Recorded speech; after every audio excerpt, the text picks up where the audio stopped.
Hello, Mr. Red. Hello, Bragwin. Hello, Candyman. What's up?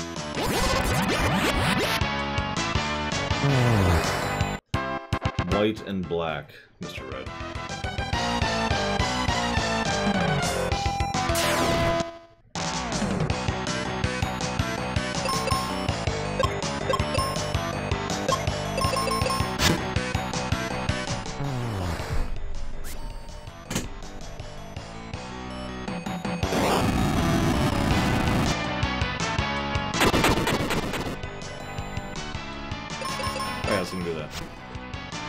That's a good question, Bragwin. It's right up there with, what are your measurements, in my opinion.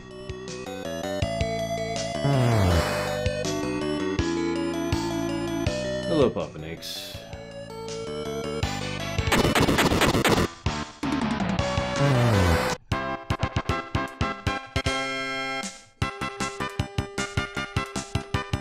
Congrats, Papa Nakes.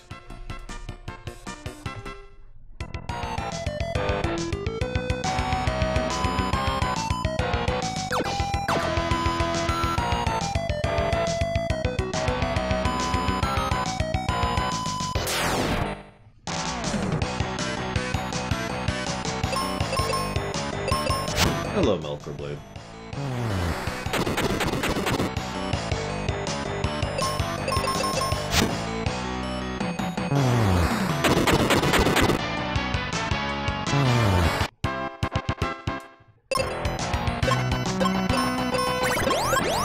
By the way, I should mention I heard conflicting reports. I was looking up a few things about this game off camera. And I saw some conflicting reports about, whoops, whether or not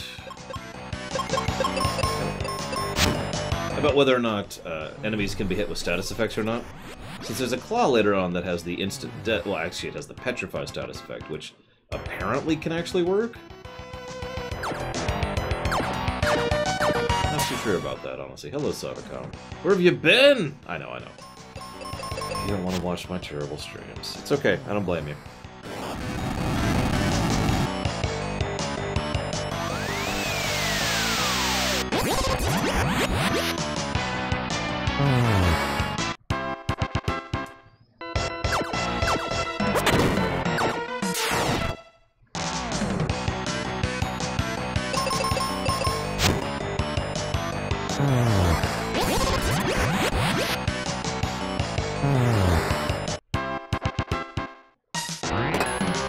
So there's the life spell. Now, if you're paying attention, that's the first time we've had access to life spell on our main character the entire game. If you don't understand why that's so significant, up until this moment, the final dungeon of the third quarter of the game, well, third quintet, whatever you know what I mean, is the first time we've been able to res our partner, assuming they die. Think about that. Never figured out what these are. Oh my god, they're bars of gold. Why are there just bars of gold in the volcano? Why is that a thing? There is no res item, no. Hello, Emperor Valerian, welcome back. We do still have the AMA up. Because, honestly, please, just talk with me, guys. I mean, we were talking about how we'd remake this game earlier. We were talking about how we'd remake Mass Effect earlier. What's another game we could remake?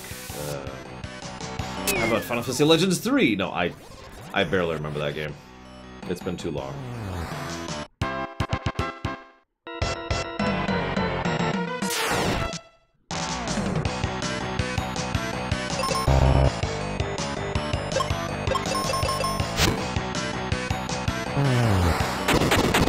Guys, I'm afraid we're gonna have to kill Emperor Valerian for spreading heresy? Lies? I don't know.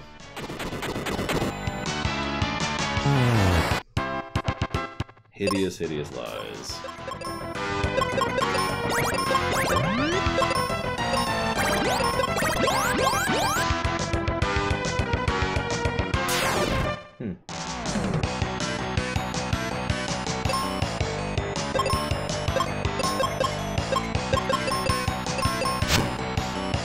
How would I make Mystic Quest a numbered FF? I wouldn't. But I'll just answer you all the stuff I was saying earlier about what I would do with a remake of this game. So first and most obviously, fix everything. No, okay, hang on. It's not a bad answer. That'd probably explain why I wasn't aware of it earlier. Hello, Justin. Okay, you know, I should just write all these down. So let's do that. So obviously, making there be an actual script is the easy answer. Just, you know, make a script. Because there kind of isn't one. So, story, duh. Add side quests for each of the guest party members. Something to do with them, fleshing them out, etc. Quests for guests. Yes, it absolutely has, Black Val. Hang on, hang on. You're funny, Mr. Red. Hello, Zoan. Hello, Leander. We actually have 3 drinking games going on right now. There's one of them, so one just asked the other one. Let's take a drink. Hello, Zeros. Okay. So, less encounters. More puzzle focus in dungeon design. Zelda puzzles, obviously. Good stuff.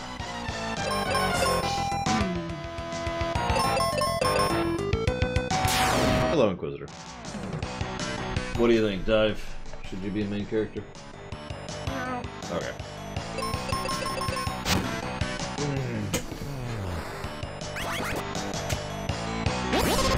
Alright, so more puzzle focus, less encounters, actual boss gimmicks.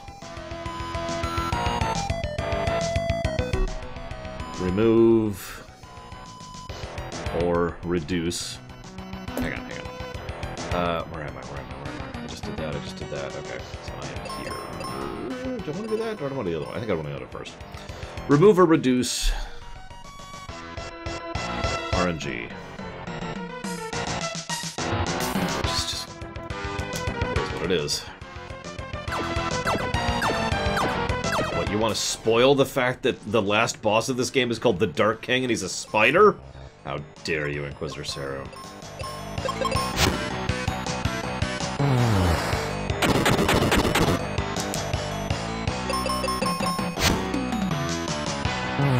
Yes, Pazuzu is the only boss in the entire game that has anything approaching a gimmick.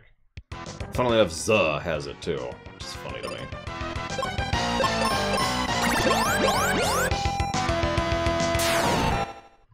It's almost like they're good games, S.A. Ross. Weird, I know.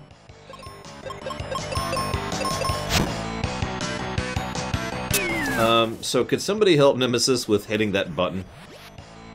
I'm assuming...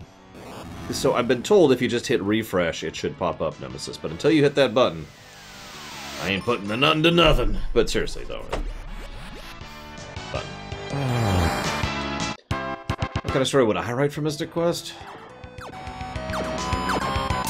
Well, the main bare bones of the story are, there's an evil king who, spoilers, invented a prophecy that someday some legendary hero would defeat him.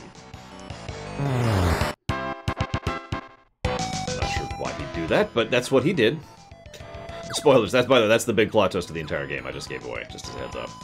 Anywho, so he's like, oh, ha, ha, someday there'll be a prophecy. And so Captain Mac runs around spending all his time finding the prophecy, and failing at it, because he's Captain Mac, and he's not the main character. Hello, Trihexia. Welcome to the stream. We kind of have an AMA going, because there's not a lot to talk about here. Oh, there it is. Thank you, Nemesis, very, very much for the sub. Always appreciate. Thank you. Whoops. And where the heck is that document? There it is. Moved it over here.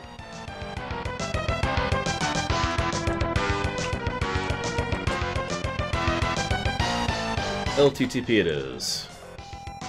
Thank you again, sir. And Ormeto. Alright. So the point is that we don't have much when it comes to, you know, story. So how do we flesh that out while still retaining the core of, you know, big evil dude and some stuff? We could go basically any direction here. This is what I like to call blank paper syndrome, where we have so little to work with that what we're effectively doing is we're staring at a blank sheet of paper and saying, how do you want to write any story? We could make the Dark King misunderstood, we could make him cursed, we could flesh out Mac and his relation to the Dark King, we could understand why the Light Crystal managed to escape. Like, there's so many choices here, it's a little silly. We could make it so that... Just a second, there we go. We could make it so that Kaylee and Benjamin end up happily ever after. Yeah, absolutely, Inquisitor. Hit me. We can make it so that the Dark King was trapped. He's in this weird space dimension thing, which I'm 90% certain the only reason he's in the weird space dimension thing is because that's what happens in the final boss of a JRPG. But we could actually come up with some reason for why he's there. Maybe those eyeballs that are there are actually keeping him trapped there, and this was all his plan to try and escape. And in so unlocking the elemental keys, we actually unlock the space area. But in so doing, we actually are able to defeat him, which he wasn't prepared for. God dang it, that's actually really bad RNG.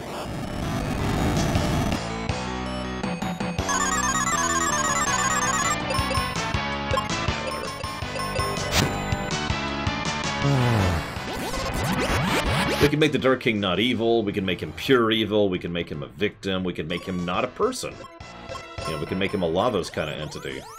An Eldritch sort of a thing, you know?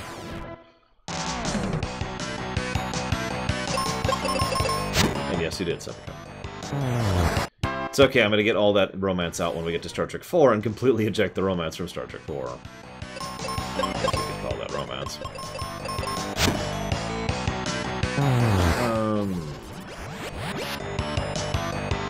So the Dark King is actually the Dark Crystal, just like the dude is the Light Crystal. Okay, I could kind of see that. Don Crow could tip $2. I could see that too. Let's see. His donation says you need to add more romance to your games. All right. Let's make it so that this Snake Lady, I forget her name, Setho, is secretly in love with Ruben, and he just killed her. And he didn't know. He didn't know. It was just another monster. But she had fallen for him. The way he swings that morning star. The swagger in his hips. I'm sorry. We could also go full meta and not try to make an actual story here. Is this going to update? There it goes. Thank you very much, Don Crow. Always appreciate those. Thank you. I'll put that towards Hat in Time. Give me a moment. There we go.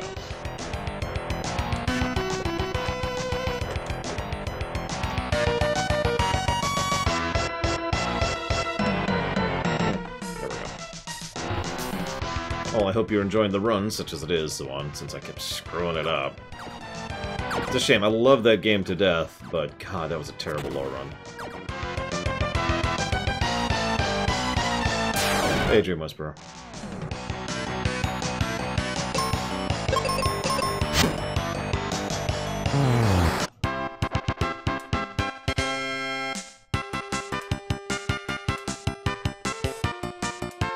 Ah, so the Light Crystal is literally empowering the Dark King by simple virtue of being the Light Crystal. Light cast shadow, yada yada yada.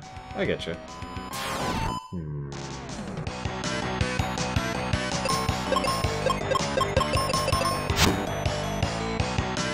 No, nerd picks.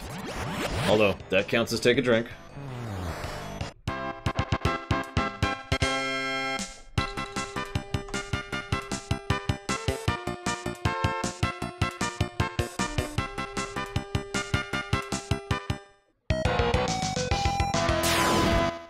Don't make me delete the VOD, S.A. Ross. I'll do it. I have no hesitation about deleting VODs.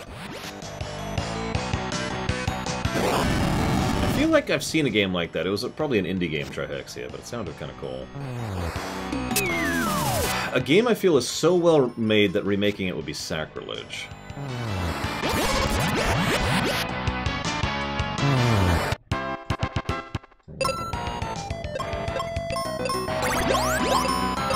So I'm going to start by saying no.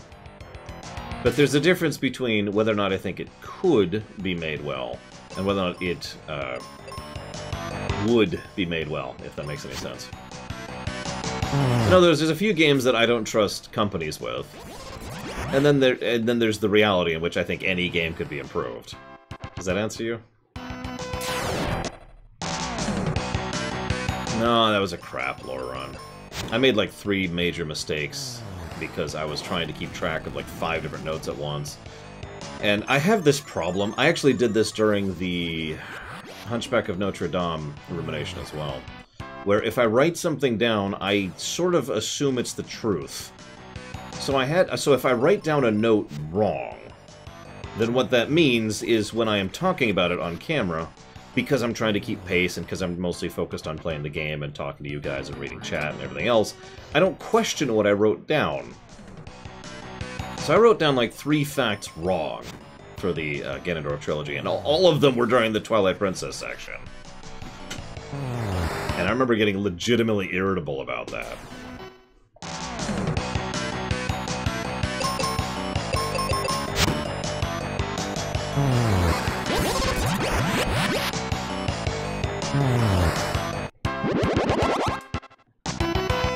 No, Zactov.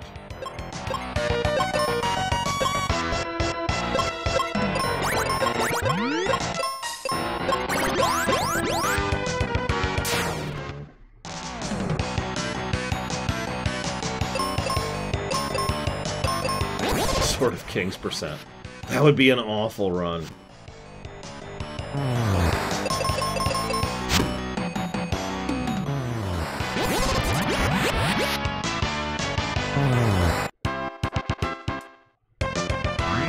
Moon Helmet! Woo! What's that give us?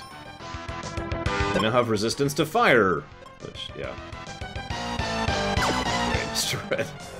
I don't think I've played that game? Is that PS... what's that on? So I know it's on the Xbox, which doesn't help me. I mean, I guess technically I could buy an Xbox for you guys, but I'm not super inclined to. Oh yeah, by a huge amount of Ceros. I think I've gotten like 3 total. No joke.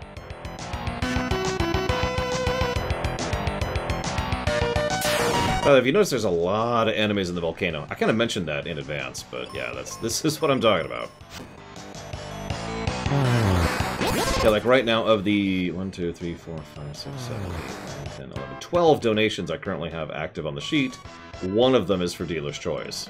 And that's from Gary, who doesn't care. PSP games are, we'll call that debatable. Depends on case by case. If you want me to hit the stream breaks, then please don't, but I can if I have to.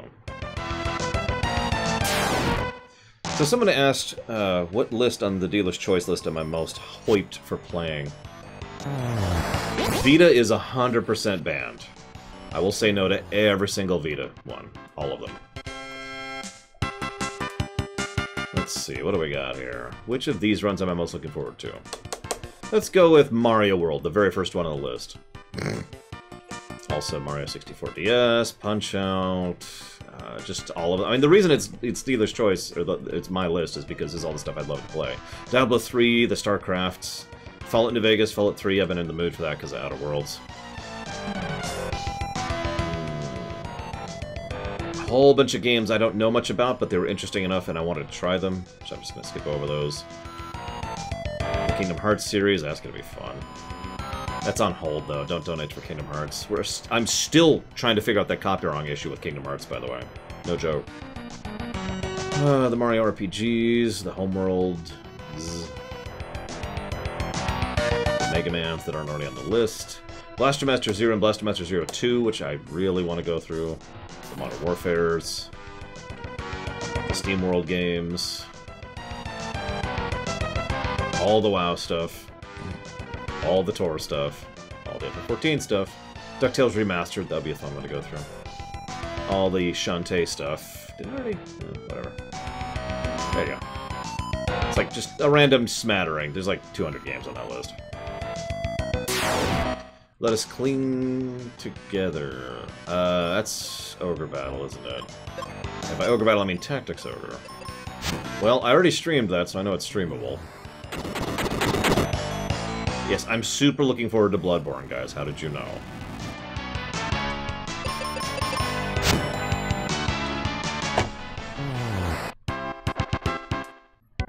Well, I don't know what you're talking about exactly, Don Crow, so you have to give me a moment. Hang on, hit the stream breaks again. Let's pull up the list really quick. I'd probably veto them nerd picks if that's okay with you guys. So let's see, Obra Dinn.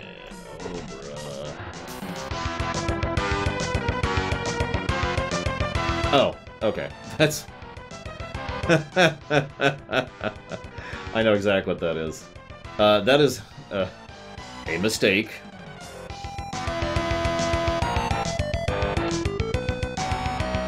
Yep. That is how much money Sinister Wing can put towards it, and for some reason... So, I keep track of the money there, and apparently I had...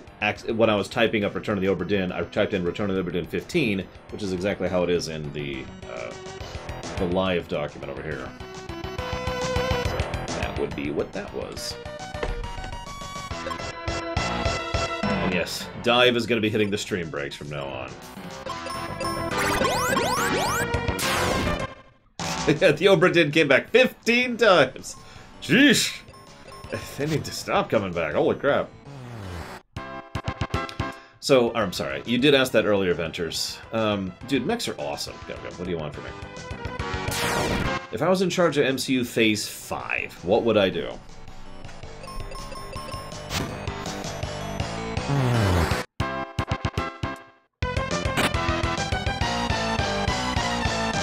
Oh, hey, my CPU is supposed to be soon. So I'll have to get up and sign for that when it shows up. Dive is my only helper. Wave, they don't even acknowledge that you're here. I know it's hard to see her right now. Come here, Wave.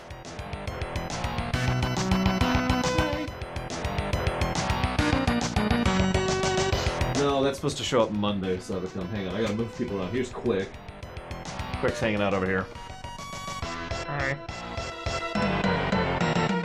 Why are you frowning? You should be smiling. You're happy. That's the whole point of a Crobat, is that you're happy. Up there. There we go. I also have a Yoshi up here, and on our wall there. John down there. Leafeon right here. I'll just kind of, keep me company, like you do.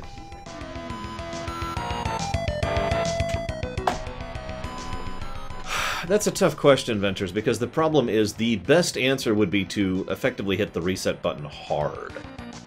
The downside is I don't want to do that, but that is kind of my first thought. Start a new MCU.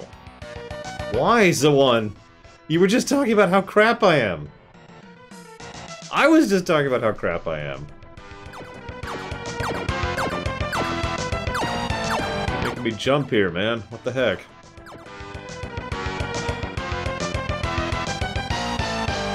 Thank you, Zawan, very, very much.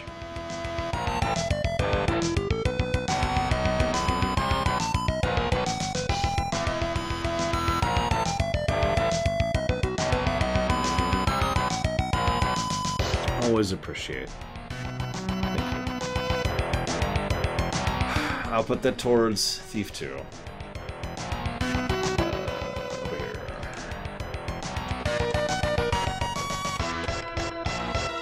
The Metal Age, I think. But it doesn't matter. I had to buy a bunch of games to test whether or not they were feasible for you guys. Like, I think I've bought 12 games in the last week just to make sure I could get them streamable. Give me just a sec, Valerian. I want to finish answering Venture's question. What I would do is I would start MCU Phase 2, or MCU Phase 5, as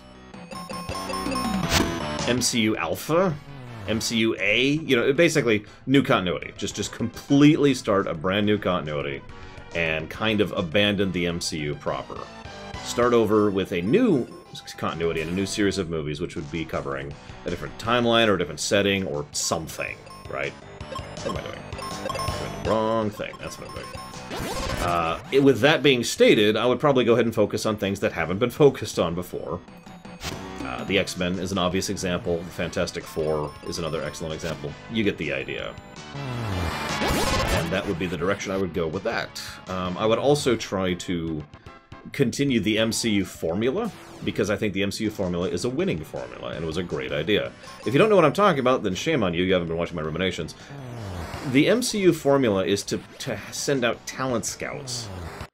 Except rather than for, you know, sports teams or whatever, it's for cameramen and actors and directors and writers and producers and just all the various many people who make a movie. And then try and find the people who are, you know, somewhat lesser known or don't really have, you know, a lot of backing behind them, or maybe they just started their career, and then pick those people and have them make the movies. Not only can you pay them for less, which is not my motivation, I'll go ahead and be completely honest with you, but you generally get more talent with that. Like, that is a proven formula. It works really well. To be completely blunt, actually yes, Inquisitor Zero. To be completely blunt, one of the biggest problems with most Hollywood right now is it's way too incestuous. And I know that sounds creepy and weird to say it that way, but I mean that sincerely. Hollywood tends to be so, there's no better word for this, political, that it's all about who's connected to whom and how, rather than who's a good director, who's a good writer, who's actually good for the role of involved in acting in a show, and so forth and so on. The MCU method, while it has the side effect of paying people less money, at least initially, has the benefit of actually getting legitimately talented people involved. And yeah, we can also do an MCU crossover by the end of that. Not really, Don Crow. I didn't find it cringy, I just, you know, wasn't really my thing. Okay, thank you, Colin Peluso, for the bits. Yeah, exactly, Shikor. Oh, I know, Justin. Yes. Film geek here, mostly from my mom.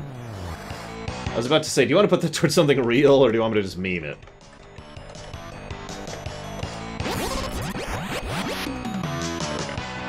Okay, so Valerian, I'm sorry. Do you mind repeating your question, please?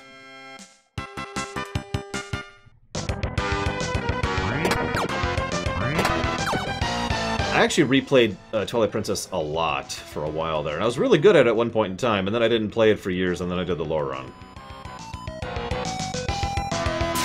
Any game I thought had a really cool premise, story, or systems that I bounced hard off of. Yeah, that's happened several times to me. What it boils down to, yes, that is exactly what happened with Star Trek II: The Wrath of Khan, DJ Gamer. What tends to happen to me is there's several games where, on paper, I should be completely into it, right?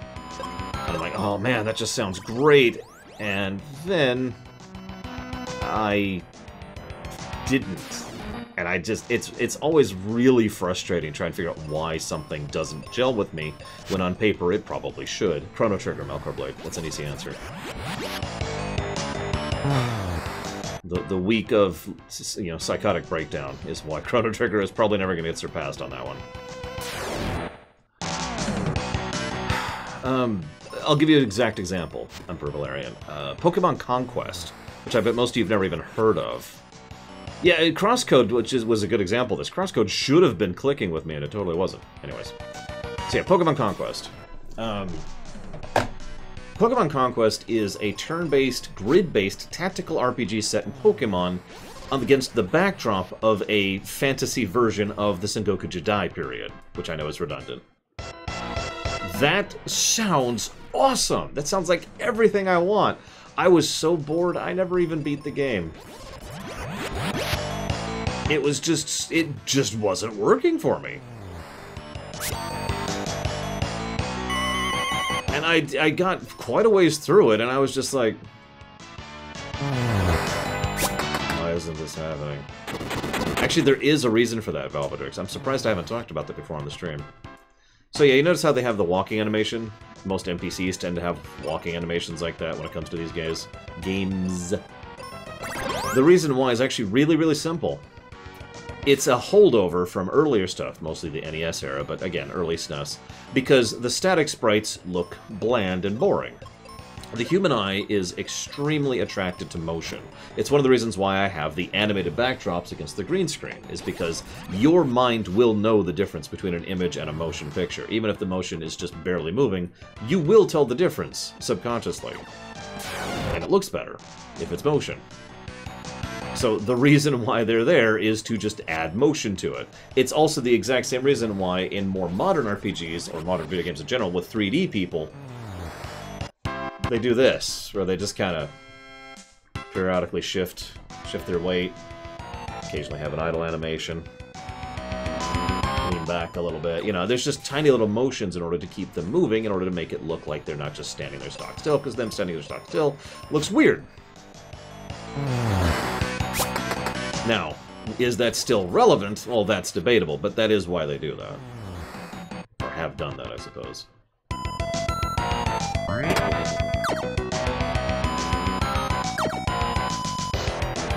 So what's up with the green screen? Hang on, first of all, take a drink. I've seen a few, our first game design games where they freeze 3D models when they're not active, Shikor. It really does look pretty uncanny. I think there's at least one game that does exactly that. Is it one, but I could be wrong.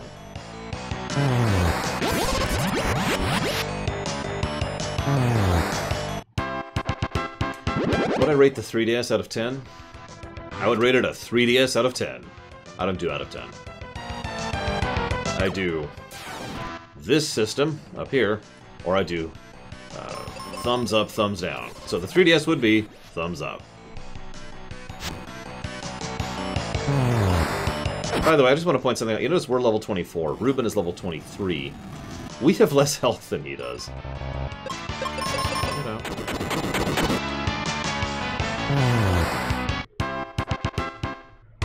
Oh yeah, and then some games have hilarious idle animations. Neverwinter Nights 2. The falling asleep emote that they do over and over.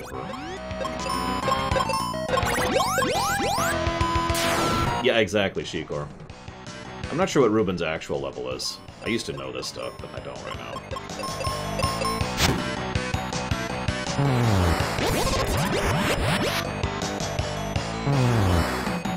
Yes and no, respectively, Inquisitor Sarah. Although, I gotta be honest, I don't remember which game Azure Striker Gunvolt was, because there's like 4 games there, and they all blend for me a lot. And I own all... Oh, you total twat! And I own all of them on the Switch.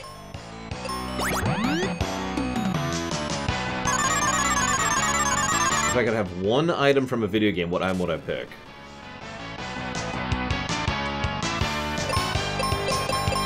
I suppose the Genie's Lamp from Aladdin for the SNES.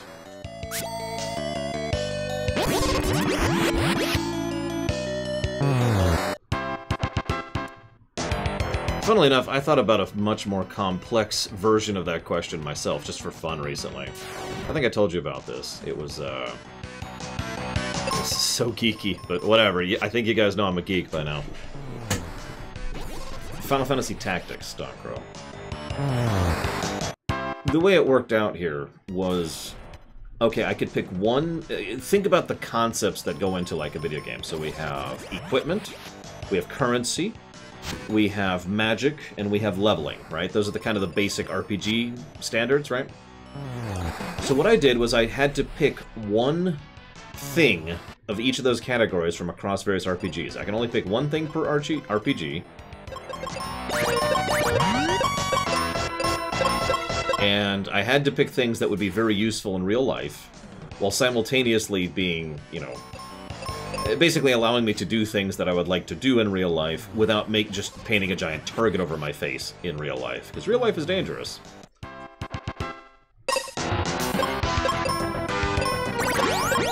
I chose Final Fantasy VI's magic system. because there's a lot of good utility magic in Final Fantasy VI, which allow me to engage in a lot of circumstances equally, and also Final Fantasy VI has rezzing, healing, curing, and lots and lots of damage output if I needed it. So it hits pretty much the gamut of magic. Currency I picked Earthbound for reasons that should be fairly self-apparent. I think I talked about this during the Earthbound run.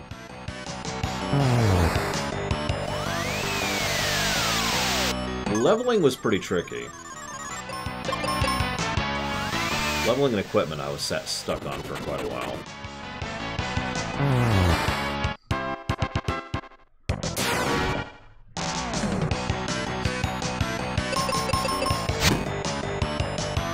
I was presuming that if you pick Morrowind or Oblivion's magic, then you do have the ability to customize those magic systems, or customize the spells. However, you are still limited by the customization that is available in the game. So, for example, in Oblivion, you can't make a spell that buffs all of your attributes and buffs all of your skills at the same time and does it for more than 2 minutes. Those are the limitations, right?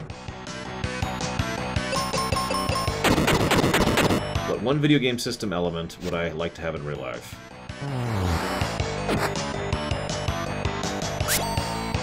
Save states. You didn't list that, but I'm going with save states. Because save states is the most overpowered, everyday useful superpower that could exist, and is one that I actually want legitimately, even though that's totally not possible. Yeah, the ability to save and reload is top freaking tier.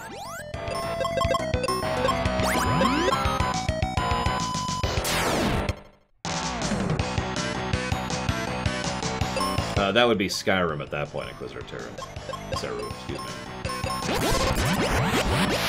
I mean, you can still do it, I'm just pointing it out. Pause would be okay, I guess.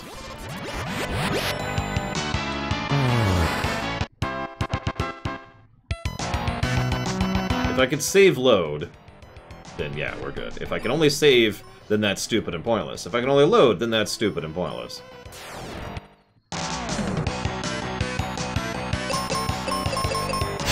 The funny thing is, most of the stuff I would do with that power would be fairly mundane stuff. Of course it would be. You are going to die. Magic system, equipment, currency, leveling system, and I think there was another one actually, but I don't remember right now. No, my drink! Reload.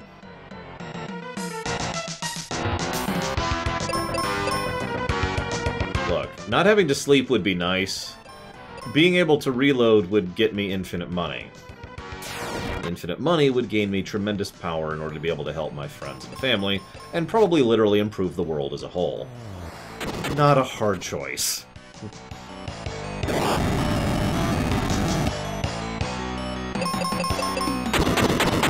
I don't see why not, Inquisitor. Although I was thinking just video games, personally.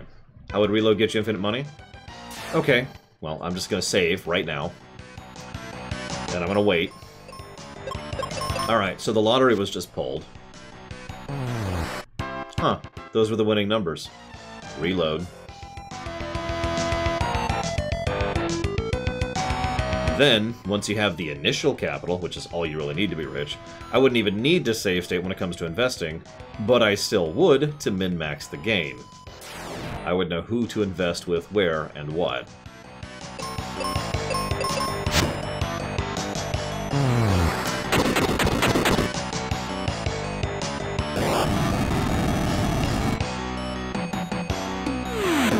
I wouldn't gamble. I mean, I know lottery, but I wouldn't gamble with save state powers. That is a terrifyingly dangerous thing to do.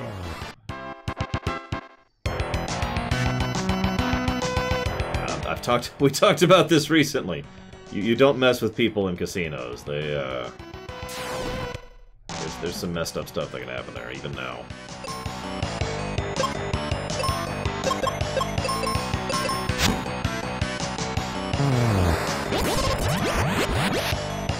Besides, to be perfectly blunt, that's not where the real money is. Oh, absolutely, Ventures. But I wouldn't gamble.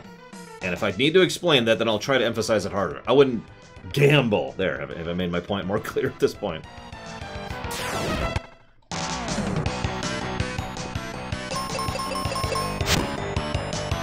Besides, investing shouldn't be like gambling, but that's a whole other topic, and it's not polemic day, so I should keep my mouth shut. I've already said what I would do with regards to how investment should work. IMO.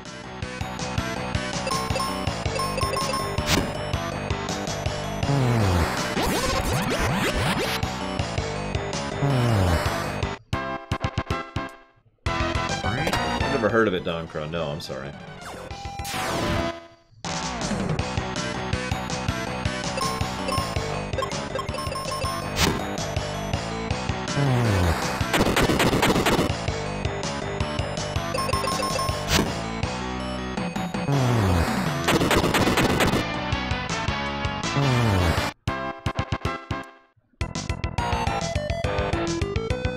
Gambling is entertainment, or at least it should be. That was right, that was right.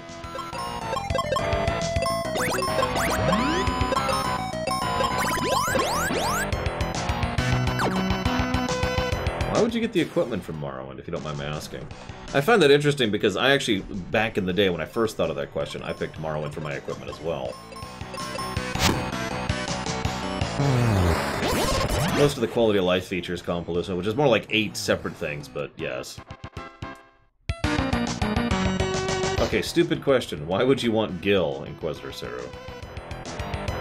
How are you going to spend Gil? I also don't know how leveling works in GURPS. I only know how character creation works in GURPS, off the top of my head anyways.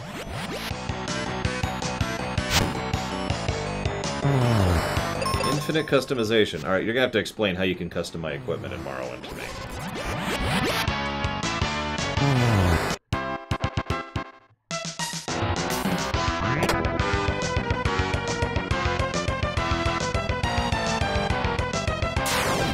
No, the specific thing. Sorry, I wasn't clear. Yeah, that's why I just picked Earthbound.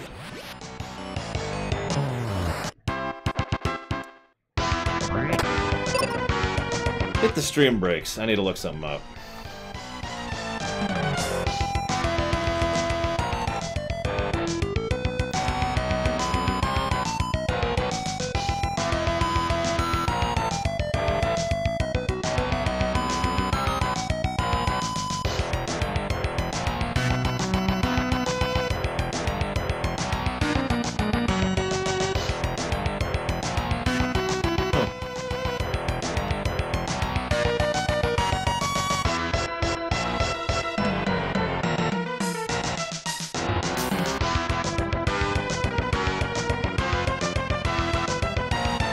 Interesting. Unfortunately, enchanting wouldn't be equipment, enchanting would be leveling. To use the system's format. Because you would level the ability to enchant things. If that makes sense.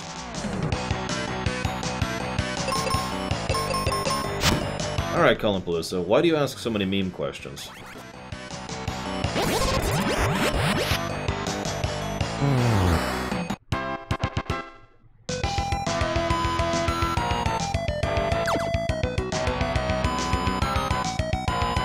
Where the hell is my delivery going? It keeps getting further and further away. Where are they going? I just keep watching them on the map like, where are you? I need to put my phone on the charger. I just have this map up here tracking. There we go. Thank you, Roko Heart. Roko Art. Very, very much appreciate. Always and ever. Thank you for the sub. If you know where you want to put that for increasing priority, please let me know. This will be so done. Hey, ding! We still don't have his HP. Ah! See, that's a good answer. Compaloosa.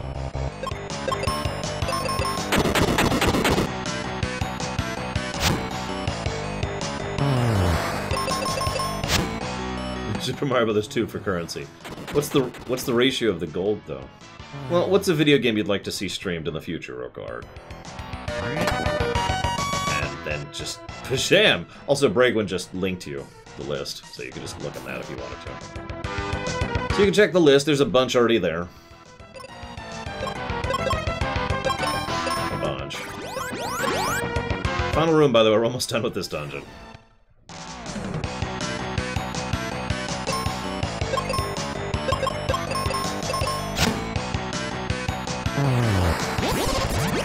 And a sub is the one that pulls up the list.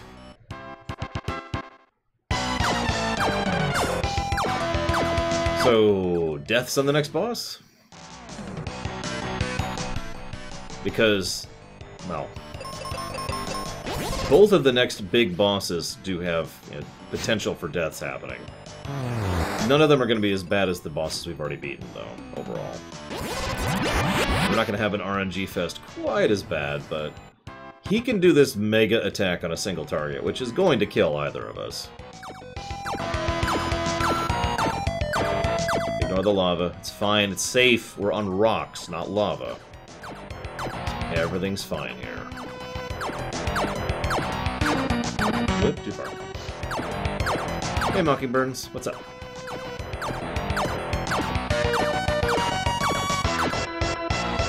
I said I'd try not to jump everywhere. Not that I would succeed at not jumping everywhere.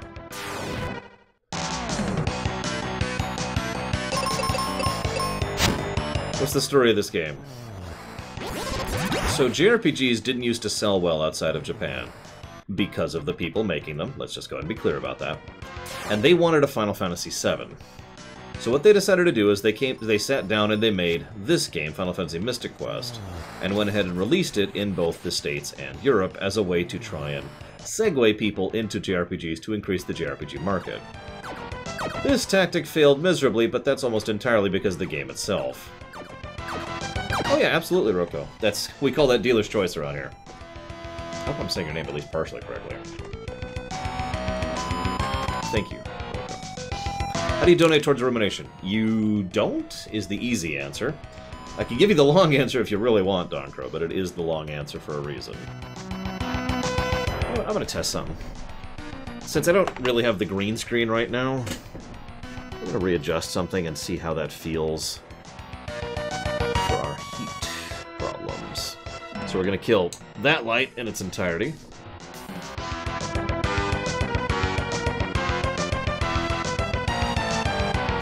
Feels.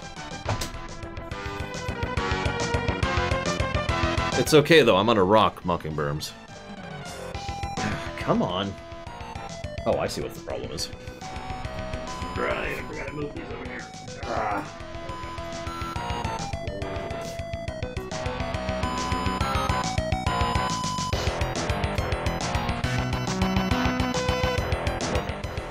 Maybe? No, that's still not quite gonna work. That is really in the way. Let's do that. Let's see if that improves our airflow. How do we look? Look alright?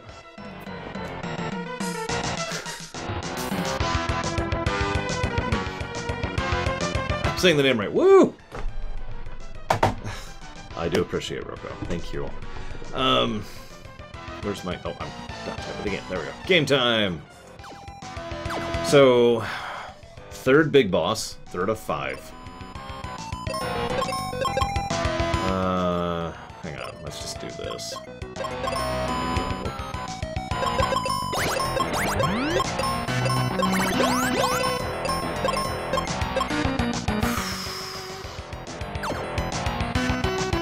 I hope you like that. It was his only line of dialogue in the whole game. It's the end of the line for you.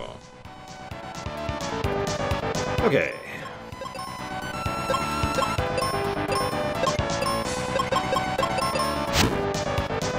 Gonna be some deaths. There probably are gonna be some deaths. Yeah, so he can do that, for example.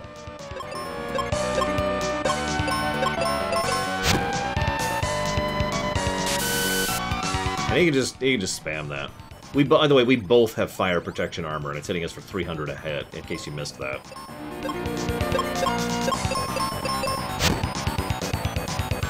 Ruben is pretty awesome. No denying that. Okay, this is immediately cooler, having restructure that light. I just need to figure out something with that second light. Maybe I can move that one over there instead. Not a bad idea.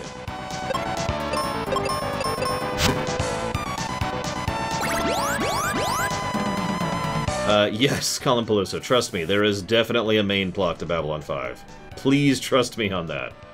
It will be very obvious when it gets going, and then you'll probably realize it's been going for a while. And that's how I'm going to phrase that.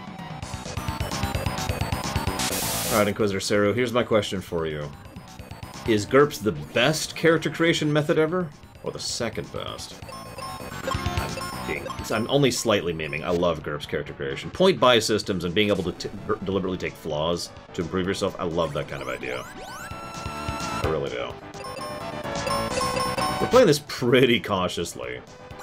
I know, Valerian.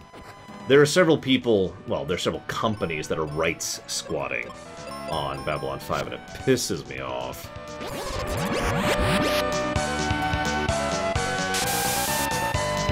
So he can just do that. I was say, if he does it again to me, that's game, and we just died, but no, we're okay.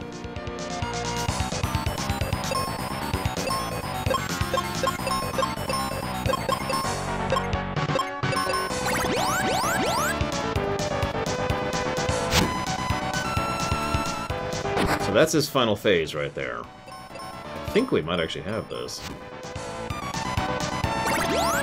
We've gotten really good RNG. He can do a lot worse than he's been doing to us. If you're paying attention, I've been curing every single round, with like 5 exceptions. And that's just because he hits like a truck. That's pretty much his main gimmick. He hits like a truck, and he can petrify you. He can also one-shot anybody if he feels like it. So this might be bad. Nope, we're okay. Yeah, I have had some fights where this fight has ended literally in 2 rounds. Petrify, petrify, and that was just game.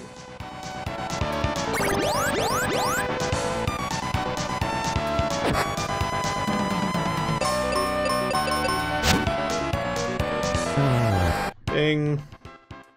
I'll take a bonus drink in honor of victory. Yeah, that fight can go extremely badly. It's probably the most RNG fight in the entire game, no joke. The only thing that comes close is Pazuzu, because Pazuzu has the ability to... So there's kind of a weird thing with Pazuzu. He's weak to wind damage, right? He can choose to put up a reflect shield before you take an action. If he does so, and you have already double casted wind, then you're dead. Because the way the weapon, the damage calculation works, is it calculates how much damage you would have done to him, and then reflects that. So you are now effectively vulned to wind. So anyways, we did it! There's 1 crystal left to go. I remember a person from Windia saying something about a crystal. Windia, where's that? To the southeast of the focusing tower. Lava. It's safe, don't worry about it, don't worry about it. Don't stress. Get the most important item there, there we go.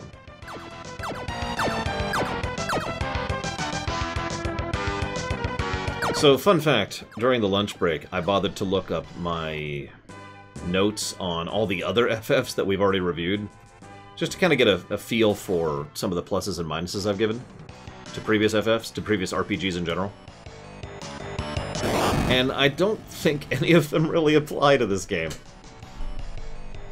Any of them, positive or negative. There's so much of this game, I said this walking into this, there's so much of this game that's not going to be a positive or a negative, it's just going to be a null. That's kind of where we're at.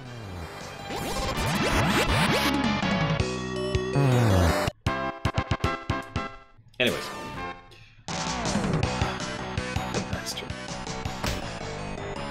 If I had to pick a system that I think is best, I would pick my system because I'm biased. One of my systems, I've only designed 3. I need to design a 4th with all that spare time I have. But if I had to pick a system that was not my own system, I'd probably go with 5th edition, especially with the changes they're putting in right now.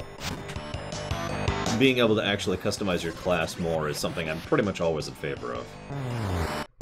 Speaking of which, here's a fun thought exercise. What would you add? So, I talked about the ability to add mutators to talents for, like, Bomb or Axe or whatever. What would you add? Like, what kind of mutators would you add to in a leveling tree to these? Don't say more damage, because that's not a mutator at that point. That's just, you do more Axe damage. Nobody cares about that. That's just an alternate leveling tax. We need something interesting. Like, Axe hit the enemy into the enemy immediately to their left, and do damage to the enemy to the left. So, you know, if you hit, you would be encouraged to hit the enemy on the far right end of the formation, so it would bounce into that enemy, it would bounce into that enemy, and you could do chain damage. You know, just stuff like that, right?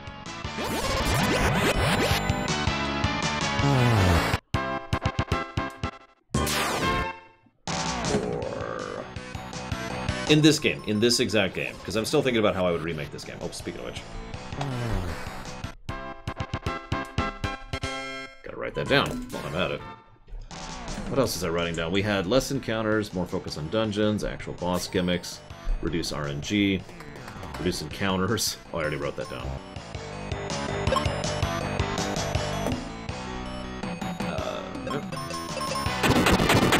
Let's see.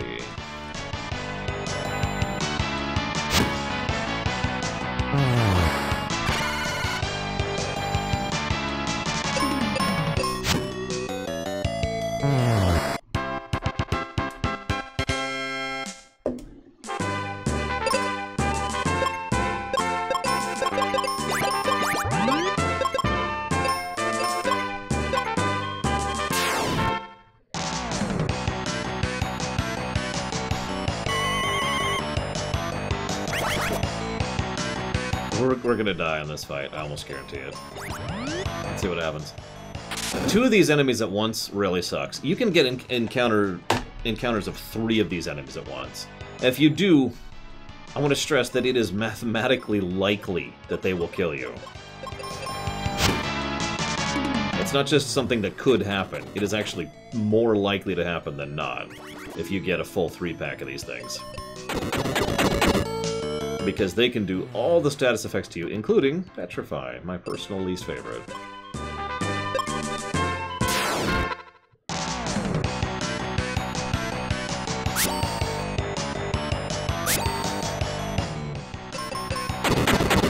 So that's all neat and all, Inquisitor, but it doesn't really answer my question. Like, those just sound like status effects, which is fine. But I was talking like mutators, you know, actual variable things that change how you play based on what you pick. Do you have any ideas for those? Anybody who's played this game, feel free to jump in. Anybody who hasn't played this game, feel free to jump in. Oh yeah, they can do all the status effects, by the way. Literally. I think the only thing these guys can't do to you is poison. They can sleep, they can paralyze, and they can petrify. And I don't think they do Doom. Because nothing in this game uses Doom until dead.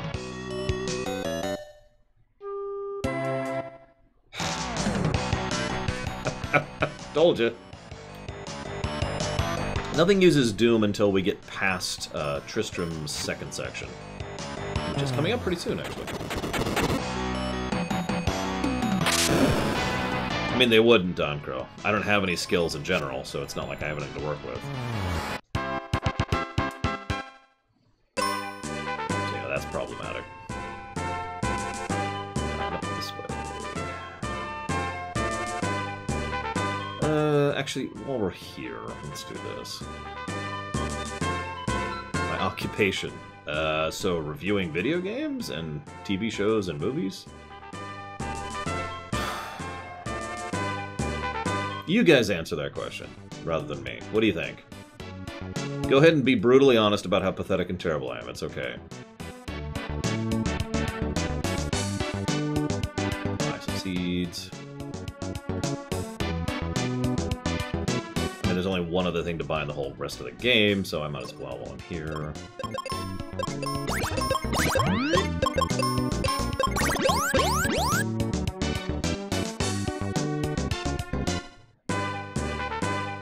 Have to get up in a minute. minute, just as an FYI.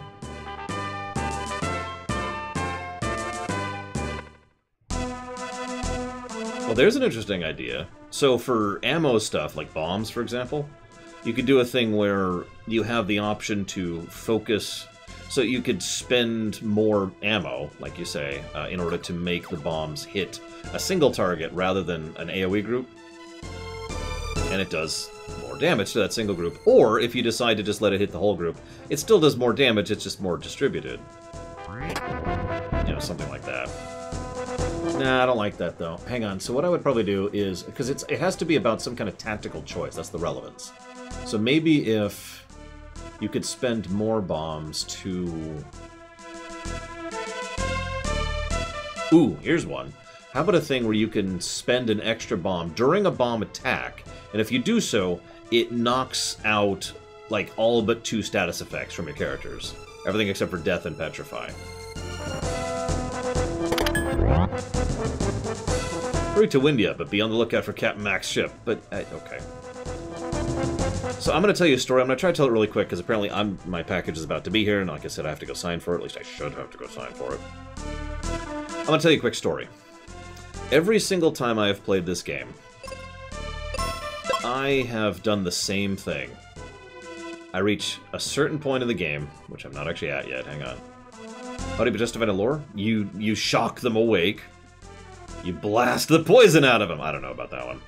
But you blast them out of paralysis. That's another one. Anyways, every single time I play this game, I have a habit, a pseudo-ritual, if you will, similar to what I do in Oblivion, where I hit this part of the game, and I just put the controller down for a minute.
Oh, they're keeping it the same, Trihex, yeah. Easy.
Hope you enjoyed that musical preview. We won't be getting back there for a few hours.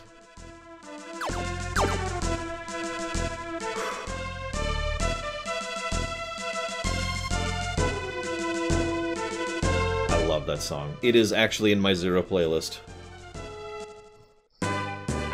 Less hazardous. There's actually evidence of that. If you buy, you know, some kind of poison, either to kill yourself or for arson or for assassination purposes, and it goes past its expiration date, it doesn't kill you. It just makes you nauseous, or your body rejects it, or you get the idea. Correct. There's 0, 0, 1, excuse me, 0, 0, 0, 0, 1, 0, 2. And that's the order of songs.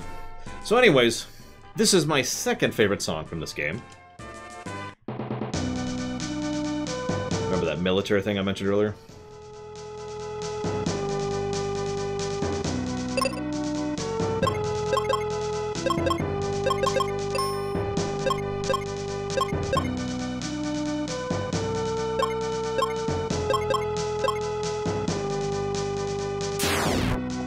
So, Kaylee had recovered, is recovering because she was super sick. Phoebe had to go and take care of things with her grandfather. Why does Ruben leave the party? Well, let me give a positive to the delivery there really quick, because I want to give positive feedback on the off chance it changes anything. There we go. Ruben leaves the party by attacking one enemy by himself, failing, and forcing me to kill it.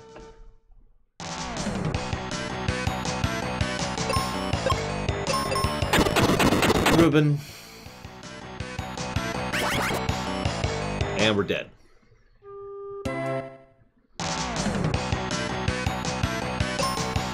That's not actually up to me, Trihexia. I don't decide what I ruminate on. You guys do.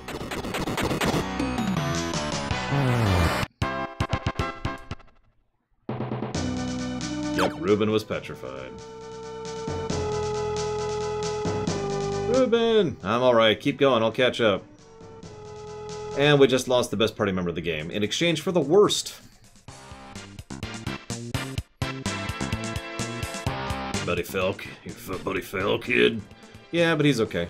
Alright, I'll tag along with you for a bit.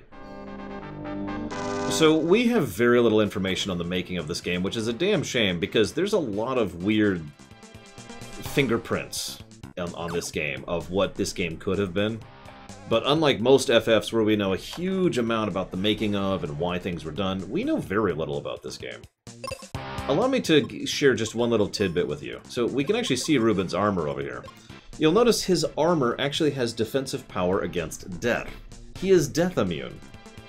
Now you remember I mentioned earlier that we will not encounter any doom casting creatures until after Tristram leaves the party.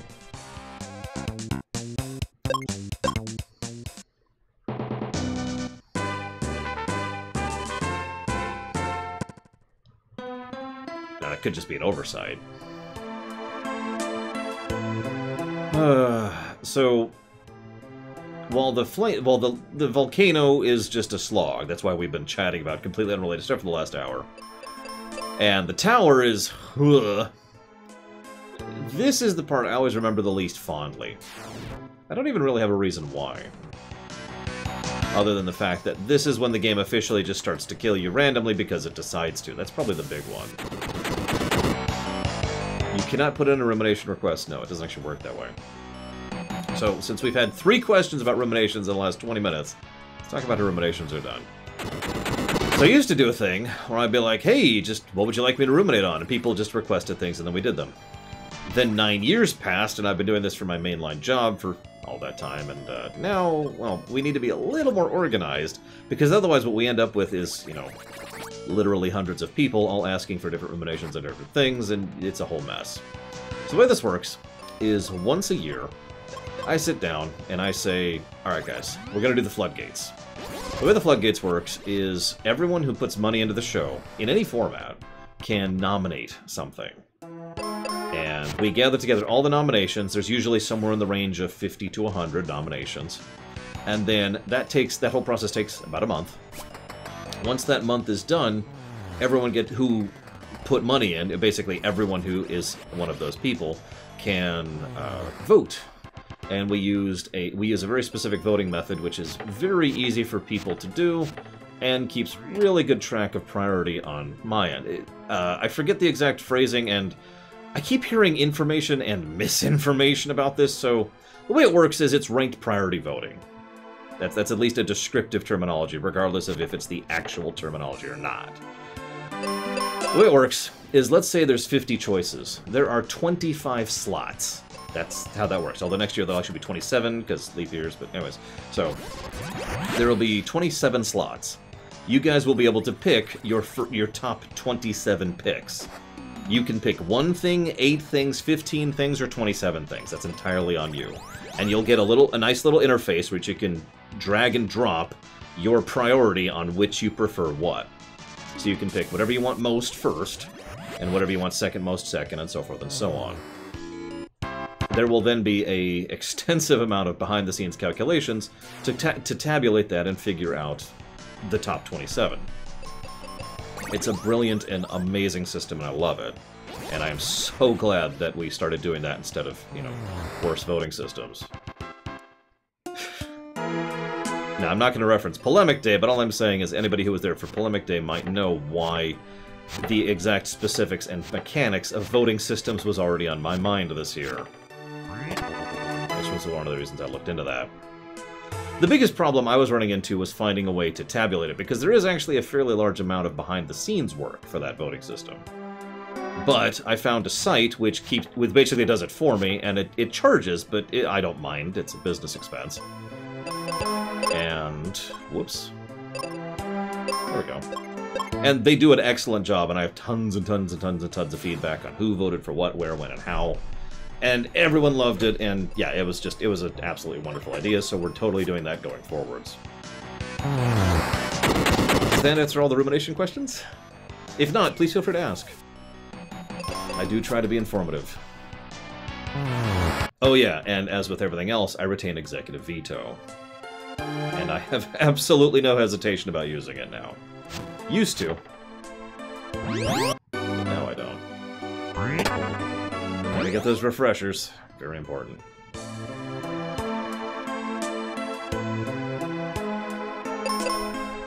go ahead and use one of these. I only have 98 seeds, guys.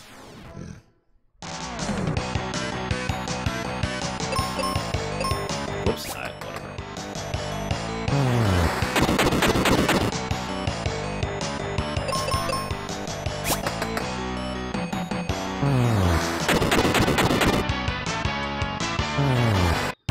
Feels weirdly dark in here, not having a giant light right in my face.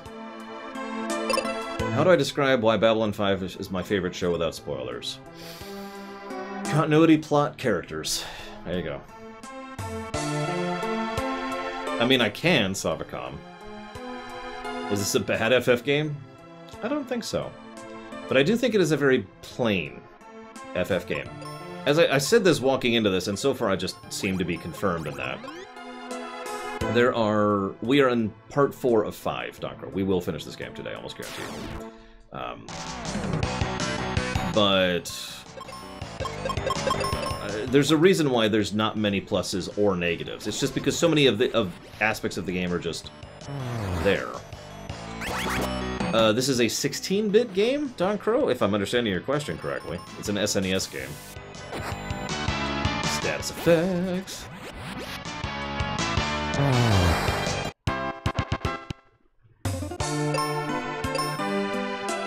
I mean, that's entirely valid, Donkro. I mean, I don't like Beatles music, as my personal favorite example on that. I think there will be a Saros, but it depends on how long it takes us to go through the rest of it.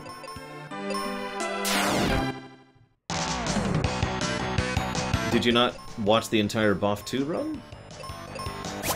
No, you didn't, did you? Because you couldn't make it for some of it. I remember now.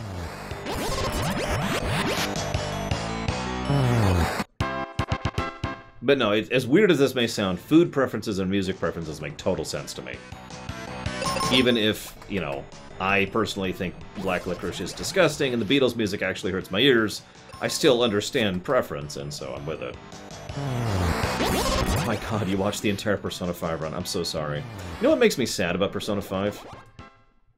It's a good game. It's just...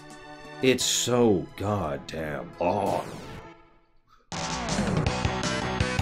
If it wasn't that long, I would even be well, I mean, obviously I will never have time to, but it would be the kind of game that I would enjoy replaying, you know?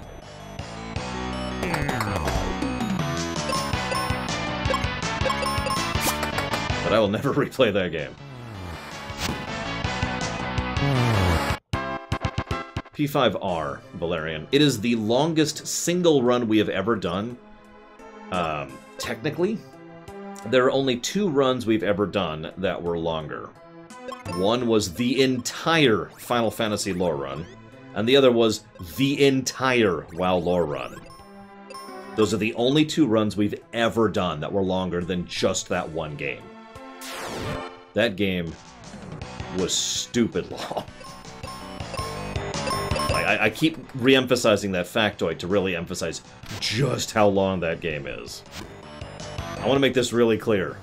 We beat Morrowind, Oblivion, and Skyrim while lore running them in less time than it took me to beat Persona 5 Royal. Just think about that. Not really, Mr. Red. They all suck. Worst games ever. I don't understand your question. What do you mean?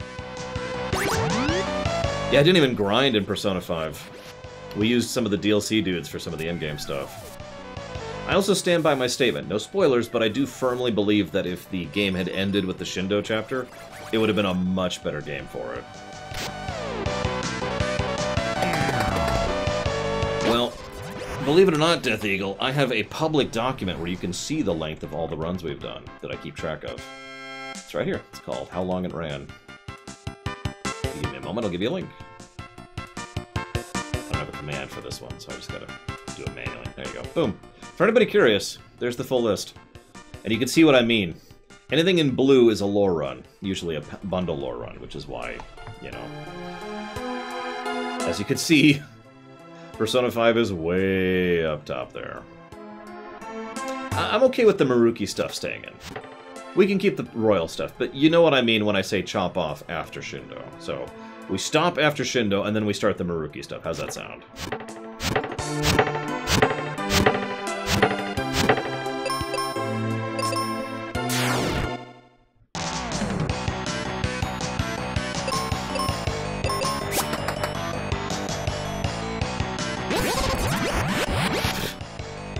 I mean, I started when I was 29, Baron, if that makes you feel any better.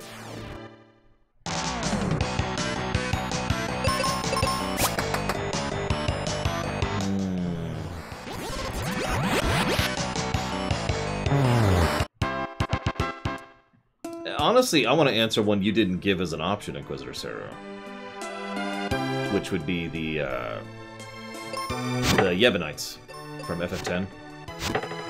But since you didn't give them as an option of that bundle, I'd probably go with the Evrai. Yes, Laura actually romanced Mikoto in Persona 5 Royal. I had to think about that.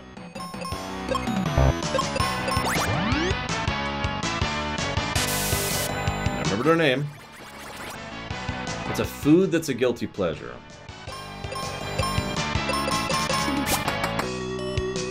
What's the difference, Gum Gum? I don't mean that as a thing, I legitimately don't understand what's the difference.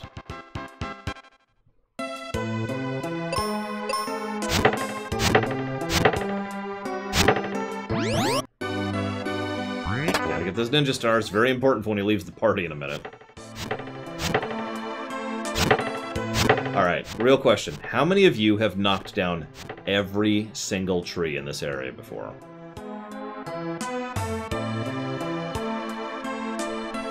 All the ones you can reach, I should clarify.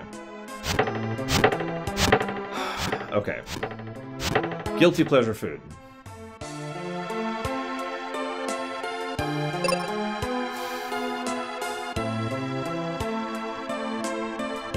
I don't think I have one. I don't really feel guilty about eating food in general. If I could have a game character's hair and it was always perfect, what would I have? Kuja, not Kuja. That's the wrong direction. Xemnas. My first pick would be Xemnas's. My second pick would probably be Sephiroth's. You're the last king of the forest, huh? Let us through! I don't think it likes you. How about Kaylee? Can't she talk to trees? Yeah, she must be an Aquaria by now.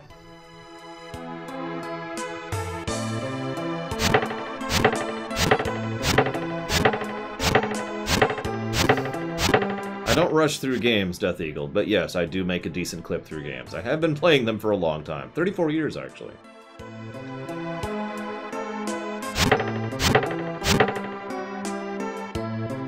Years of playing video games. That doesn't sound like a good thing, Death Eagle.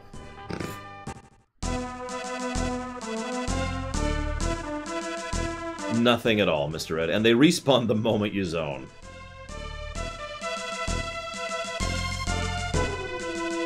Sorry, that actually came up recently, Death Eagle. It's a little bit of a pet peeve that some people think I rush through video games. I don't. There are some individual runs I rush through, usually because I'm tired of the game. Persona 5! But other than that, no, I don't rush through games.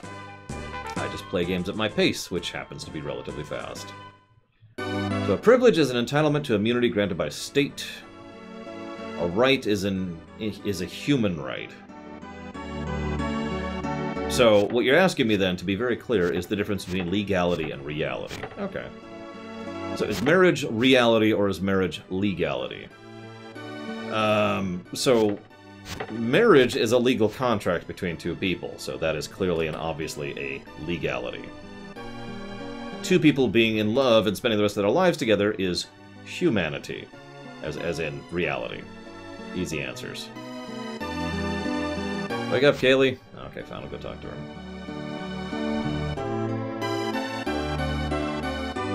See you around, Inquisitor Sarah. Have a good one. A recent plot twist that made me go, well, that's stupid. Well, I don't want to share any specific examples because that would be spoiling Don Crow, but I can think of several off the top of my head. There are several plot twists where I'm just like, really? Okay.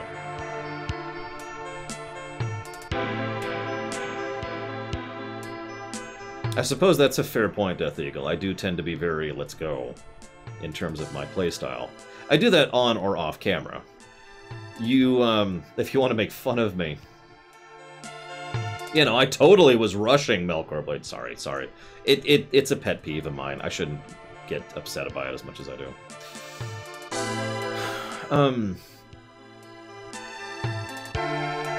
No, Nameless Baron. That's never happened. To date. Yeah, empty text is what I call that, Don Crow. A lot of empty text. Anyways, I was going to answer a question, and it was for... I can't remember what was the question. Hang on. It was in the middle of answering a question. I can't remember right now. What was I in the middle of answering? Oh, the focused playstyle. Right.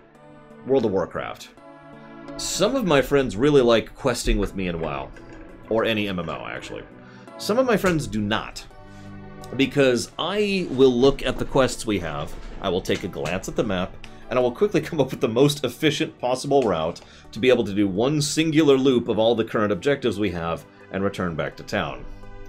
Sometimes that involves doing this instead of a smooth loop, but, you know, I'm very efficient about how I do that. That's just how my brain works. Some of my friends just follow me around and do whatever I'm doing, so they don't have to think about the objectives. One of my friends would do this. Oh, what's over here? Hey, what's this? Oh, I should kill this thing. Oh, what's this guy up here? And meanwhile, our objective is way down here, and I'm like, but where are you? Where are you? No, stop! Oh, absolutely, Don Crow, but in a good way. How's the tunnel going? Can you save Captain Mac and his ship? I can't dig a tunnel that far. We need Otto's help in Windia. By the way, why is that with you? Who's that with you? Tristram at your service. I'm a treasure hunter. You don't say. Listen, I heard a rumor about amazing armor. Well, let's go. Sorry, Benjamin. I'm gonna go treasure hunting with him. Okay.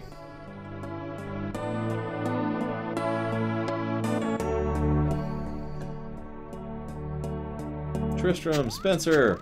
And there's the coolest weapon in the game. Most useless, but coolest. They'll give you the Dragon Claw. Don't worry, it's on me. Bye.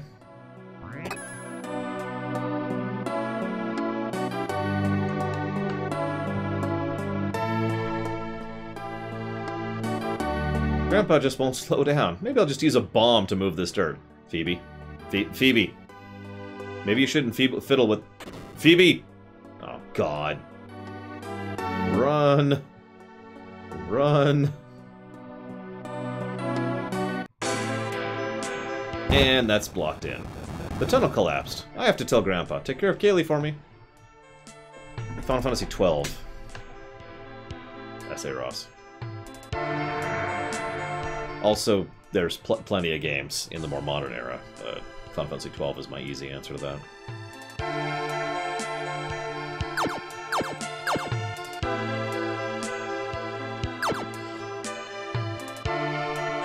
I generally do not. No, Death Eagle. No offense. If we're doing multiplayer stuff, sure. But otherwise, I just don't give it out, usually. Yeah, that shrug is a pretty good summary of the plot here. Of course Witcher 3 was localized. It was made in Poland. I actually have no idea if it was localized or not. Was Witcher 3 localized? Agreed, Valerian.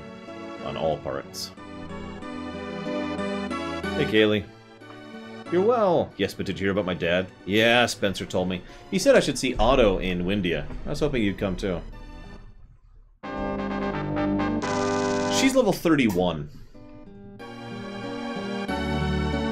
Now, in case you're wondering why I'm bringing that up, I want you to remember, story-wise, what happens here, okay? So, we go to the forest at the very beginning of the game. Kaylee gets poisoned. She is bedridden. We go through the first dungeon to get her the elixir to save her. We save her, but she needs to recover.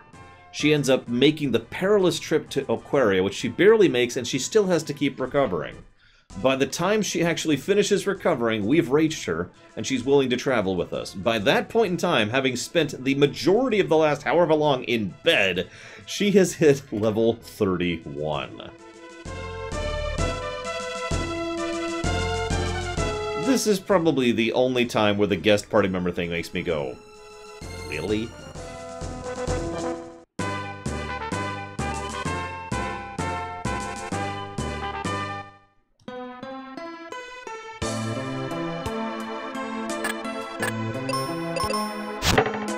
Notice she also starts off with the best axe in the game, aka the same axe you just got.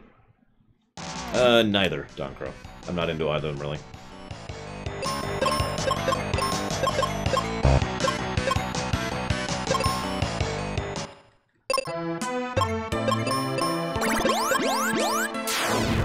Correct, Death Eagle. They're guest party members, not real party members. Favorite Kingdom Hearts game? 3.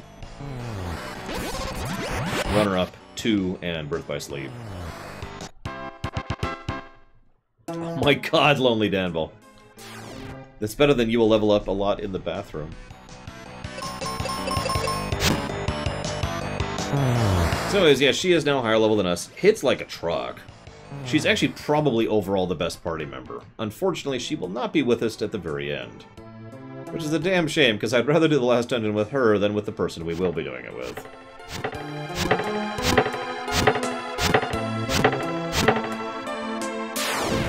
Worst Kingdom Hearts game? Chain of Memories.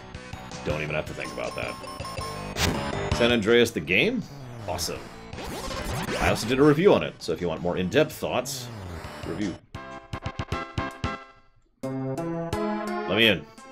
Oh, great tree spirit of the forest, please let us through to Windia. I'll let you through if you whack the monsters inside of me. If that's the way you want it. This dungeon is probably my overall least favorite dungeon in the entire game, and I don't really have a good reason why. It's just, there's so many enemies here. The enemy density is through the roof. You can just see, look at how many enemies are on just this one screen. And there's, I don't know. I don't know why, but I tend to not like this dungeon. So we're going to continue with the AMA. Why this is still here.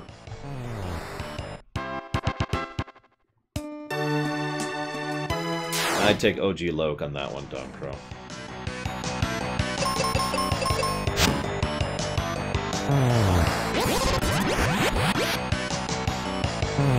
I don't actually know what a Zenkai is, Mr. Red, I'm sorry. Now, the funny thing is, the overwhelming majority of the enemies in here are actually super weak to you. There's a lot of enemies in here that are weak to axe damage. We just got the best axe in the game. She comes with the best axe in the game. We also already have Holy, because wizard damage is just super nuky. So we're just kind of wrecking through here.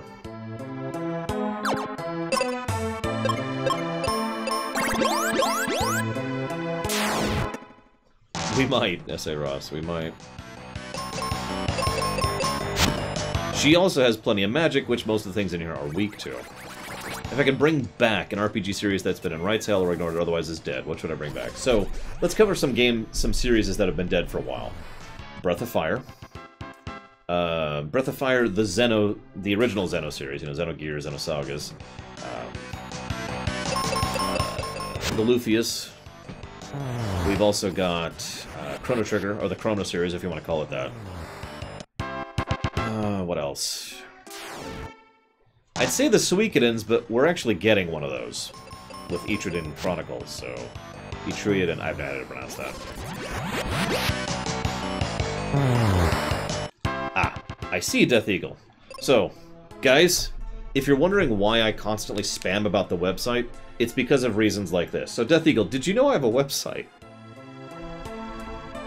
Now, I'll go ahead and link you directly to the thing, but I want you to be aware that I have a website, and on that website is a list of every review I've done, neatly organized in a sortable format, with links to the specific review as well as the VODs.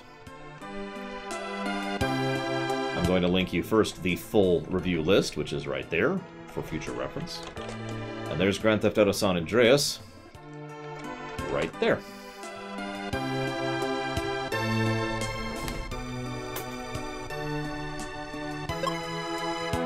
The reason I keep that list, and the reason why I put so much effort every day into making it updated and making sure it's organized and all that fun stuff, is so that it's a very quick, very easy place to be able to find everything else. Pretty much every run I've done for the last 3 years is available on that page, either in summary or in the actual VODs. So hang on, let's rewind back to Valerian's question. Mother was another good one.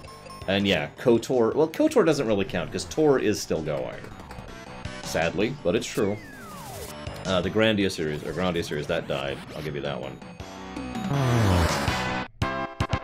So, of those... millions of dollars, Baron. Oh yeah, Golden... Well, I don't know if Golden Sun really qualifies, because that was just the two-parter, really. It's not an RPG, Shikor. And I don't know about Shadow Hearts.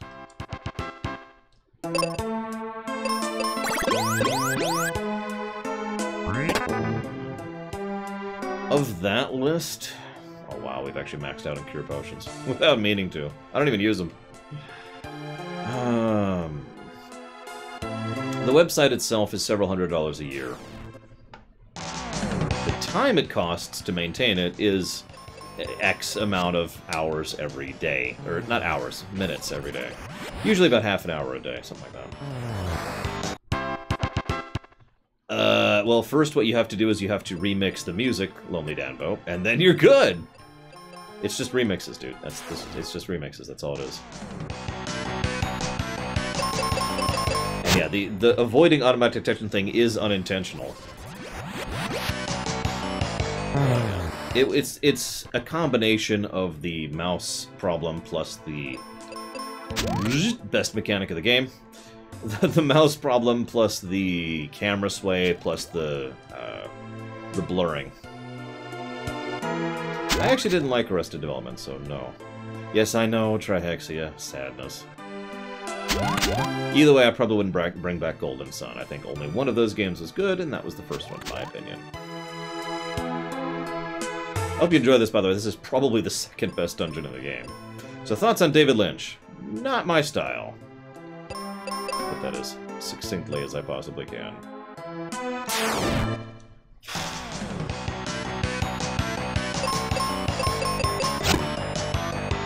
I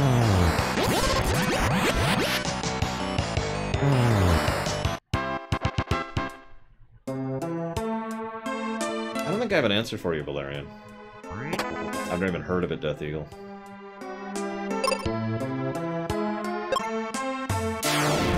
I don't think I have an answer. Most of the game series, the RPG series that have terminated, for one reason or another, at least have some kind of satisfactory conclusion to them that I'm okay with, you know what I mean? Breath of Fire 1, 2, and 3 form a fairly cohesive whole between them, for example. And Lufia, well, honestly, pretty much ended with Lufia 2. And then Lufia 3 came along and ended again, which was just whatever.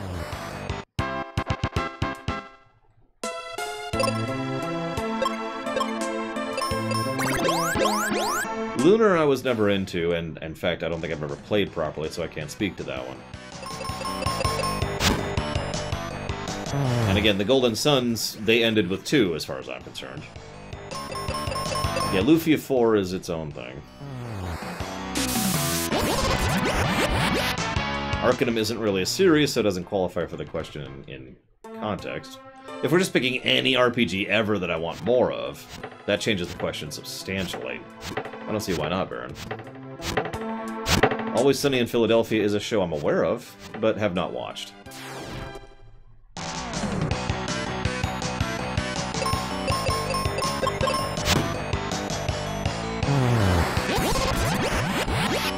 By the way, yes, I'm aware that Breath of Fire kept going, and that stupid mobile port. Let's not get into that. And by port, I mean game. Mobile game.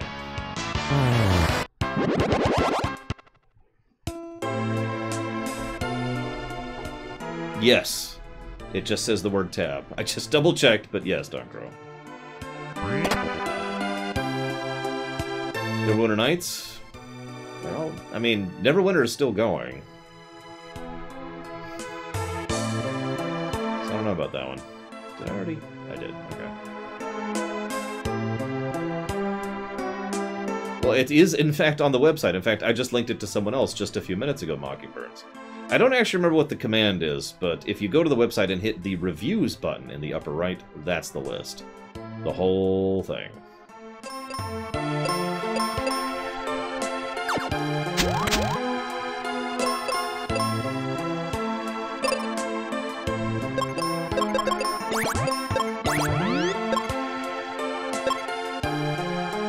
Parasite Eve? I never actually liked Parasite Eve, to be honest with you. Valkyrie Profile? Isn't that still going? Where would I want to live in the Babylon 5 setting?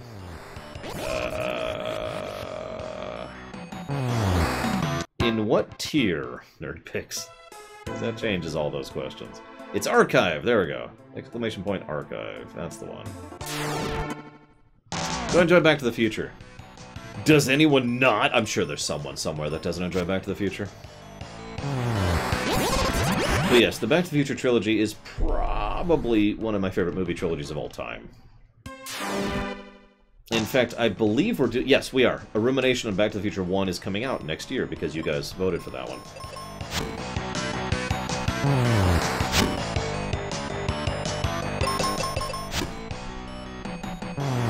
Do I like Christopher Lloyd as an actor? Abso-frickin-lutely. Although, I love to share this little factoid because it amuses me every time I think about it. He actually did Star Trek 3 before he did Back to the Future. How's that for an interesting thought?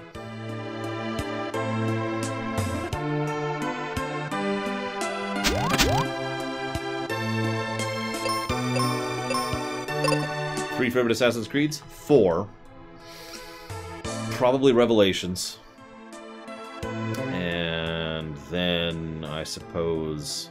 I don't know. I haven't reviewed the Assassin's Creed games, so I'm actually going to pass on that question. Because I don't know. I've only reviewed Origins and Odyssey. So of the two I've reviewed, Origins. Because Odyssey can go to hell.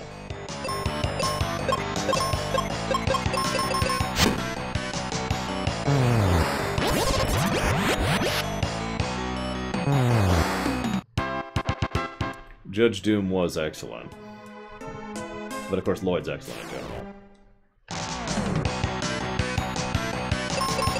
Yeah, all you need to do is look up the for those of you, I'm gonna avoid spoilers for Babylon 5, obviously, because there's people in chat right now who haven't seen the show, and are actively watching it. But all I'm gonna say is San Diego.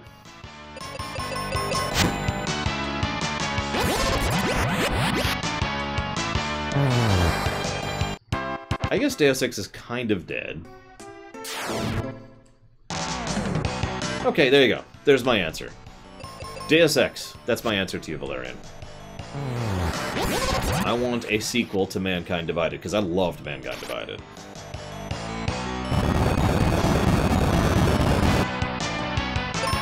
Yeah, Deus Ex is kind of... I don't think they know what they want to do with Deus Ex, is where that's probably at. To be completely honest. Alright, real quick. How many of you got to this part of the dungeon and got stuck for a long time? How many of you got to this part of the dungeon and got stuck for a long time? More than one playthrough?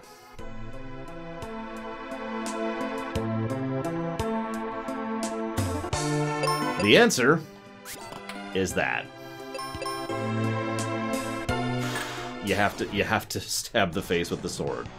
And I spent so much time wandering around trying to find where the hell the frickin' switch was to open that damn thing. Which tier, Death Eagle? Oh my god, I was livid. Favorite actors and actresses? Oh jeez, I don't know off the top of my head. I don't have a list ready for you, Justin, I'm sorry.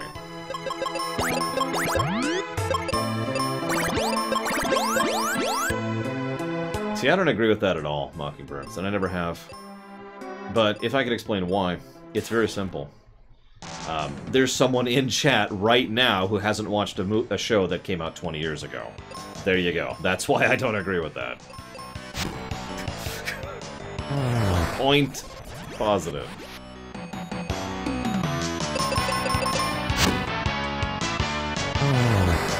What I usually try to do is I try to do a nice... If I have to discuss spoilers, I tend to be like, spoilers for this in 5, 4, 3, you know, I do a countdown.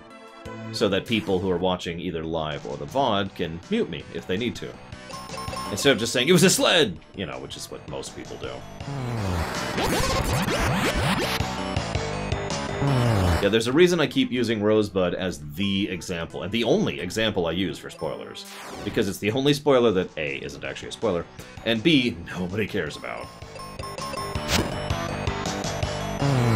Everything else is a spoiler. There's a Star Wars spoiler that is a spoiler, and will continue to be. As long as new generations are being born, you know what I mean? Is Babylon 5 available for streaming right now? I don't actually know.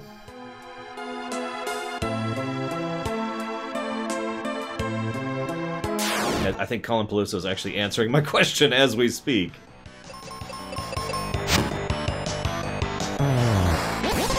Not really, Mr. Red. I preferred the Jensen stuff. So that sounds like a no, and that sucks.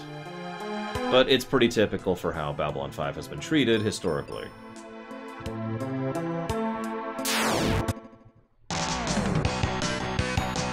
That sucks.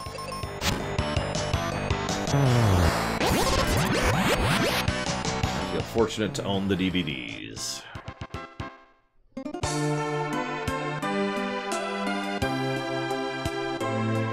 Yeah, the right squatting on Babylon 5 is real, and has been forever. That's nothing new. It's just... favorite online YouTube series. probably oversimplified if I had to pick one.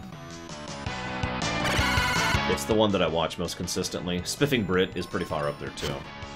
I usually don't have time to watch Spiffing Brit, but he tends to be a good falling asleep YouTube thing. Also, History Matters is very high up there on my list, I would say.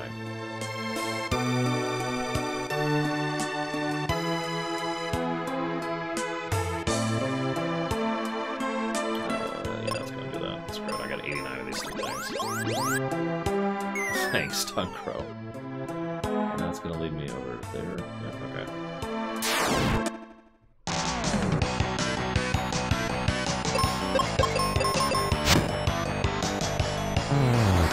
Favorite Klingon?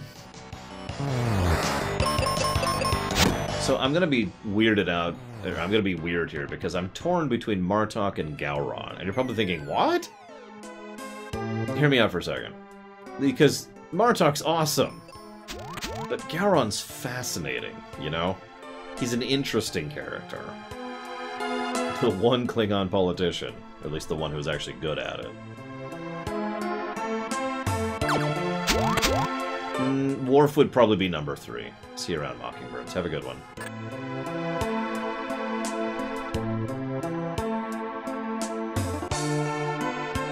I apologize about the music. There's not a lot I can do about that. Yeah, just muting the game is the option there.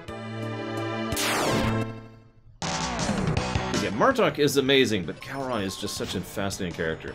The catch, of course, is Martok had a lot more screen time than Gowron, so by virtue of quantity, Martok probably wins.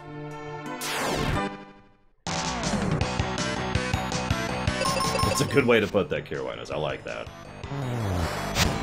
Saga Frontier or Secret of Evermore? I don't like either of those games. I guess I'll go with Secret of Evermore. Yeah, Gowron was well written and well acted. I'm glad they got the actor back to play his son in Star Trek Online, because that's awesome. He's part of an ongoing plot, so he's going to keep doing more stuff in the future, which is even better. I don't see why not, Baron. Yes, it's coming out in March. I could give you the exact day if I really had to, but I'd have to dig out where that document is, and I'm not actually sure where it is off the top of my head. So this is the Exp room, by the way. I haven't been talking about the game a lot. All these enemies here are super weak to you. So you can just shred your way through here. Even, like, effortlessly, even more than you already have been. You have to give me money, Death Eagle.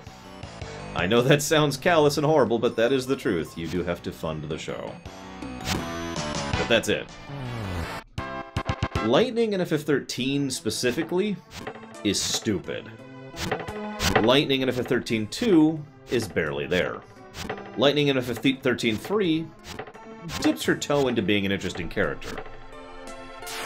And has some surprisingly good scenes. And then ends up in France.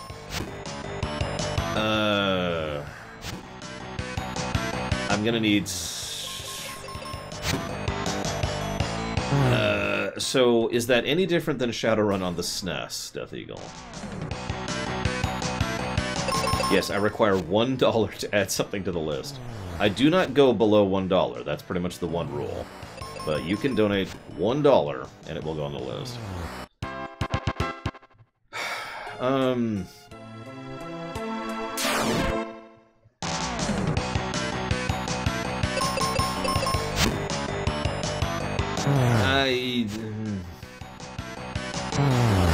Is it on the Genesis bundle that came out on the Switch last year? Because if it is, then I'll go ahead and say yes to that. If it's not, then, well, I'm gonna have to pause the game and go look up some things.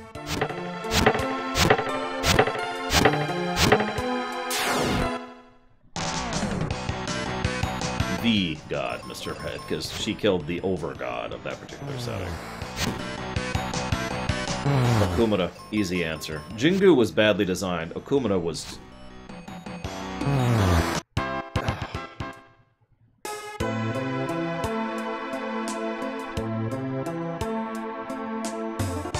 I mean, there were like 30 games on that bundle.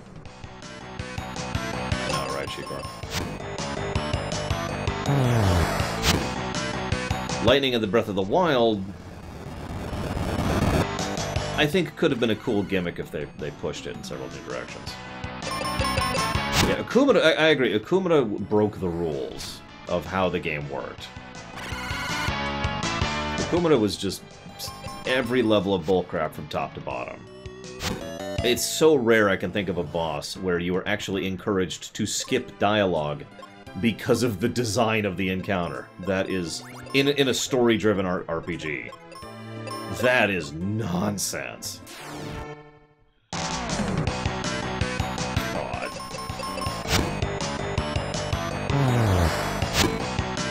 Ash from FF12? Well, she's really hot. I mean, I think she's an interesting character. I think she could have gone through more specific character development on camera, but I do nevertheless like her arc. The woman who wanted vengeance and was basically perfectly poised to be the villain. This isn't really a spoiler. She starts off that way. She was supposed to... It was in just about every way going to be the villain, and then she went through an arc to not be the villain, and I thought that was pretty cool.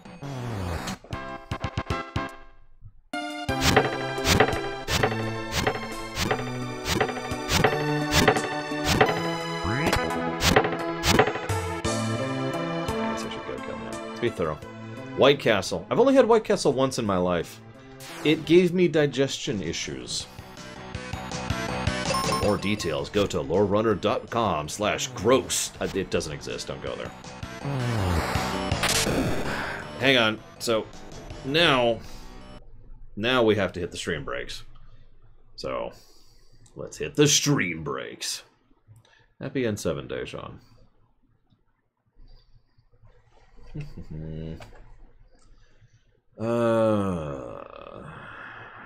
Do I have Square's most ambitious FF?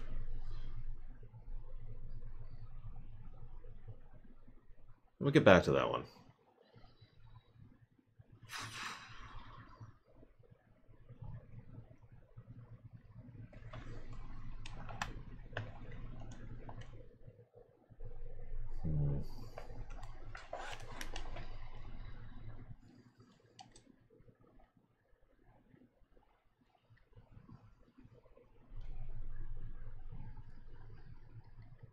Does anyone know the name of a completely legitimate Genesis emulator? A completely legitimate way to play Genesis games, I should clarify. A good one, preferably. Because we've got, what is this? Genesis Plus GX, Genesis Blastum. I guess the Plus GX is the one I want. Gen Z, well, that's not on the list, so I don't have access to that. Unless it's up here? Might be. Nope, it is not.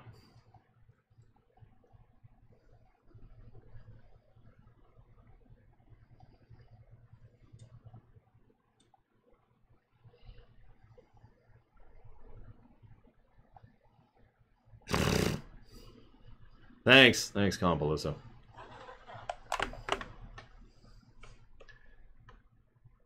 Fuminate. Oh my god. I thought you said Funimations for some reason. I was so confused by that.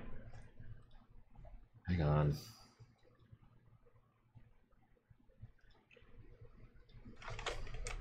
Yeah, believe it or not, no one's ever asked me to stream a Genesis game, so I have nothing set up to do that. Please don't ask me to do Genesis games. I have nothing set up to do that. There we go. And then this one, and then this. You're sure this is different from this NES game? I mean, I believe you. It's just, it looks identical as I'm staring at it. Let's put this up here. Yeah, I played Phantasy Star on the Switch. Makes my point for me. Okay, so this is in here, and then it's gonna be in here.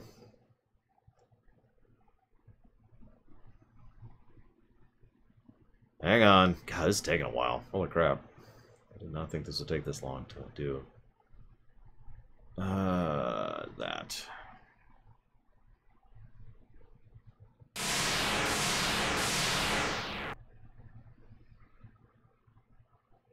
This is done by FASA.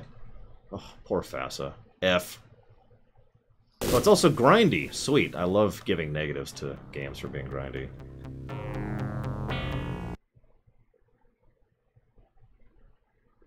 Why would I be a decker?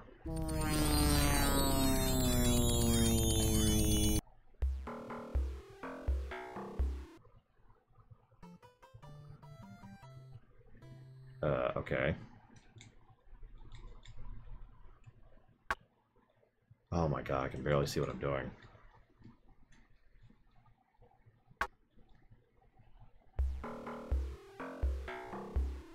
Okay.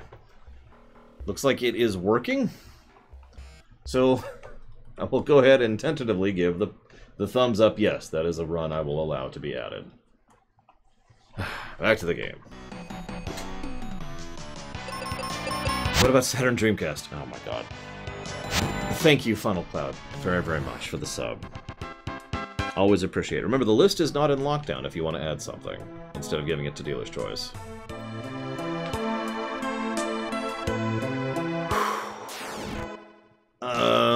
No. There you go, Ventures.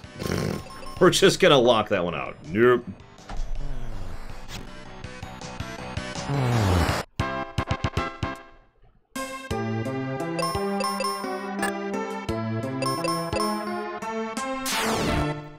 If you successfully manage to point out a Dreamcast game that's been ported to something else, then sure.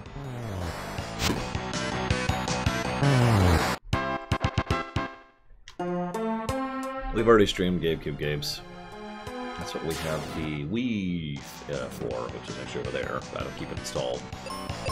Okay, just making sure, Final Cloud. Thank you again, sir.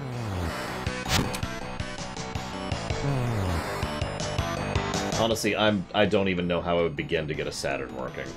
So, it's probably doable. But I'm just gonna go ahead and call executive veto on that one.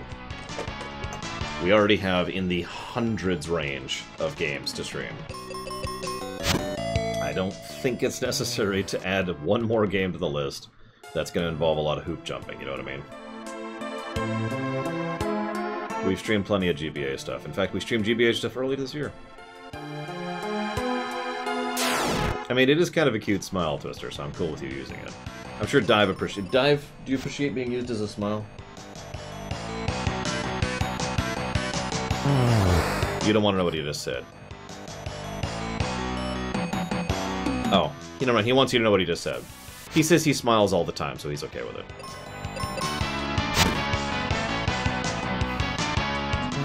I guess I should leave you back here so they can see you. Although you're behind the AMA thing right now. I can't. Oh my gosh. There we go.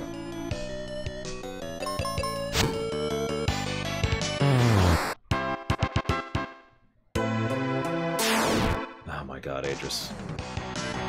Laura has been talking to stuffed animals since he was pretty small, yes. Laura's not ashamed to talk to stuffed animals. After all, he talks to, you know, himself. Yeah, Xbox is a hard no. Xbox 360 is a hard no. Xbox One is a hard no. Xbox One X is a hard no. PS5 is a... we'll see. There's technically already one PS5 game on the list. We will see where that goes. I do not anticipate having to buy a PS5 for over a year, so that'll probably happen then. And by then, there will probably be other PS5 games worth picking up. Yeah, there's nothing wrong with talking to stuffed animals. If they start talking back, that's when we have a Chucky situation.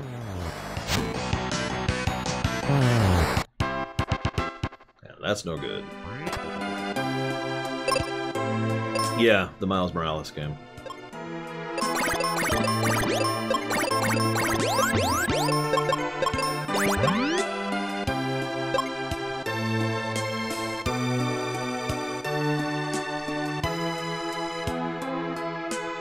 That wouldn't even surprise me, Colin Peluso, and that's probably sad, but there it is.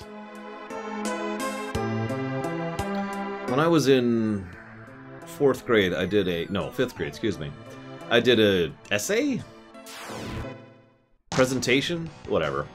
On why my stuffed animal that was actually Big Boss specifically was super awesome. The summary is he was never going to make fun of me, or put me down, or mock me, or deride me, or imply that I don't matter, or imply that my opinion doesn't matter. And he was always going to be there for me as long as I took care of him.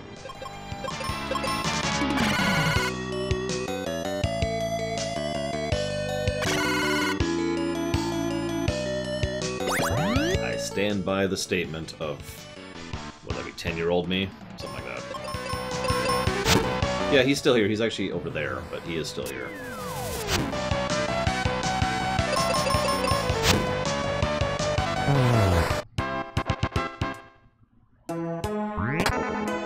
That wasn't a rickroll. That was a legitimate statement.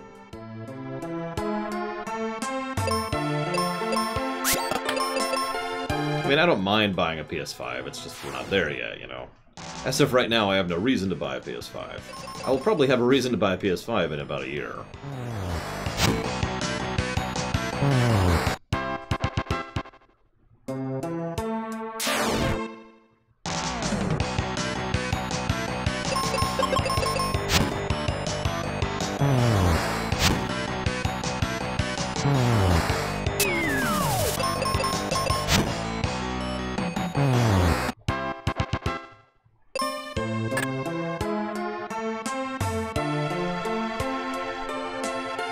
Listen, we don't charge enough for the games we make, Final Cloud. We should be charging you more money. I mean, honestly. In fact, we should be charging you for even thinking about our games. And what are you doing giving our games away for free to other people that are your friends? How dare you? We should charge them again for the game you are giving them that you own. Because that's how that works. That's how ownership works.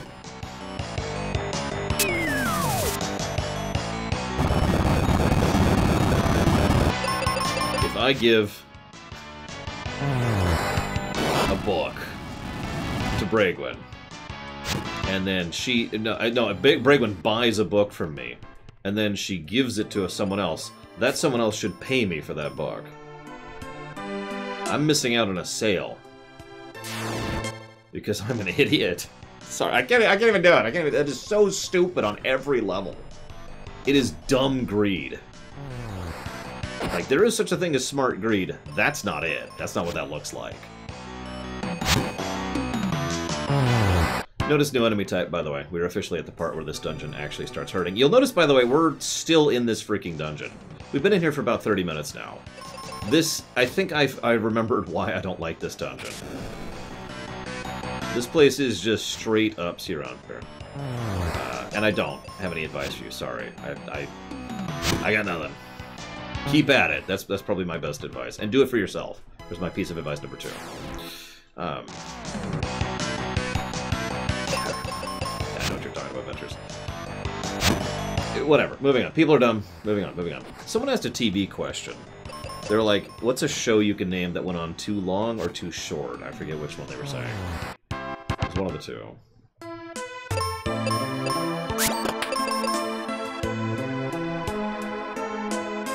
Was that person still here?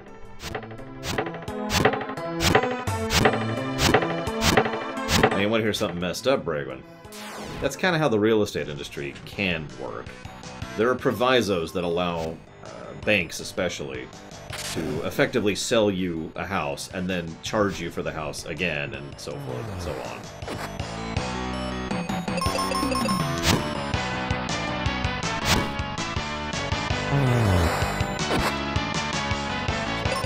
We're already there, kind of. I say kind of because there are some caveats. You know, if you completely really 100% own the house and have no mortgage, then you do actually have the ability to gift that house to someone else. There's some paperwork involved, but you can do that. Whenever I take over the world, I'm going to fix the frickin' real estate industry because it's stupid! Sorry. It's a week after Polemic Day. It's still in my mind. Anyways, alright,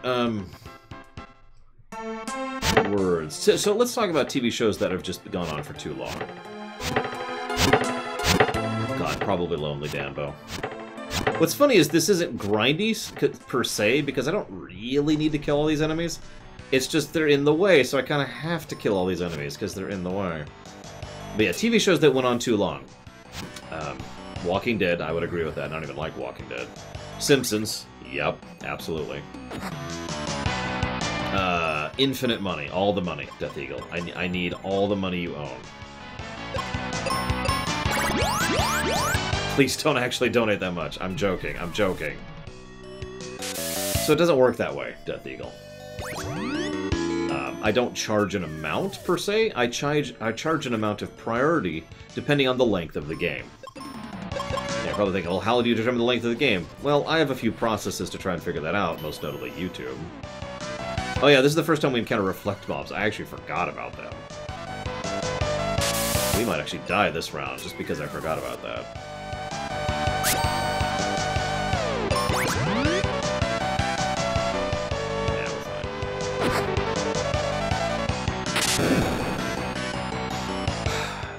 But I have no idea how long the game is, so I have no idea how much priority I would charge. Thank you, Zach Taft. I hope you do too. I'm sure glad we got all that worthwhile Mass Effect news today. So here's another. Here, let's reverse that. Shows that went on too short.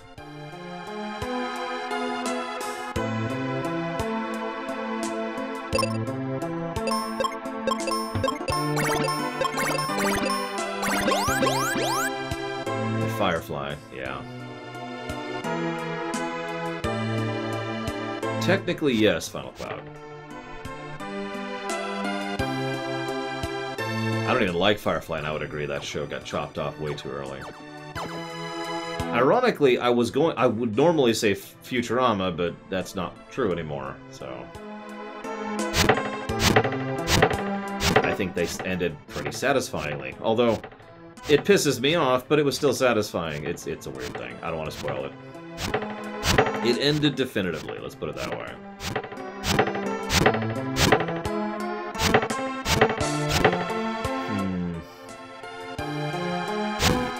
Venture Brothers? I only liked one episode of that, so I can't speak to that one. Yeah, the original V miniseries I would agree with. There was a lot of potential for that.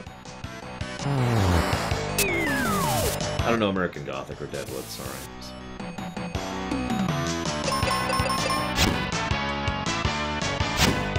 Yeah, I'll look it up later, Death Eagle. I don't know, is the answer to your question. I feel like I've already answered your question. I charge an amount of priority dependent on how long the game is. The end.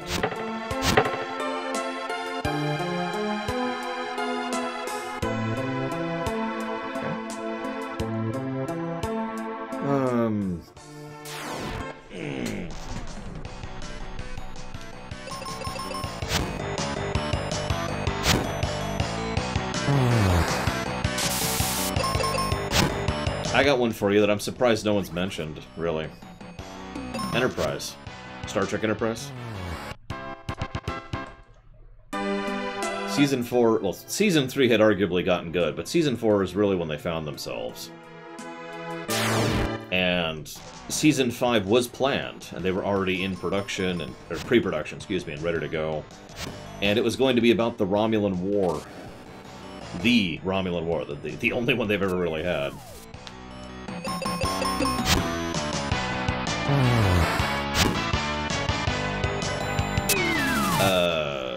The Sarah Connor Chronicles or whatever?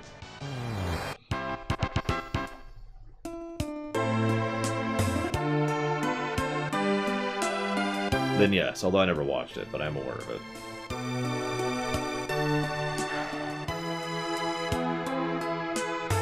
Legend of the Rangers. No comment. Babylon 5, ironically, went on too short and too long. Because that's just the nature of the beast, really, at that point. Hang on, I'm checking something. I forgot something. Farscape. I was okay with Farscape ending where it did. I know, sacrilege, but... I stand by it. I forgot to go this way.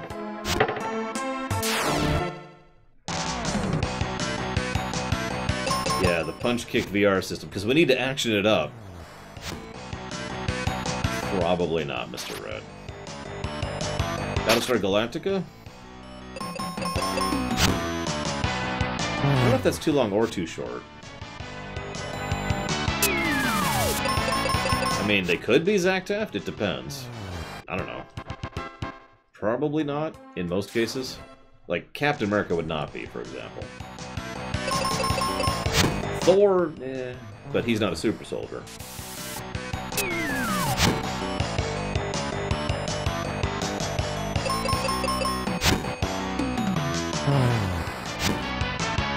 Is Jessica Jones too short or too long?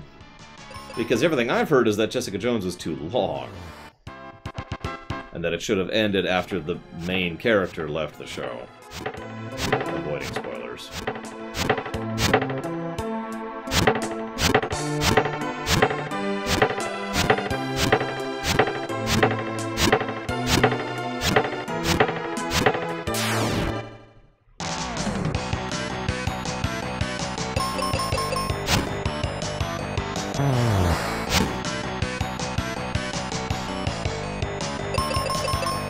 Listen, I'm a lumberjack, and I'm okay. I sleep all night, and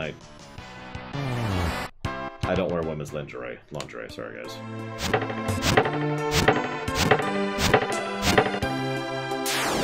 I know, Valerian.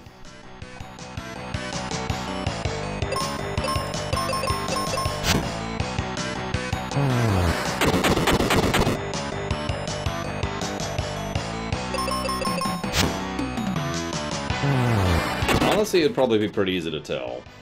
I guess not. On the lore weeks, it'd be pretty easy to tell. So clearly I strategically don't during lore week.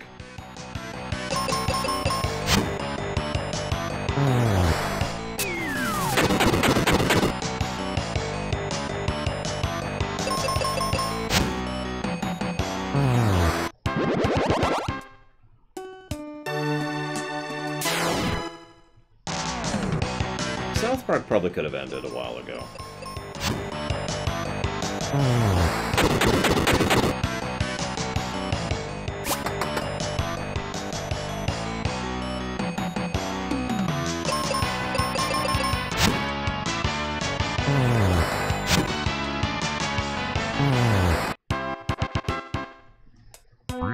There we go. I was just thinking to myself, you know, I feel like I should have Meteor by now. And I should. Forgot to go get this chest.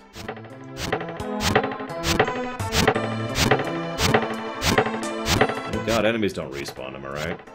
As much as I do firmly believe the enemy encounter rate, the enemy encounter distribution is too high in this game, at least they don't respawn. God, could you imagine? I mean, yes, I can, because I've played other, you know, old RPGs before. So let's do this.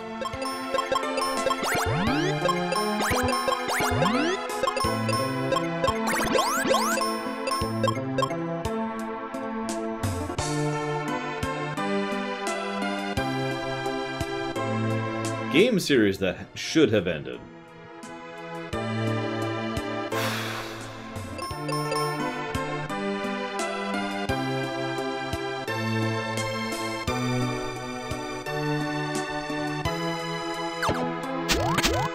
Fun, but drags on too long, Shihali. This is pretty indicative of my opinion up here. And honestly, this is probably going to be codified. I'm just still sitting on it. Yeah, I would agree with Metal Gear Solid. It should have ended with 3 or 4. I would be fine with either. What am I doing? I'm doing this. I think. I don't know where I'm at in the dungeon now that I've backtracked. Ah, there we go.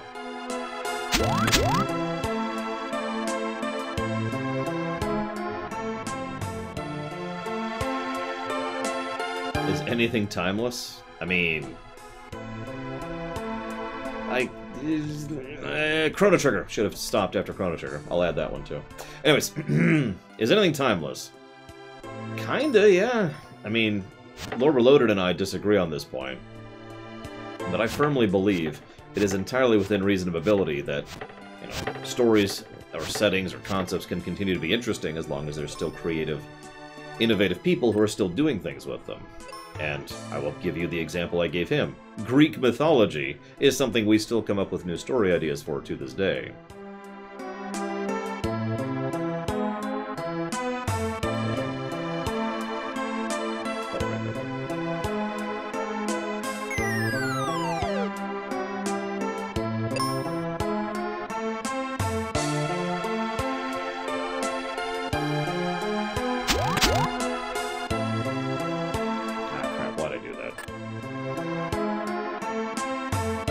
I haven't played past trying to, so I don't know how that is. Ironically, I can think of a few game series I think should keep going. Mega Man, sorry. Lufia, yeah, Lufia probably should have ended after 2. Breath of Fire should have ended after 4, I agree with that. Although they could have done more with 4, they just didn't. But that's okay.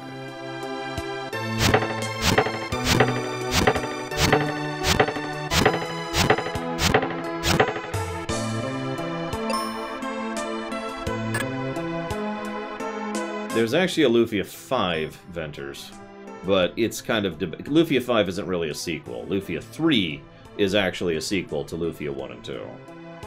Lufia 4 we don't talk about. And Lufia 5 is a remake. Reimagining's probably a better word.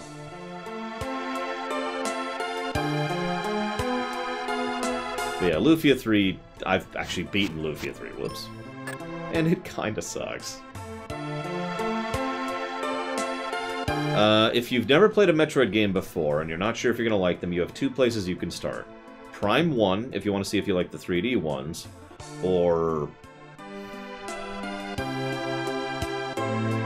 Zero Mission, which is a GBA game, if you want to try a 2D one. I would recommend one of those 2 to see if you're into the concept and idea. Oh, it was awful. Final Cloud. Oh my god, it was awful. Okay, so now that we've gotten that stupid thing.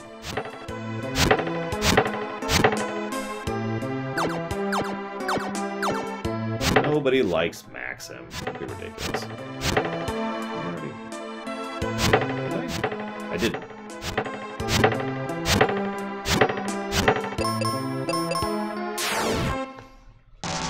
Yeah, the original Metroid is not what I would call super great. But then again, I've never reviewed it, and I actually hope to someday. I actually hope to review Metroid and Zero Mission, which would be just a fascinating thing to do, I think. But that's just me.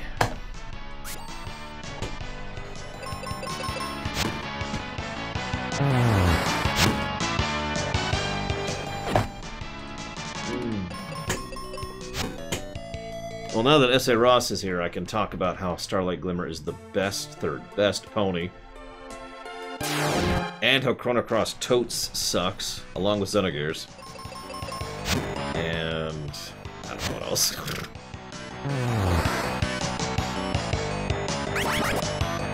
Do you mind?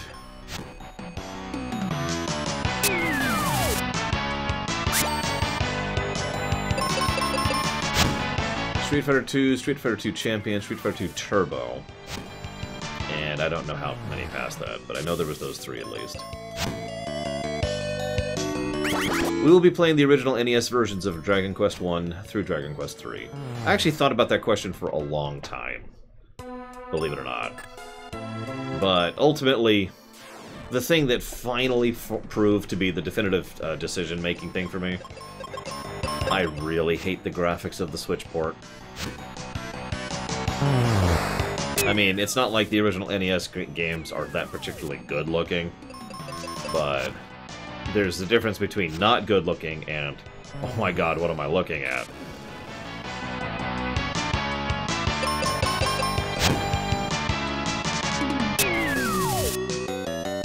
That is an interesting question, Shihali.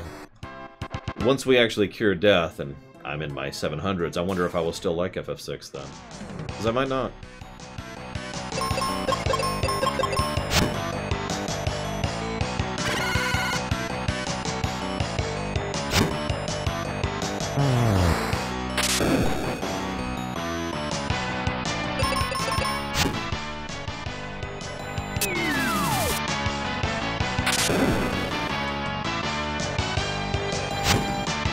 By the way, you'll notice there's a trend. It kind of has been in the whole game, but it really starts now. It works on like this. You enter a new area, and there are two tiers of enemies. There's the enemies your partner kills in one hit, and then there's the enemies your partner doesn't kill in one hit, usually 2 hits. You'll notice we have already hit the 2 hits range for this particular area. Continuing to drag on this stupid... We're not even done with this place. By the way, I'm gonna give a negative for this dungeon. This one dungeon. Like, even the volcano was not this bad. No wonder I remember this so badly. God. This is terrible. We've been in this one dungeon for about 32 minutes right now.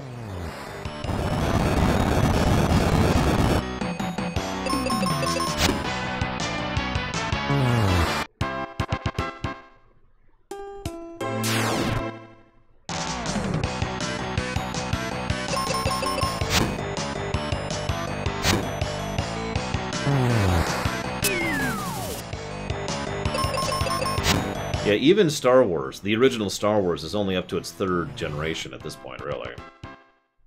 That being said, that 3rd generation is fond of it, so there it is. That fact remains. Yeah, Tolkien definitely is up to the point of having 3rd generation fans.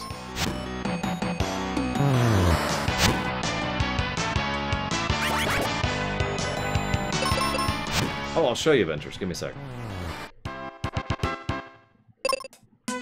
Wrong thing. See? It just adds another row. Nothing fancy.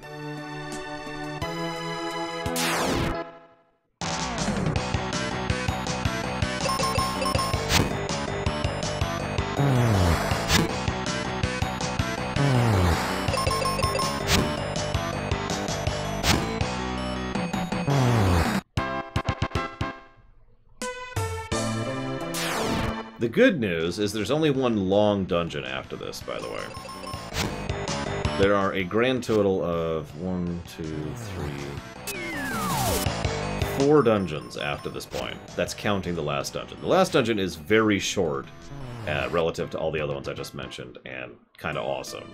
The tower can go to hell. So there's the tower, the ship, the hill, and the tree. Those are the dungeons we've got to go through.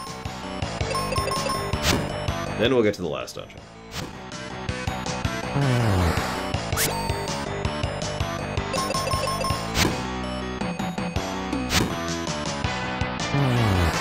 See, I never played Fable 3, really, so I would say Fable 3 is the question, is the definitive answer to whether or not it went on too long or too short. So what do you think about Fable 3?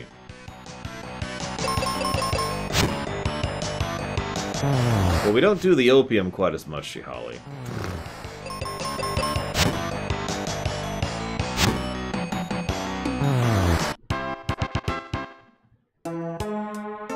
But no, even I will admit, FF6 is actually a terrible game that I despise. That's not true. I showed you guys that picture of when I had the projector. Having FF6 up on my wall, actually probably closer to 10 feet tall picture of FF6 up there, was actually legitimately awesome. And I'm gonna go and admit something that I probably shouldn't, but it's okay, nobody's paying attention anyways. It actually drew a few tears from me. Just from feeling.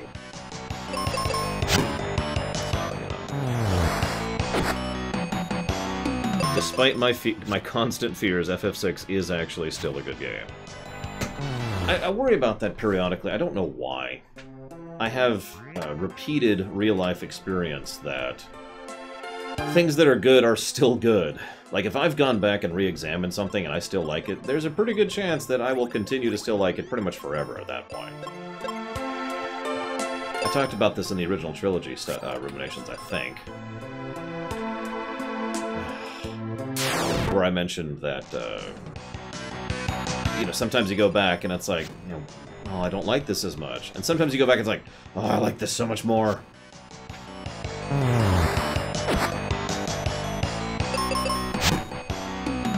Who would I ship Sora with? I mean, Kyrie's the only real answer there. So, Kyrie.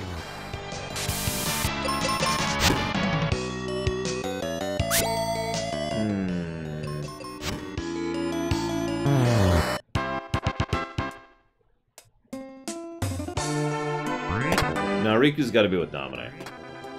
Obviously. Or himself. Riku could be with Replica.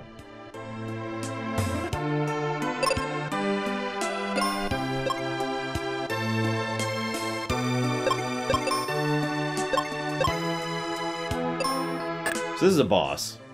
This is the boss for this stupid dungeon, finally. I think this is literally the longest dungeon in the entire game.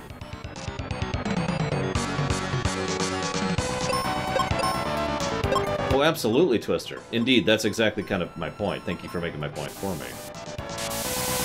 Did you seriously... Oh my god.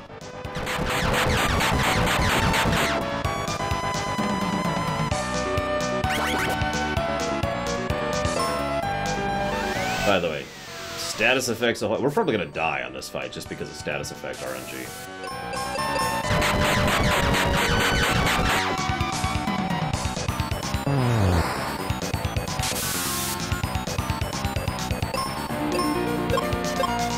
He has the ability to straight up kill me right here if he goes before me and hits me with Petrify.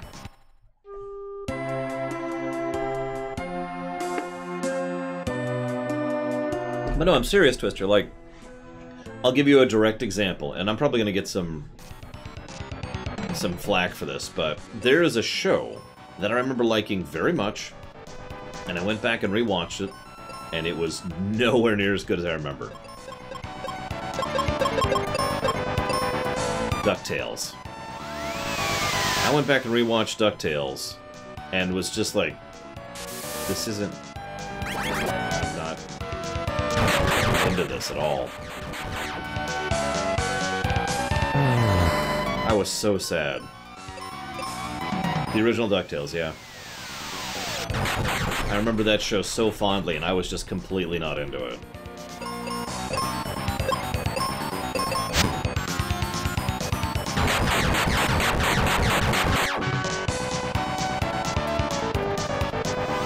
I haven't seen much of new DuckTales. The only thing I've seen is spoiler, spoiler, spoiler. If you know the show, you know what I'm referencing.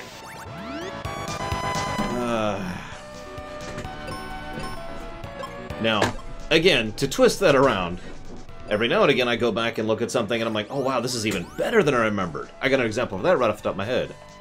Animaniacs. That is still a good damn show.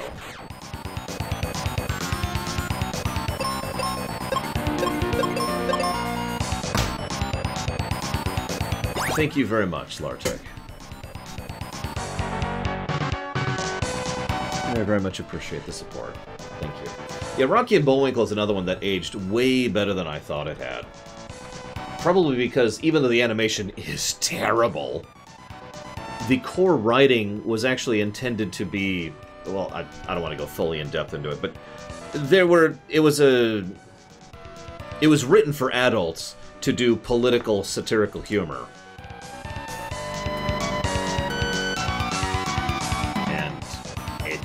Was well written as a direct consequence of that intent.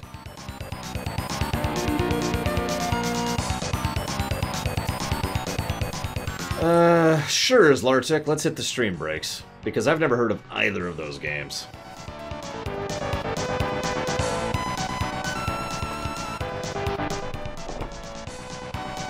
Oh, that's one game. I'm sorry.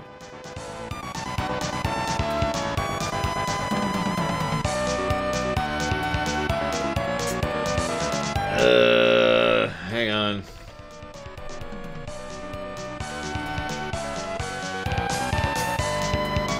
Give me a second.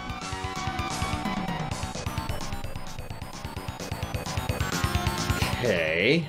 That's not comforting. Hang on. Hang on. I have another method here. We might be executing the veto. That's how that works, right?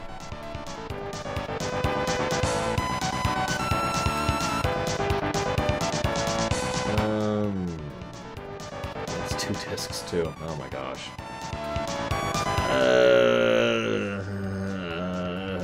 Okay, here's the deal, Slarchek. If you're okay with me adding that under the proviso that it might not be completable, I'm okay with adding that, but you do have to sign on to that. If you're okay with that, then I will accept that.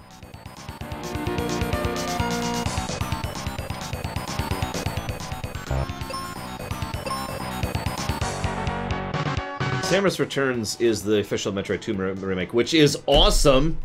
I loved that game. I'm not even joking. That was an amazing game. I literally only have 2 complaints about it.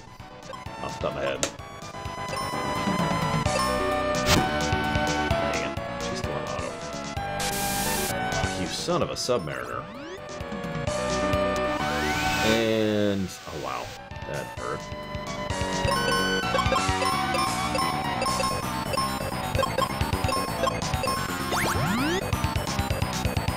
That's hysterical, S.A. Ross.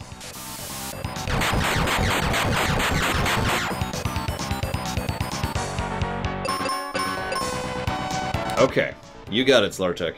I just wanted to be upfront about that, because we've had issues with completely 100% legally playing video games before. And, that is pretty much the only method I'm going to have for playing that one. Sorry, I'm not shelling out $90 or $100 for that.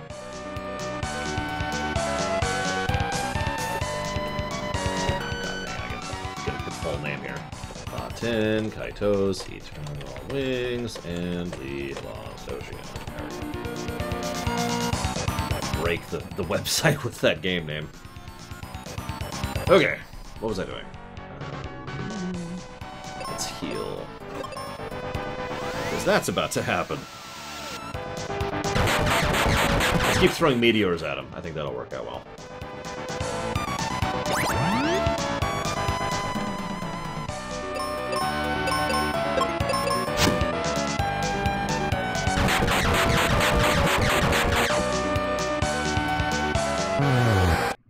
Okay. Hey. I'm grateful to you for beating those monsters. Allow me to carry you. Wait, what?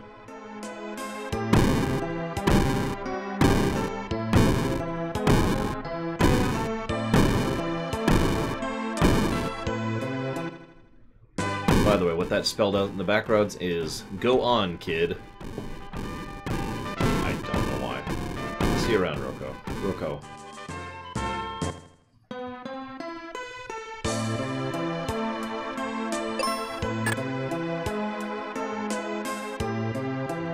Effectively 40, Mr. Red, but literally 99.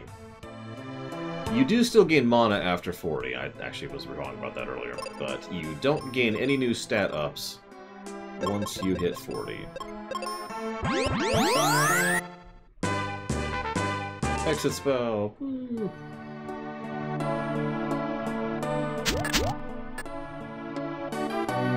Hey, what's up, bald man? Captain Mac will tell you about the prophecy.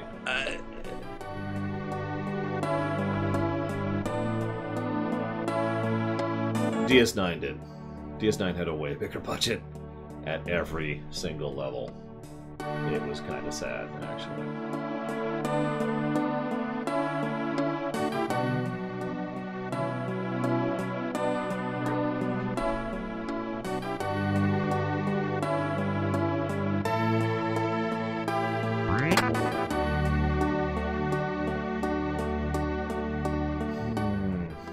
Three dungeons left, guys.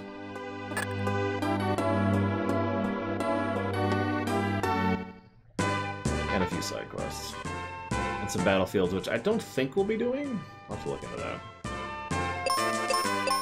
Welcome to Windia. You can tell it's Windia because it's wind. Oh my god, there's a Chocobo! Look! Chocobo. No, Mr. Red. Where's Norma? Have you seen her?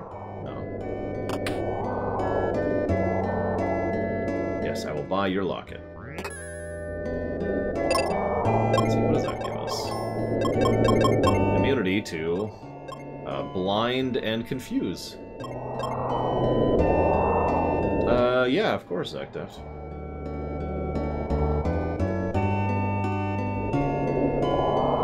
No, Palooza, but DS9 just had... I don't understand how to phrase this.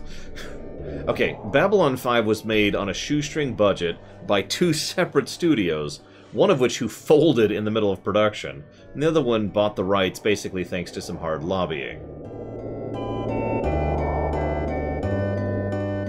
So, it was not particularly well made, or, you know, from about...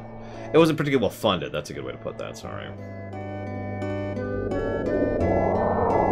Whereas DS9 was a Star Trek show when Star Trek was at its peak. Yeah, sure. Whatever.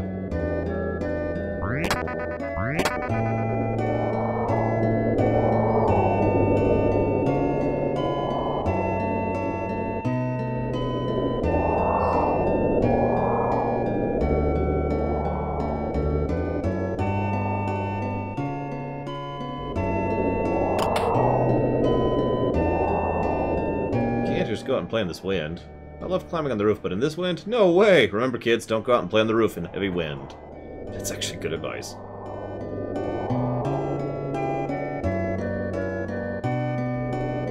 Good night, Dream Whisper. God, is it really that late? I may not beat this game today. I mean, that's okay? Question mark?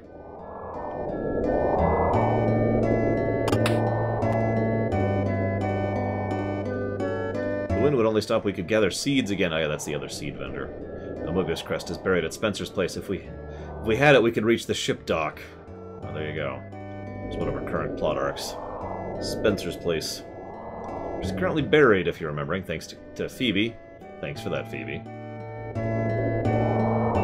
Don't be silly, Mr. Red. Who could ever love a beast?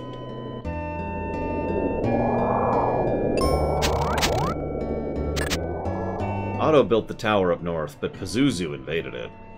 Oh, thanks. Oh yeah, by the way, you're probably wondering why the main scientist guy's name is Otto. His full name is Otto Sid.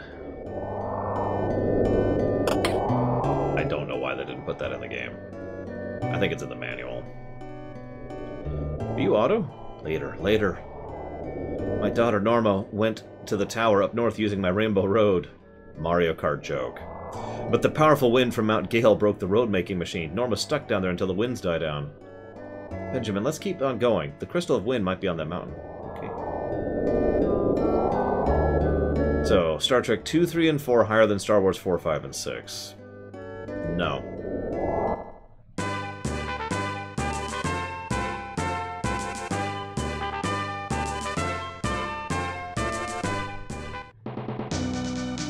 Finally a good song. God, I love this song. Sorry.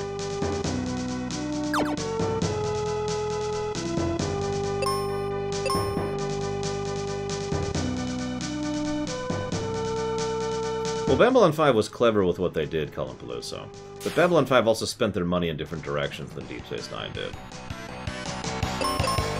It is worth noting that the Foundation Imaging, which is the company that did the special effects for Babylon 5, would eventually go on to work on the special effects for Star Trek. In fact, I can name you the exact episode they started doing that. It would be the episode The Swarm over in Voyager.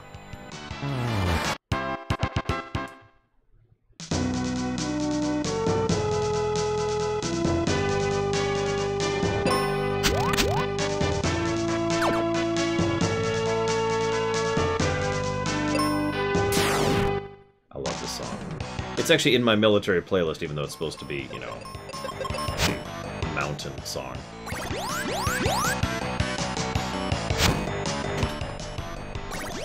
Oh, come on! Well, that did nothing.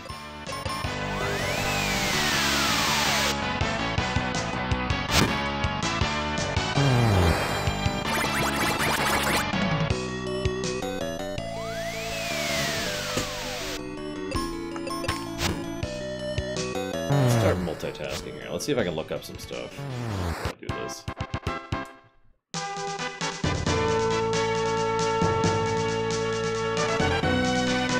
Well, it depends on what you're after, Mr. Red.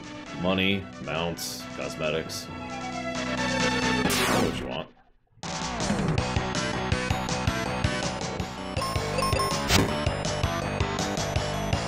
You could also just do nothing until... Oh, for God's sakes.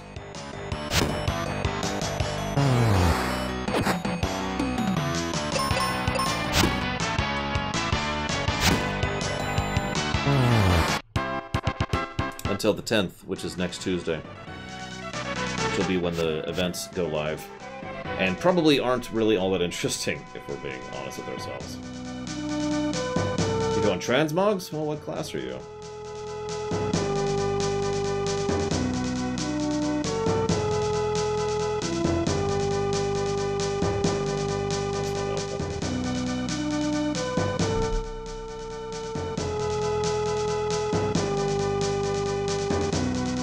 Okay, this dungeon's nowhere near as long as the next two. We'll be here for a minute, but not that long. Of course I will, Zlartic. I'll even probably record it, but I won't stream it.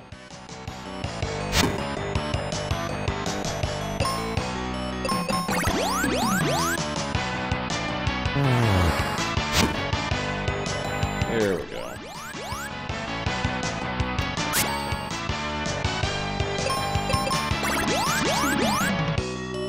Well, what's a horror game to you, Sinister Wing? Give me an example. See you around, Justin. I'm glad you've enjoyed, despite the fact that the game is long since outstayed its welcome.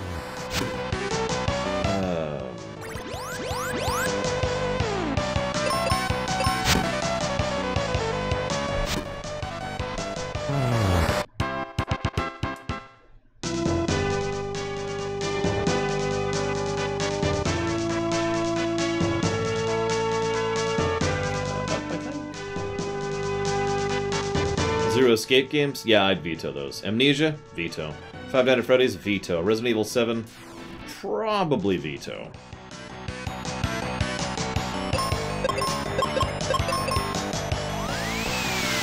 Speaking of vetoes... Why Resident Evil 7? No thank you. I don't know what else to add to that, really.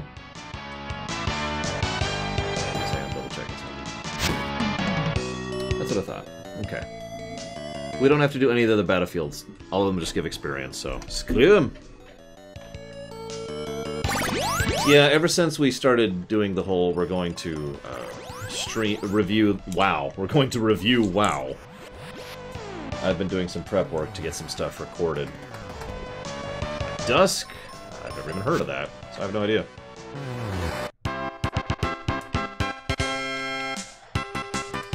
Grossest game that I actually like.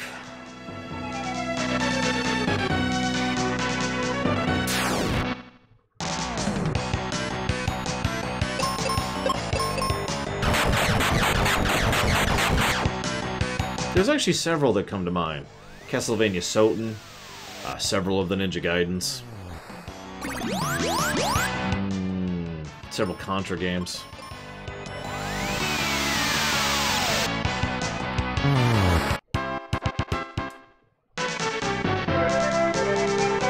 Like I said, much quicker dungeon than the one we just did. So you're the one draining the Crystal Prince power. Nah, it's Pazuzu, but you'll never meet him. Most difficult boss in the game. Dullahan! One second, though.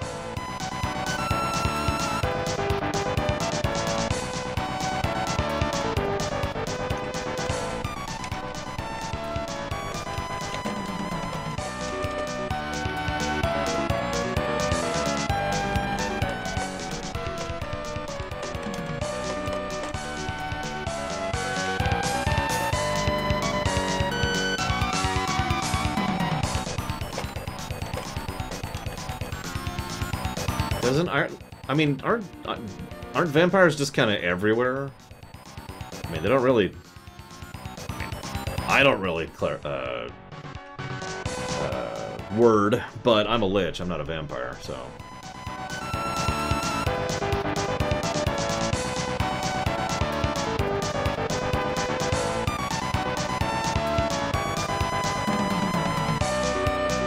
It's literally just called Giant Tree. That's the name of the dungeon.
I'm going to codify 5 negatives to gameplay. RNG, number of encounters, bad dungeon design, the giant tree by itself, and the fake difficulty of the status effects. There you go. Bam, bam, bam, bam, bam. Ah, okay. Back to the actual game. Silent Hills.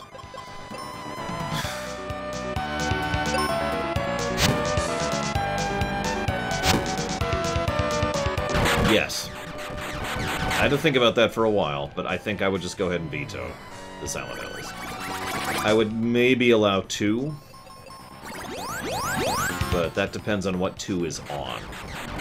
Because I don't know what's been ported to at this point in time. Not really, Zlartic. I mean, I'll pay attention to it for the show, Zlartic, because you guys have already started putting money towards that run, but I stopped caring.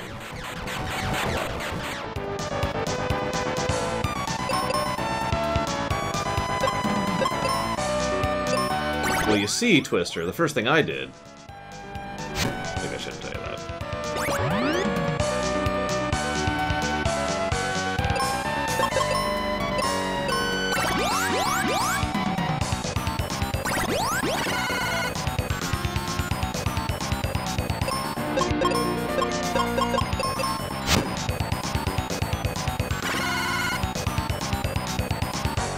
Call of Cthulhu's? Never even heard of him. So, veto.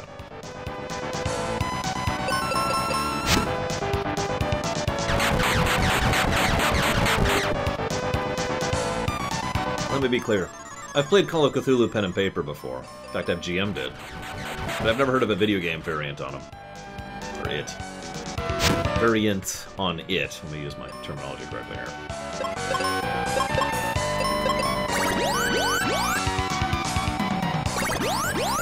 Thanks, Benjamin. Thanks for that. I think they're trying to figure out horror games I wouldn't veto. Like, I don't want to be just like, screw all horror games forever, because I know there's a big market for that, but honestly, at this point, again, we have a huge list of games. I'm not into horror in general. I'm at the point where I'm being much pickier about games that I allow to be funded. I'll tell you a horror game that I'll be allowed to be funded. Perfect Dark. Maybe. Maybe. Let me add that caveat there, sorry. I'm not actually sure if that's true. Because I'm not sure I could get a hold of a copy of it.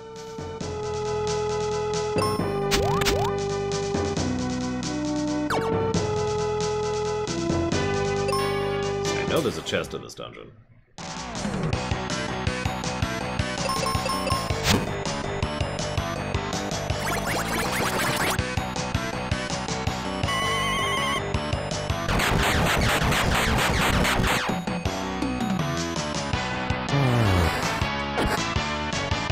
Alone in the Dark? The original or the new one? Either way, I'd probably be okay with that.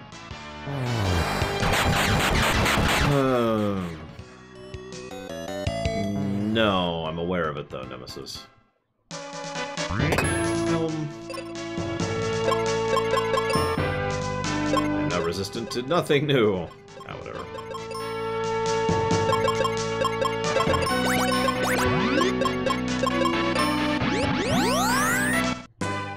I've never even heard of that Aedrus, so I don't know. Yeah, I was gonna say, if you're gonna ask me to play the remake, then I'd be okay with that because it's ridiculous and stupid. But, you know, not for any good reason.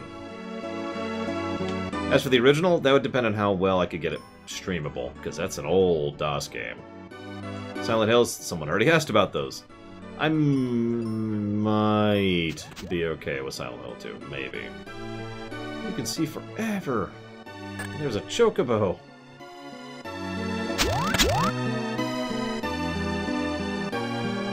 Yeah, that's kind of the goal, Sinister Wing. If you ever hear me hit the stream breaks, that's one of the things I'm doing, is immediately looking it up and trying to do a cursory glance at the game. Since I don't want to pause a stream for too long, after all. The wind has suddenly stopped. I'll try to make the Rainbow Road Mario Kart joke.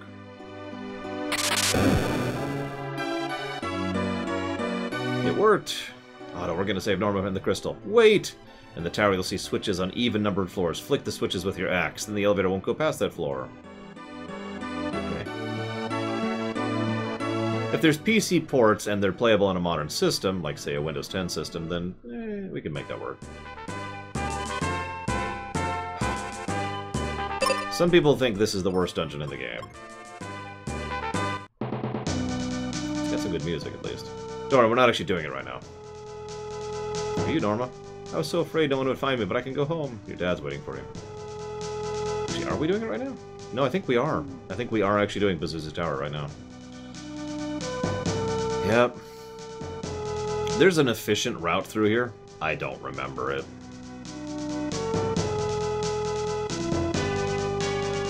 So the reason this dungeon sucks is, ironically, because it's a well-designed dungeon that is absolutely flooded with irritating enemies.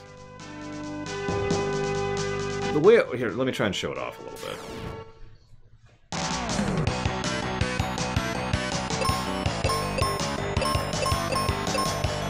Let's do this. Yeah, lots of status effects. There's some suicide mobs in here. There's mobs that can... they start casting death and just straight up killing you. This place can suck. I know, Melkar. Like, they did a good job with this in the Bone Dungeon. They really did. Then there's Pazuzu's Tower. And the damn tree. Good news is we're level 29, so we're kind of the level we need to beat the game. Now we're level 30, so we're super good. So there's the boss of the dungeon. Sweet, let's just go talk to him. And he teleports away. Actually, what it is, so there's an elevator here. So the way this dungeon works is there on several floors there are switches which turn off the elevator. That means the elevator cannot go to that floor. The general goal is to go throughout the various floors and knock out the switches bit by bit to force him to not be able to escape you. There's actually like 5 or 6 different permutations for how you can go through this dungeon. That's actually pretty good design. You're probably noticing the reason why it's still irritating, though, and I already mentioned it, it's because of these people. They love to spam blind. It's actually, I think they have a 60% chance, or 66% chance, 2 2/3 chance to cast blind. And they love to spam that stuff.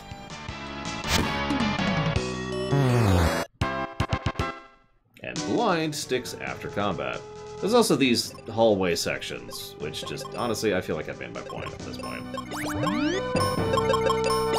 Oh yeah, the enemies here have reflect, auto-reflect on, so that's neat too.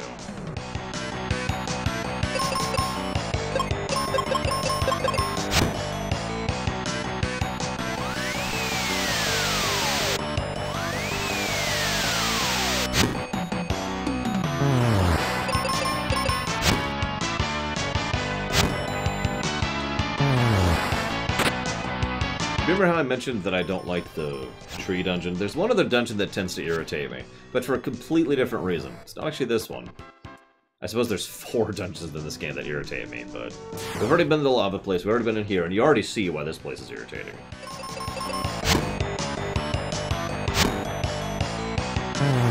And we've already done the tree. All that remains is the ship. I'll just talk about it now because I have nothing else to talk about, because the questions stopped coming. It's okay, I understand. The ship tends to irritate me for a completely different reason than the tree, though. It's not all that long, and it's pretty easy to navigate. The reason the ship pisses me off is because it's like, alright, you beat Pazuzu, and I'm looking forward to the last dungeon, because the last dungeon's actually good, relatively short, relatively few encounters, there's multiple boss fights, great music, cool layouts, actual gimmicks to it. Oh yeah, by the way, you see that room just below me there? I know it only showed up for a second, but think about that. Hey Myron, hope you had fun. Anyways, last dungeon's pretty cool. So I have to go through the ship to get to the last dungeon, and it's like, I just want to get to the last dungeon, let's go!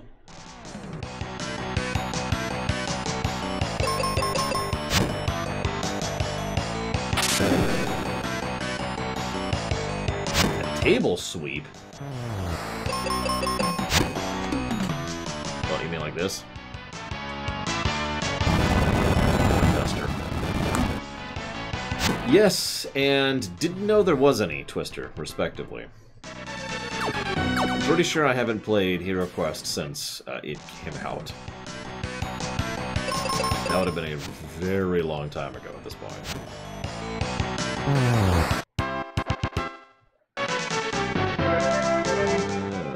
Let's do this.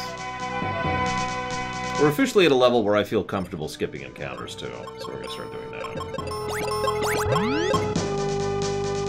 As many as we can, obviously.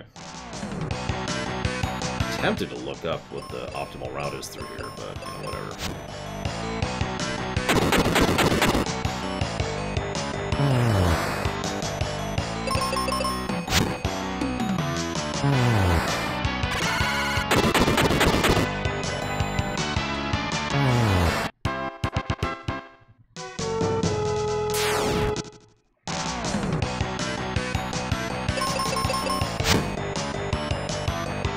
Sorry, Twister. I didn't care about lore back then. That's not true, actually. But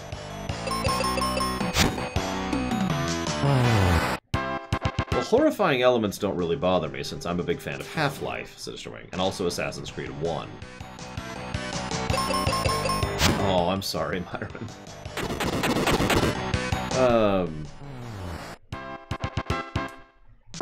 Whoops.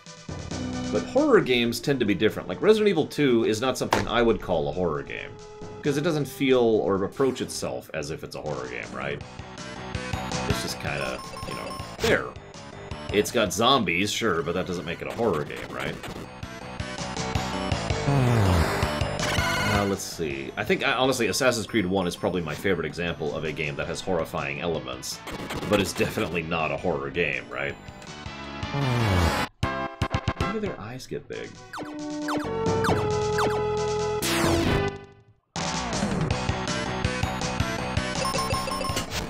Really? I'm sorry, I just got some, an ad email from the makers of my glasses asking me if I want to get rose-colored glasses. Because they sell those now. Rose-tinted glasses, excuse me. Yeah, they really are rose-tinted. That's hysterical. No.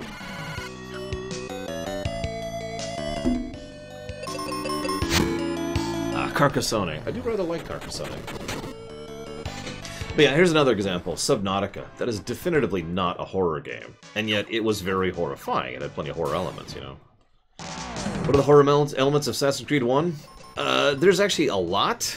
In fact, the first Halloween stream I ever did, we were talking about Assassin's Creed. But I'll give you one example. The apple, this is a mild spoiler, the apple was used by Henry Ford to convince people that the strike, the big strike, the Ford strike, which I can't remember the year, please forgive me, that they won when they didn't, and he didn't actually pay them more.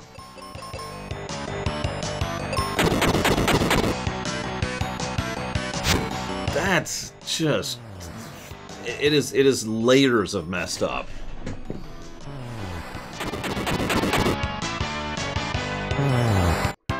In case you don't fully get that, let's just start at the bottom. One of the things that would mean is the fact that those people think they make more money than they do, and are probably spending the more money that they don't have. An indirect consequence of that might actually starve, or worse. That's just...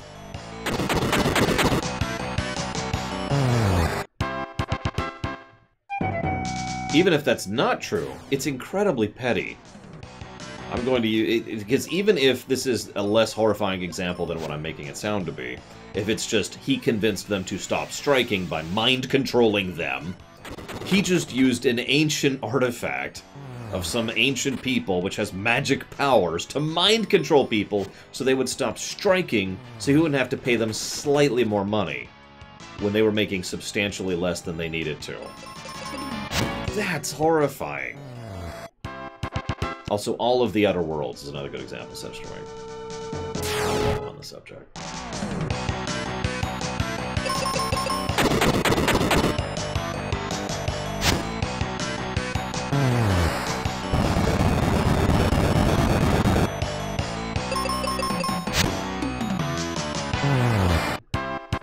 Hey, Jessica Kasumi, excuse me. Stumbling over my words today. Happy N7 Day, or November Day, or whatever you want to prefer it as. So what do you mean your scale, if you don't mind my asking? Because we're kind of in AMA territory here. Because, you know... I'm sorry, Sinister Wing. I apologize.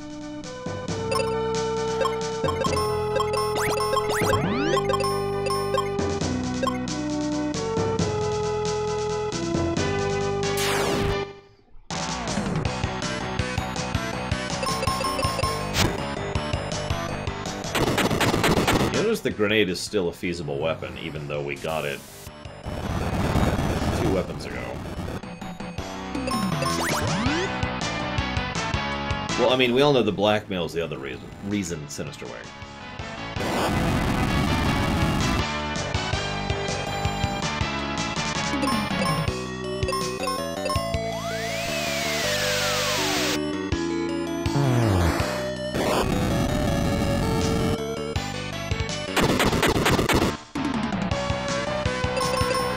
Die. Unfortunately, the best weapon of the game we don't get until pretty much at the very end, because that's how that usually works. Like, we have the best of every slot except for the sword. We'll get the sword later. In the last dungeon, I think. We will get the best spell in the game, well, the most powerful offensive spell in the game, in this dungeon.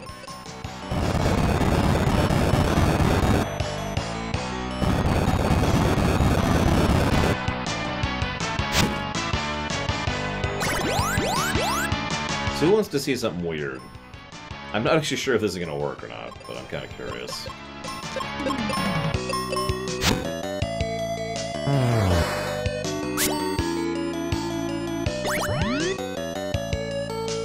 Yep. You notice how the life spell just instantly killed that enemy? I almost never do that, and even though it's a valid strategy. Let me explain a little bit. So, the life spell is supposed to instantly kill undead enemies. There's a problem here, though. They flipped the switch inaccurately. What that means is the undead enemies are unaffected by the life spell. Every single other enemy in the entire game is affected by the life spell, and cure magic in general. So the life spell just straight up kills most enemies in the game. So, that's going to come up later. I just wanted to mention it kind of in advance.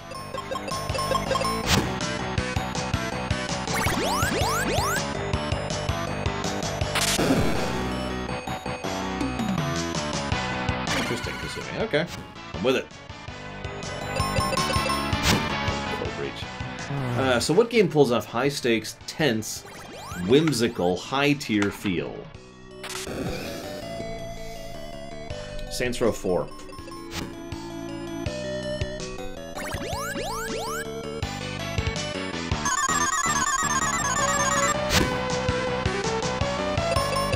That exactly, Twister. Does this get the sushi tag?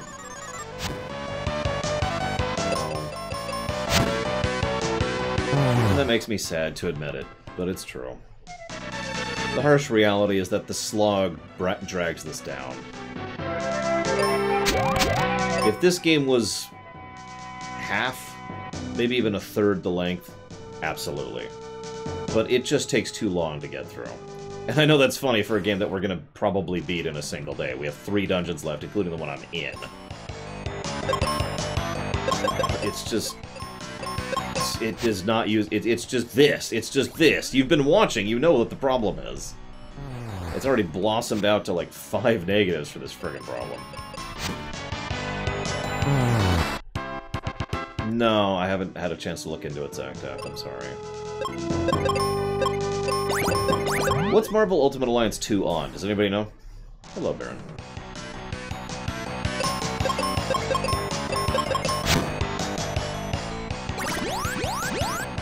Did I mention the mages heal?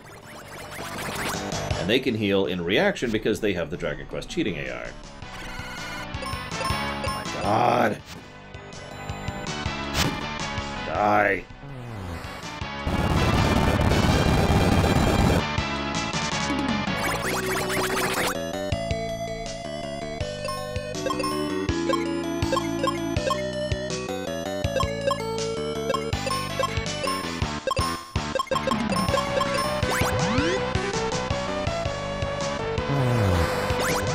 cast life on these mages. How do you like it, huh? That's so stupid.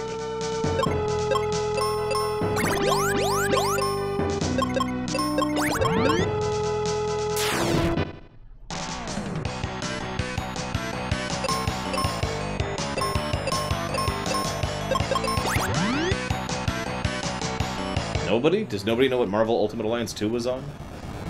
I feel like it was a console game, but I think it's also been on a few other things as well.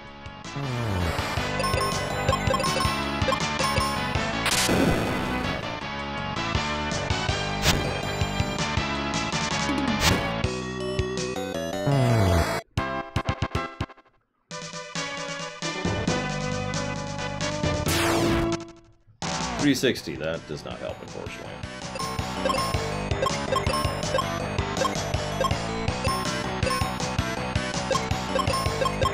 I suppose I should show off the exit spell at least once. That's what that does. PS3, okay, there you go. That doesn't, is it on the PSN?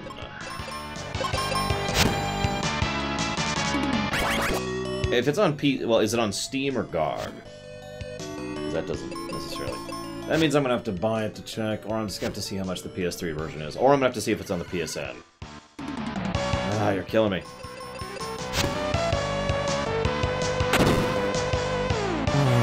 Apparently we're killing her. It's okay, that got rid of her blindness. It's a good way to get rid of blindness is if you kill yourself.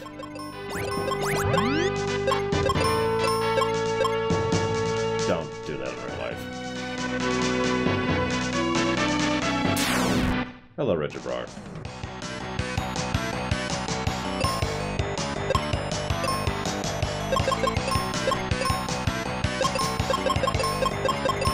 I'm so sorry you got an Elgato, Baron. I hope it works for you. I have never gotten an Elgato to work for me.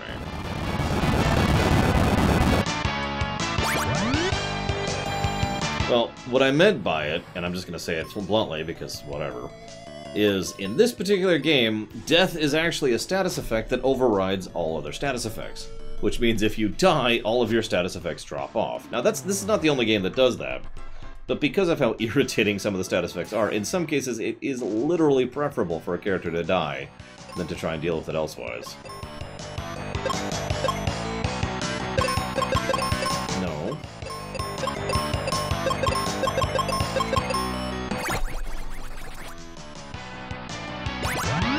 I'm glad it's working then, Baron.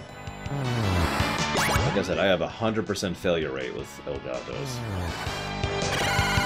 We'll see. Oh my god! We'll see if I have... Okay, here's another little fascinating tidbit. Watch this. I'm gonna cast... Did you notice how that got rid of her blindness? Yes, life actually gets rid of some status effects, too. I don't know if it hits all of them. I think it does. But I shouldn't say that definitively because I'm not sure. After all, death is a status effect in this game. Well, that's a valid reason, Baron, so I'll give you that.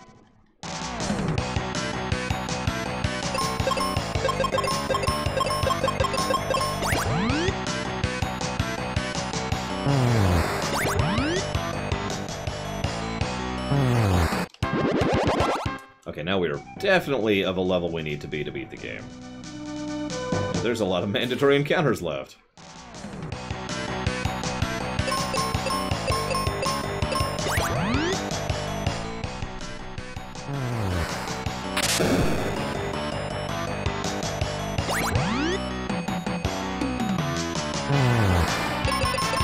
Whoop, whoop, whoop, whoop, whoop.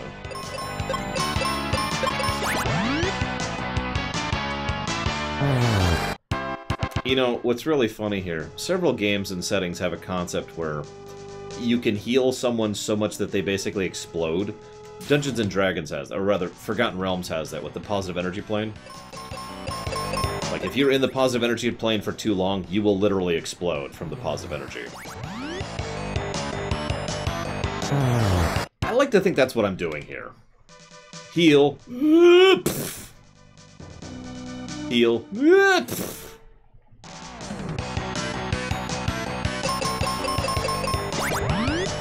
So, games from Russia. I feel like I played one. It was a Baldur's Gate kind of game. I don't remember what it was called.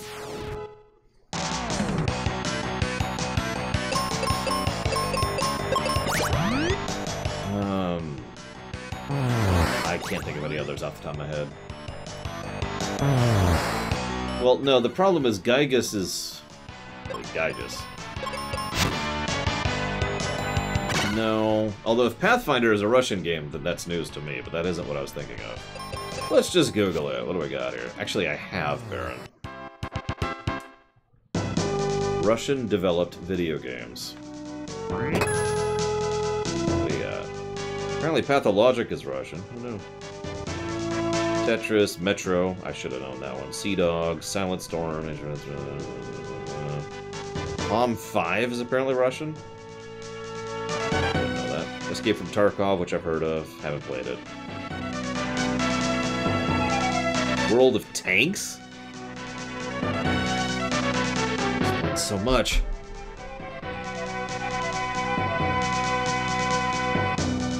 I should probably hit this one here. Well, let's do this, because I have to go this way anyways.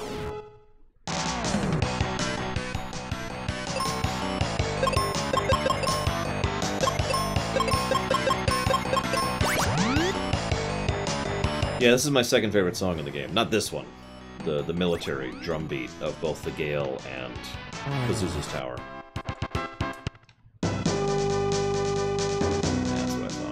I should probably go ahead and hit the switch while I'm here. I don't think I have to, but I don't remember the optimal route through here, so...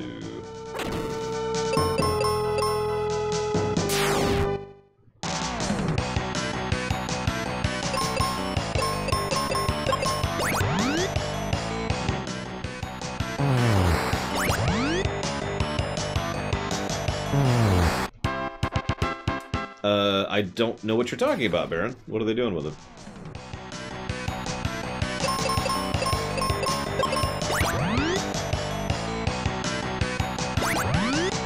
Oh yeah, you can miss with life, by the way.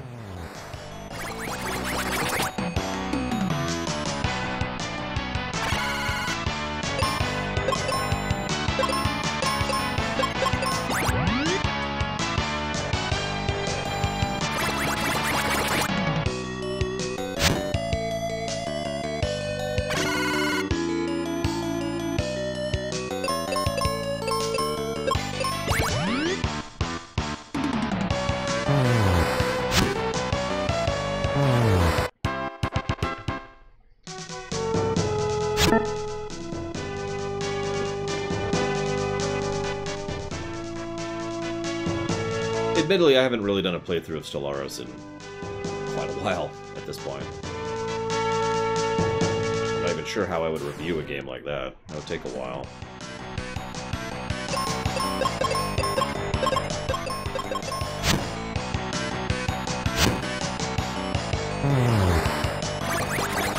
By the way, you notice we walk into the space, we're already doing the two-hit thing to kill enemies. In fact, almost all the enemies here have 800 to 900 health, and we tend to do 700-ish damage per swing. King's Bounty? I have not played that, I'm afraid. I have heard of King's Bounty. I didn't know how to remake, though.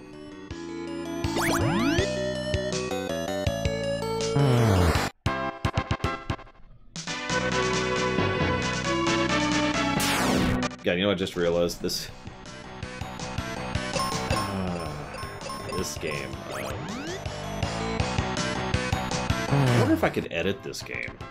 Like, it seems like it would be a simple enough thing to do, but then again, I don't know how true that statement is. And just go through, because I would only need to do 3 rough edits. First, I would have to completely change the experience gain curve. Probably, say, triple the amount of experience gain you get. Second, I'll have to go through and manually remove a huge amount of encounters from the game. Now, honestly, actually, we could stop there. Those 2 changes would make this game so much better. I hate to keep saying that, but I keep picturing what that would be like in my head. Granted, we would have beaten this game by the lunch break at that point, but I don't really think that's a bad thing.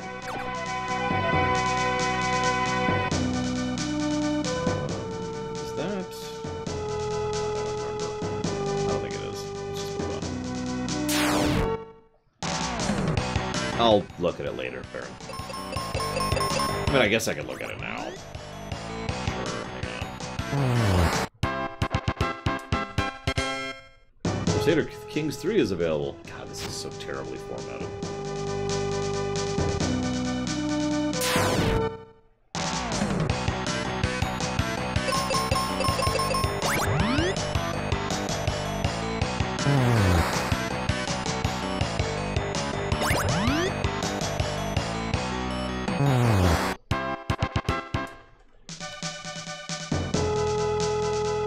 I do want that sword, though.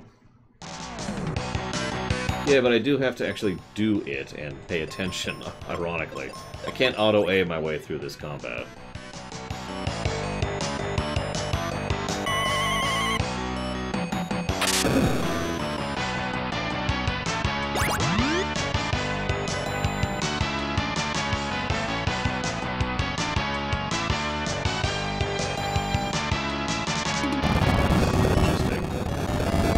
Sure what consumer goods is off the top of my head. That's how out of date I am. Why are you not dead? Am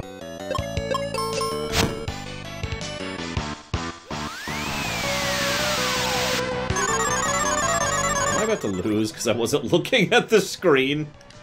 That's gonna be funny if that's true.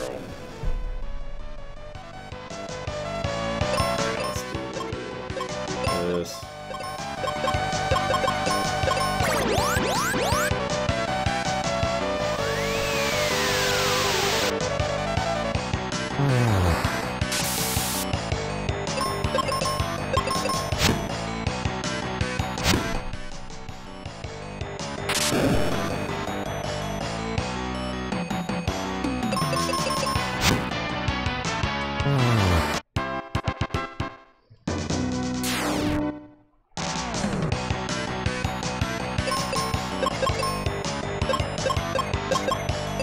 So we got the Flare spell, which is the best spell in the game.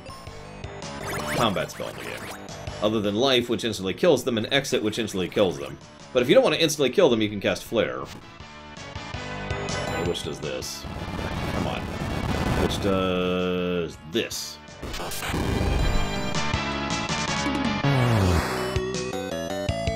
Actually not as great as it could be. It's basically the exact same as the other wizard spells, but slightly better. In terms of the damage it can do. Still, it is pretty useful.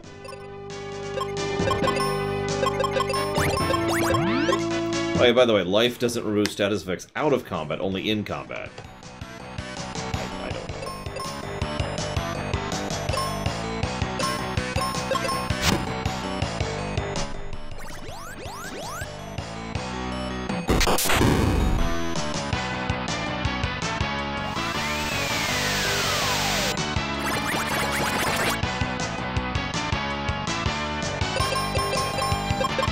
Yeah, by the way, at the point we're at, it's generally better to just straight up do melee hits. The last time spells were better than melee hits was at the beginning part of the Great Tree dungeon. From this point onwards, melee just outpaces magic damage almost universally. There are only few exceptions to that, and they're all when the enemy has a specific vulnerability, like these guys. Even then, that could have gone pretty badly, because all three of them could have taken an action before Benjamin had gone, and all three of them could have healed themselves up to full, completely invalidating my turn. And there's the best weapon in the game.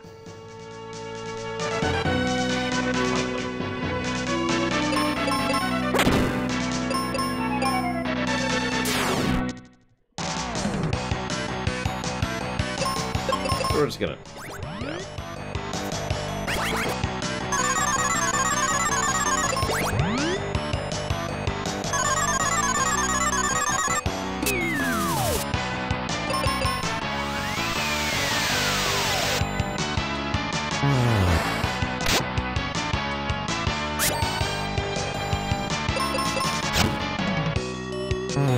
Yes, that's right. With the best weapon in the game, we almost do as much damage as our second-to-last party member does with the axe she's had since she was lying in bed.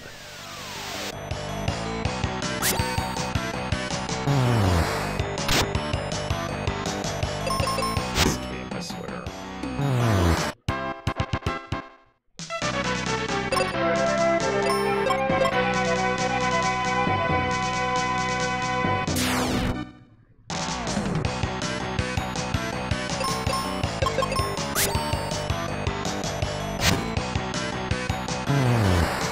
I think we may have accidentally done the most efficient route of this dungeon. We'll see in a minute.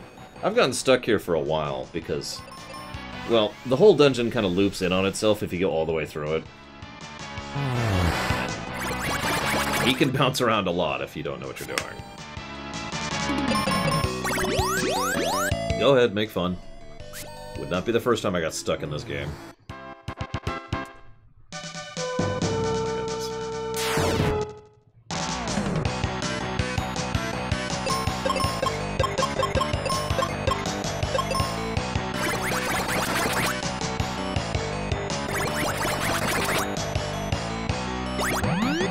Best thing about Mystic Quest, other than the music?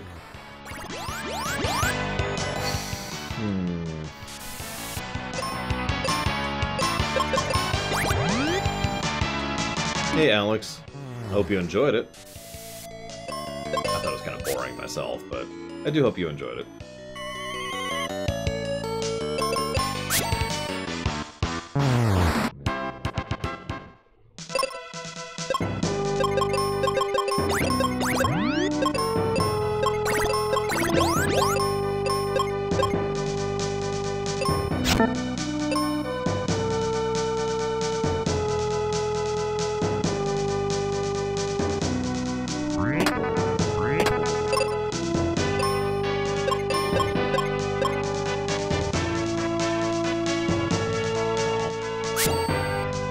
Nope, we didn't actually get the most efficient route. My bad, guys. Congrats, Alex. I'm almost certain it is possible to just to kill him right there, but I think what you have to do is not interact with him on the first floor. Do most of the efforts I did, hit the thing and the previous thing, and then go back to the first floor and kill him, or something like that.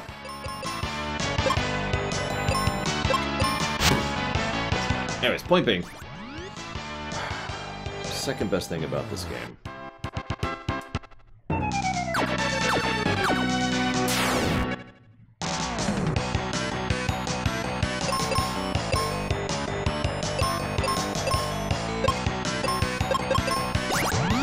I think I'm gonna have to go with the tone. Well, the cutscenes are few and far between. They're good, and they... You know, even playing through today has actually put a smile on my face, no joke. I'm a little bit blah right now, but that's because this game is too damn long, as we've already explained. But especially earlier on, my mood was probably showing as I was playing through it. You know, what's funny is this game reminds me a lot of Persona 5. And I know people are gonna be like, oh my god! But I mean that sincerely. Hear me out.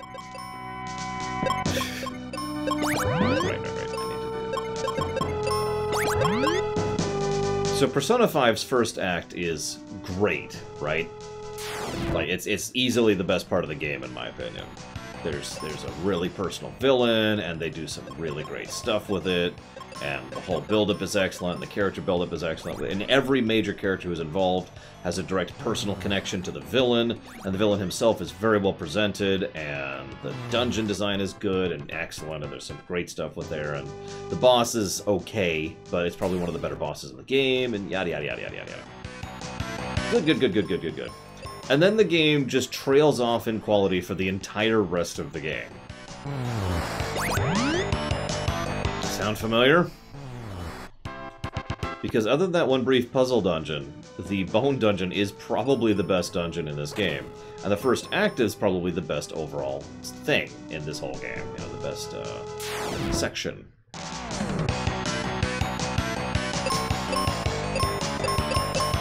And, yeah. Persona 5. I should say that in the rumination. That I may or may not do at this point. Because it's getting a little late. We'll see. We still have 2 dungeons after this one, and I'm not done with this one yet.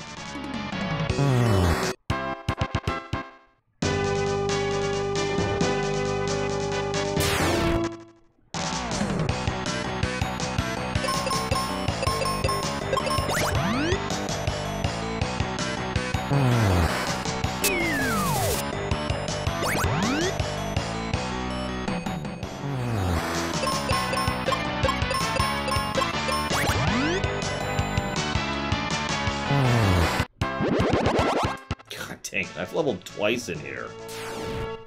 It's not really a complaint, it's just, jeez, can we get on with this?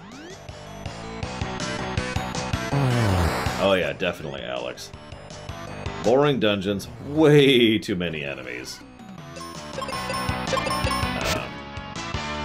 That's most of my complaints. If those 2 things were removed, this would be a much more positive. I hate to keep saying that. I think it's the 3rd time I've said that in the last hour. I apologize. I don't have anything to talk about. Someone give me something to talk about. That's why the AMA thing is up, because I am out of things to talk about. Oh, no. Oh, I almost just exited out of the dungeon. That would have not made me happy.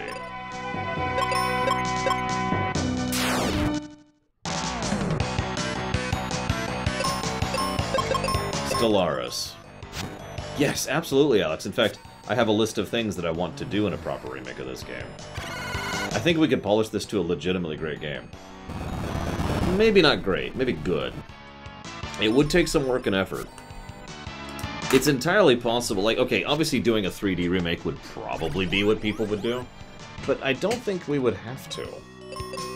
I think we could keep it with the 2D sprites and just, you know, polish up the sprites and make them look good. And I think it would work. What's the command for the lineup? Upcoming or next should both do it, Regirock.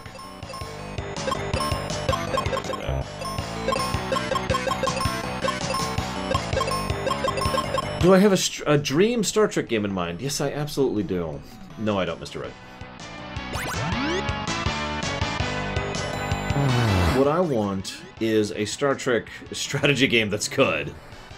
But hang on, let's rewind here. There's actually 2. One would be a 4X multi-layer game. Imagine a combination of Stellaris, Homeworld, and Civilization. You've kind of got it. The other game, though, would be effectively a Telltale game. The idea is you're playing the crew, and you're on the ship, and you're going through particular missions and episodes, and you try to deal with stuff. No, Birth of the... I need one that's actually good, Regirock. And you're trying to deal with whatever issue you've been sent out to deal with, or whatever, right? Now, there have been a few Star Trek games that have tried that format, and they have all, in my opinion, not been super great. I mean, I like Judgment Rights as much as the next person, but, you know...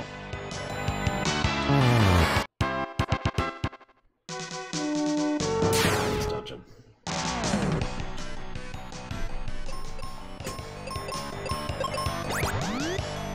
I don't know if I'd say almost. We might literally not actually beat this game today. That is actually a possibility. Whoop, nope. I mean, I enjoy this game too. By the way, the story positive is for humorous tone, if you're wondering. I will freely admit, though, my opinion of this game is dropping every hour I play it. Which makes me sad, but that's okay. I knew that walking in. I never said this is a good game, I just said this is a game I enjoyed.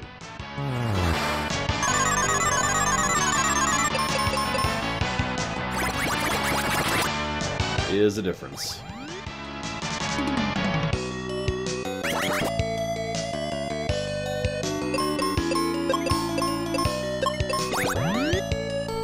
By the way, hi, Something Classic.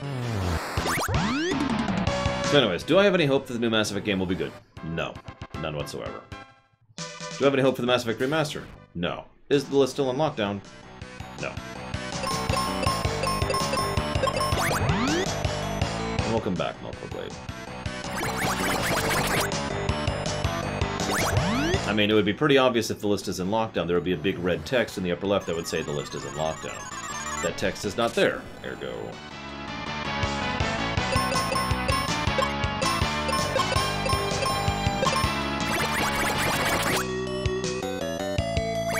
I'm sorry, Alex. Yes, Sinister Wing. Fictional cookbooks? I actually have the WoW cookbook. Unfortunately, it's not fictional enough for me. There's nothing wrong with clarifying, Regibrock. I'm just pointing out that in the future, one could go to the website at lorerunner.com and know the answers to all their questions. Yeah, I wasn't expecting that either, if I'm being honest, Melford.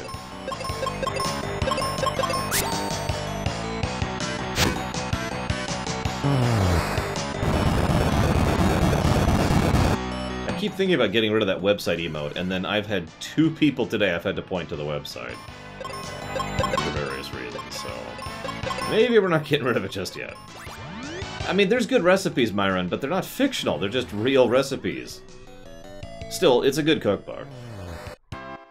If I had access to a proper grocery, kitchen, whatever thing, I would totally make stuff in there. I don't, so I won't.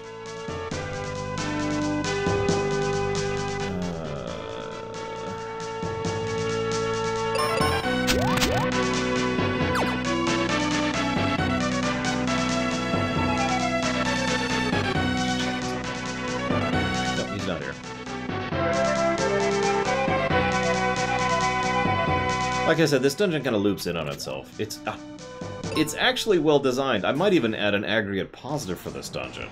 It's just, it'll go alongside the negatives I've already given for the slog factor.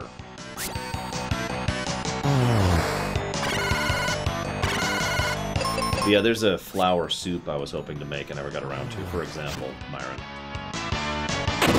But yeah, I have difficulties getting hold of ingredients for cooking. I'm kinda limited. I have one grocery store anywhere near here, and they don't have a great selection.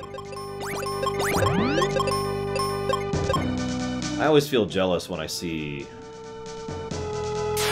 you know, cooking shows where they just have access to ridiculously awesome stuff and they can make all kinds of food, and I'm just trying to, like, I can't get half the things in that recipe. You know what I mean? Thank you, Melko, but that actually does make me feel better.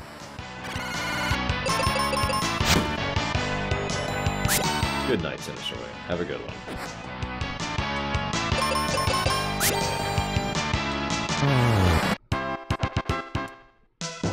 So let's get a save. Let's get a backup save. That's what I thought. I didn't think he was there. That's okay, though.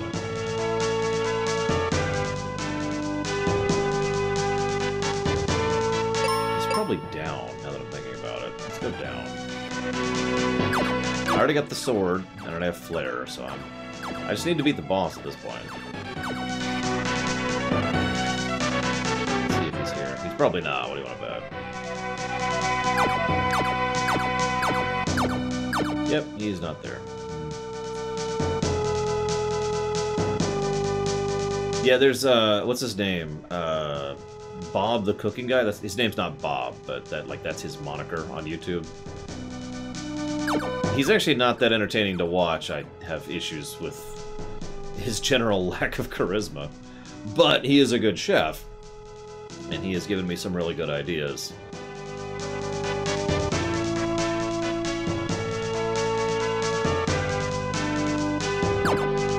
Oh gosh, what's his name? Sam, that's it. Sam the cooking guy, that's him. Yeah, he has come up with some legit good stuff. It's just, he doesn't know how to present it, in my opinion. And his editor is weird. Whoever edits his videos, just weird stuff. Okay, boss fight?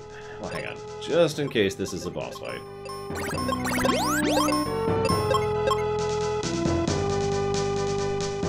You can forget about Captain Mac. Boss fight! Okay, we did it. We did it. We're fighting Pazuzu. So welcome to the only gimmick fight in the entire game. I'm just gonna attack him for right now. I don't remember if he starts with it. By the way, he's weak to wind damage. Something about that just amuses me.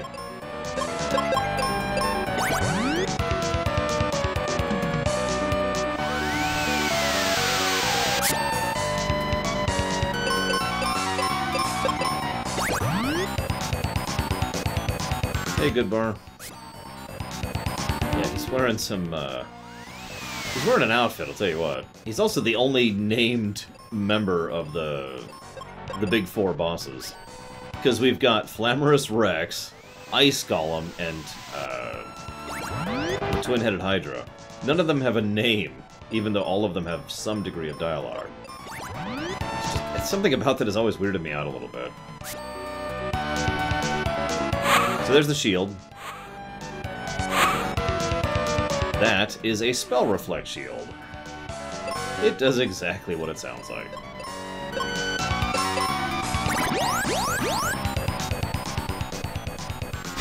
That's his budget episode, Myron? Wow.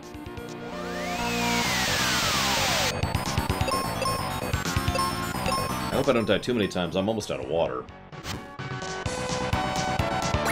Now, the thing about his Psy Shield is he can kind of raise it and lower it, kind of at will, but also there's a pattern to it. It's hard to explain if you haven't seen it. Oh, you son of a Submariner!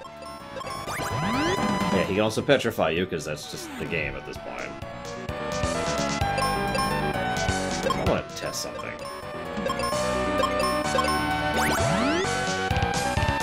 As I say, I've never used life on the boss before. I'm just curious what'll happen, but the answer is nothing. So he's back to being Spell Reflect. Hope you're keeping track of that, because nothing will indicate he's in Reflect mode or not, other than you keeping track.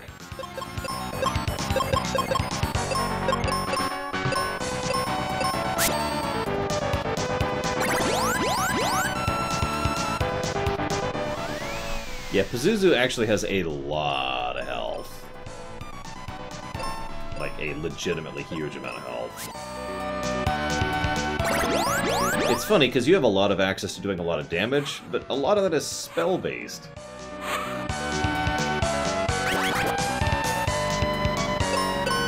Speaking of which, we do have Flare, but we also have this spell called Arrow, which does a little bit of damage to him. And we're dead, because he crit.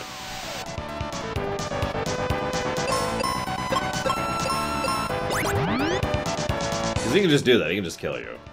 We've talked about this before, since the Water Golem, or the Ice Golem, rather.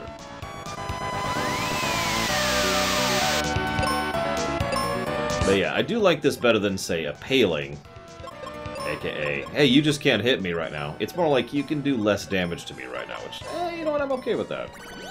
So, one of only 2 decently designed dungeons in the game, and the only decently designed boss in the entire game are right here. It really makes me wonder when they designed this when they were making Mystic Quest, you know? If this is the first or last thing they worked on. I'm not sure which.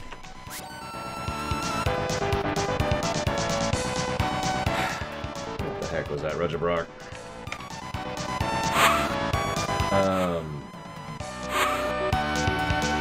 Which game, Regibrock? Before I say thank you? Yeah, putting some meat into ramen can work really well too. Is he Vuln right now? I think he's Vuln. I'll test something. I'm gonna die if I'm wrong. We're okay.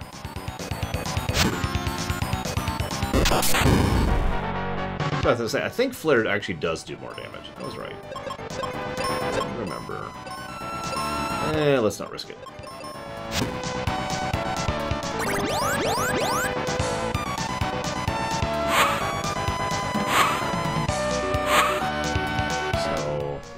Gotcha.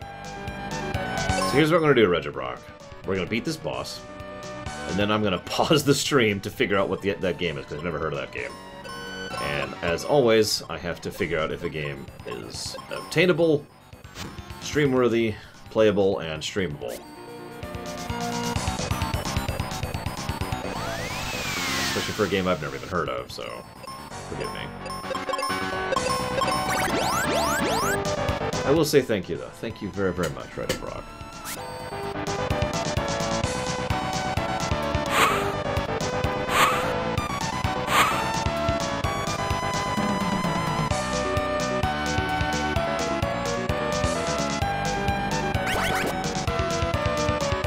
Always appreciate so much, sir. Thank you. Did he just petrify her? Oh my god. Ooh, that was almost a game over right there.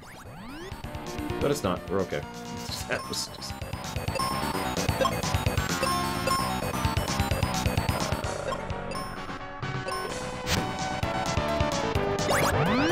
We're not even on his final phase, or final health bar yet.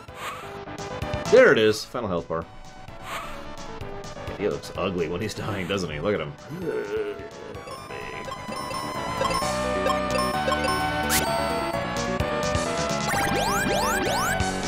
I think he's angry, Melkor.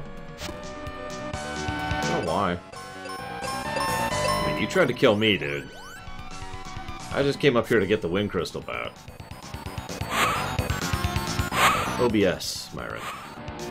I actually have two different versions of OBS. One I use for recording, and one I use for streaming. Push. I shouldn't regret this so much. No, I use standard OBS for recording, although I don't think you can get a hold of it anymore. GG.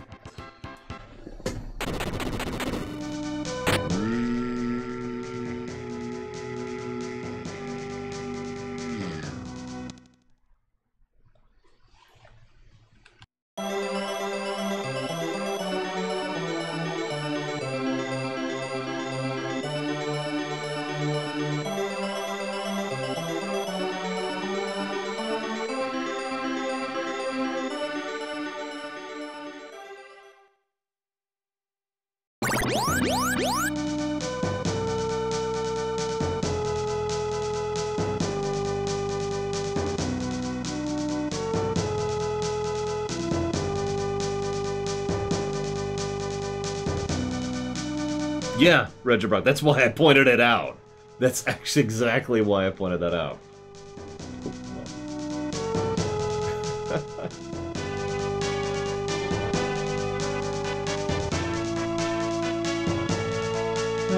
Anyways.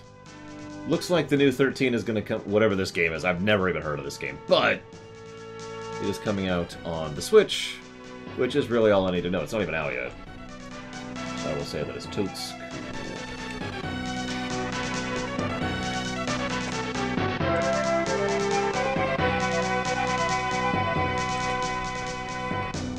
Thank you again, Regibrock. Okay, we're officially past all the irritating stuff. I mean, we've got one last irritating dungeon, but it's only irritating because it's in the way of the good stuff, so... Let's go beat this damn game. Get the Sky Coin and get the hay out of Dodge. We could walk out, but we have the exit spell. Yeah, you like this infinite void we're all hovering over, by the way? That has always bothered me. Ever since I was a kid, I'm like, what? Are we in space? Are we just in the abyss? God, it bugs the crap out of me.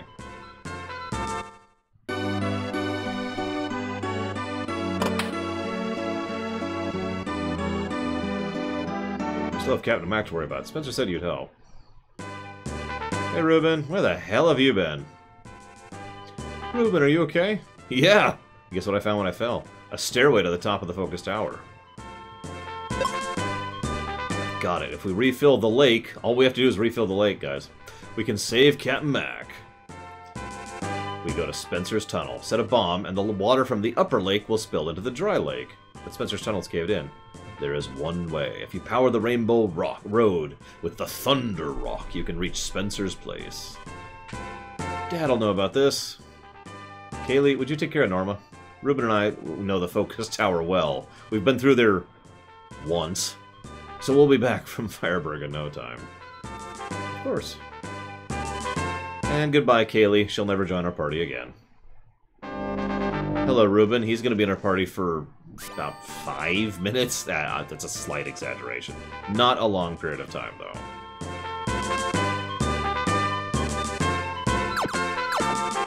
For some reason, he has the Holy Spell now. I have no idea why. It's not even a good spell at this point. He just suddenly has Holy. I tend to agree, Melkor. I think this is probably going to be like a +1/+1 game. It is what I'm thinking the final score is going to be. Whoops, wrong way. We're ignoring these battlefields. We don't need the exp, and they only give exp and gold, neither of which we need. Don't worry, Kaylee. We know the Focus Tower well. You realize I went through there by myself? Shut up. Actually, and this is not a joke, Ridgebrock, I already have that written down. Not as a full positive, obviously, just as a potential. I need to go this way. I need to get some bombs! It's more for how the jumping mechanic is something that they use in order to make the dungeon design more interesting. You know, the pseudo-Zelda puzzle style thing. It's just... It's such a minor thing that it's not going to be a full positive. It's just not, you know. Yeah, the rumination. Yeah. I'm going to be staying up late tonight, I'll tell you what.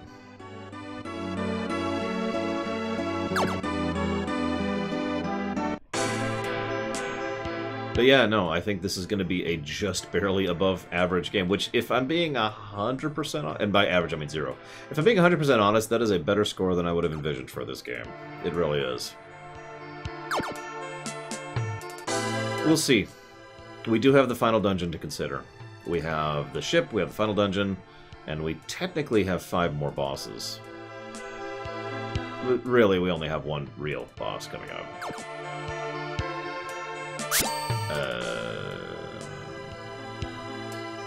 Shoot, I'm trying to remember. I'm at the wrong part of the story.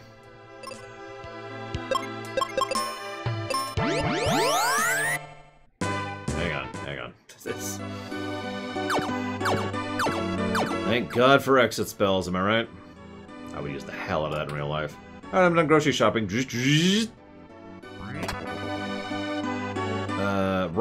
Right, I know where I'm at in the story. I'm actually in the wrong area entirely. Excuse me, ma'am. I mean, if I had true teleport magic or portal magic, I'd use that, but, you know. That goes back to that, you know, magic system from games question I was talking about earlier. Because there are several games that have various versions of teleports, and being able to mark and recall would be really nice. But even if you could only have, like, 5 spots you can tie to, for example, like, say, in Asheron's Call, I mean, 5 places you can teleport to would be really useful. Hey, Arian, you ever heard of Thunder Rock? Of course, wait a second. Here, take it. I just keep it on me at all times. While I'm in bed recovering. A lot of people spend a lot of time in bed recovering in this game.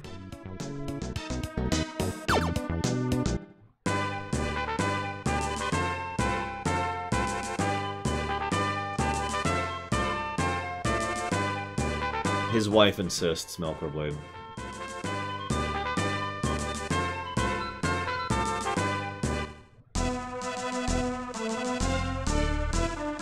Yeah, and they keep leveling while they're sleeping. Maybe I need to start sleeping. Jeez.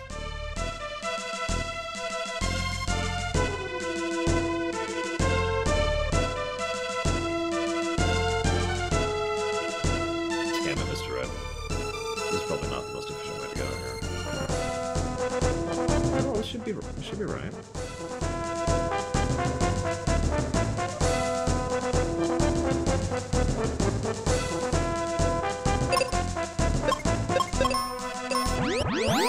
But it isn't. Why isn't this the right... Oh, that's why. Duh. I'm stupid. Hi, Zeexy. I'm like, this is the wrong area. I approached from the water area, but there's 2 water approaches. Gooder.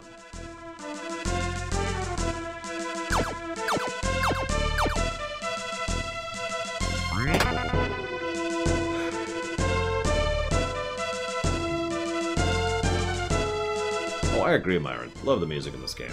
Funnily enough, I do like Final Fantasy Legend 3's music as well. Go figure. Sorry. Had to tease you. Just really quick. We'll get there. Possibly tonight at this point, I don't know. I've got about an hour to beat 2 dungeons. I might not make it. And then I have to get Rumination recording, which is going to mean cutting into my sleep schedule. But I'm going to do it! We're going to do it, by golly. Yeah, but yeah, I think... I'm going to go ahead and give some of my final thoughts now. I think playing this game with fast forward is part of why, or just speedrunning, where I just kind of skip over huge chunks of the game, is part of why I remember this game as fondly as I do. Because the good is good, and the rest is just bread.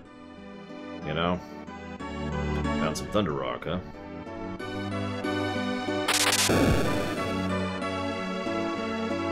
Power up complete. Now you can go to Spencer's place. Keep your eyes on the rope bridge and say hello to Arion. Okay.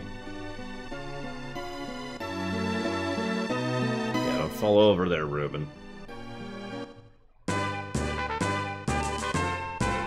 Spencer's place. Let's blow up that area with a Mega Grenade! This seems extremely safe. And hey, there's finally something other than Endless Void.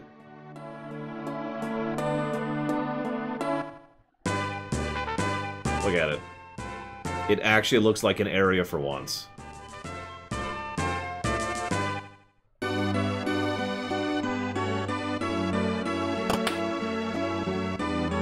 And now the towns aren't hovering over the void either.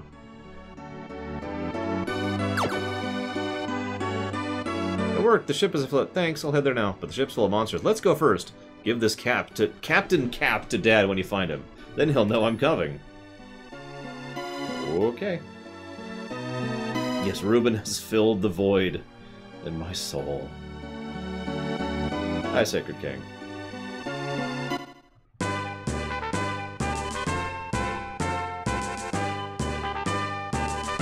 No, this way, right. Thank. I feel like I'm missing a step, but that's okay. I'll just find out in a second when I'm an idiot.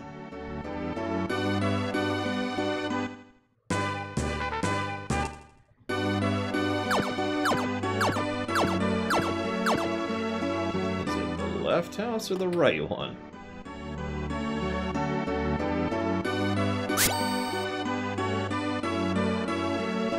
Right, that was the step I missed. There was a step I missed. Listen to yourself, Laura. Did I say hi to Sacred King? Hi, Sacred King.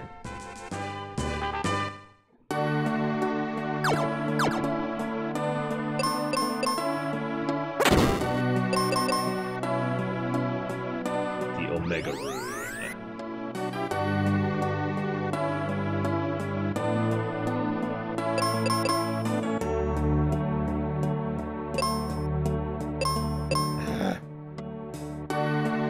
I'm never saying hi again. Say, oh, hi, Sacred King. When did you get here?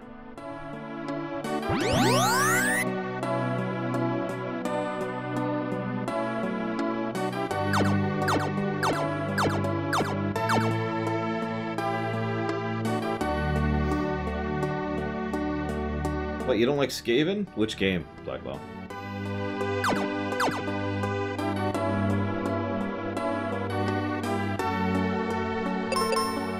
This is on my going to sleep playlist, Sabacon. Although I wouldn't call it my favorite. Maybe my 4th favorite? Somewhere around there. Is it really, Sabacon? That's cool. I hope you enjoy the bonus songs that they added. Because there's 2 official remakes that they added in the CD for this game.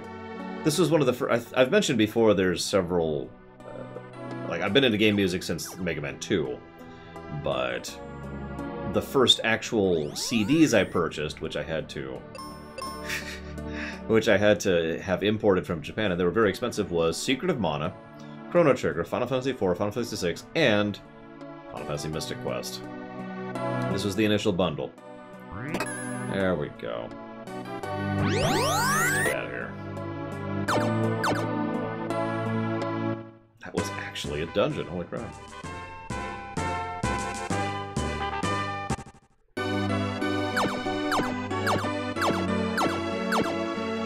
It's okay, Sacred King. If I look up hello in the dungeon... I'm just kidding. I mean, Psalm is legit, so... The music in Psalm is among my favorite to this day. Okay, ship dungeon. So there's that ship, right? Now, I know this is kind of a normal thing in a Final Fantasy game, but I just want you to look at how incredibly tiny that ship is. Like, it's not even the size of us, never mind the dock, okay? So, anyways. Here's the ship dungeon.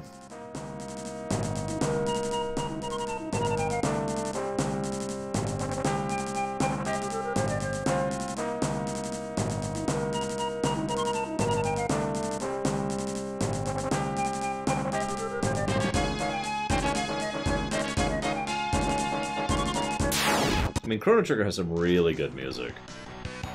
Done by... I don't know how to make this joke work, I'm sorry. I was gonna make a it's totally not Hiroki Kikuta joke, but... Or not. Mitsuda? I think was his name? Yasunori Mitsuda, yeah, that's right, that's right.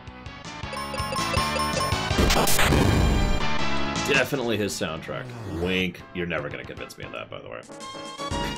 I will never believe that Mitsuda was the primary maker, composer, arranger of that. Yeah, I never remember the name of the third person. I looked it up at one point, probably for the lore run.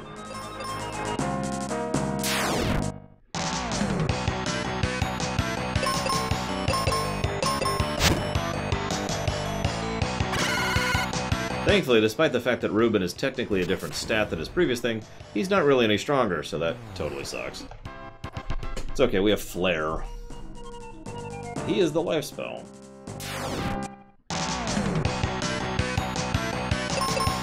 So, here's one for you. Favorite Chrono Trigger song? I know mine. I had to think about that for a second, but no, I know which mine is.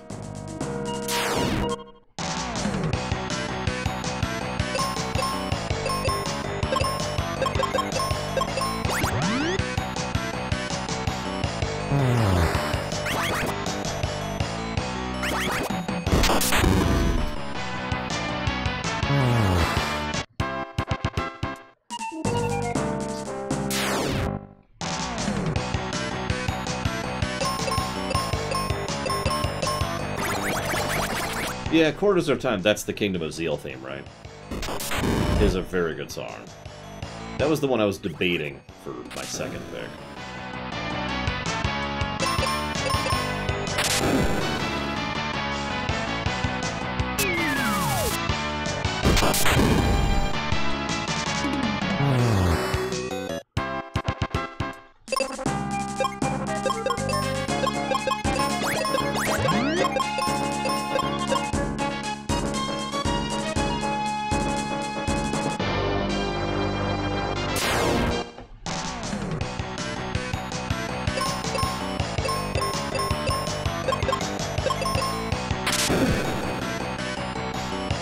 Only one person answered. Does nobody like Chrono Trigger music? It's okay. I'm sure my viewing figures have plummeted because I'm streaming this game. That's okay. I expected that walking into this. I knew what I was getting into.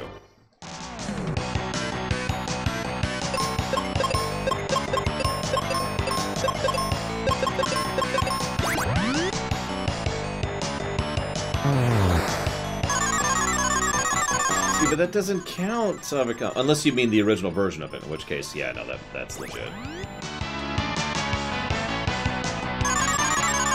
You've never played Chrono Trigger, Red the Rock. Wow.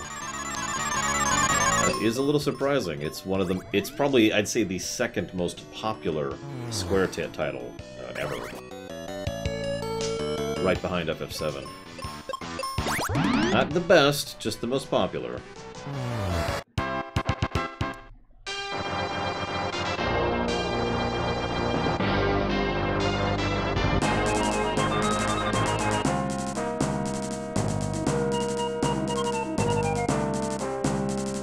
Ocean Palace is pretty high up for me, too.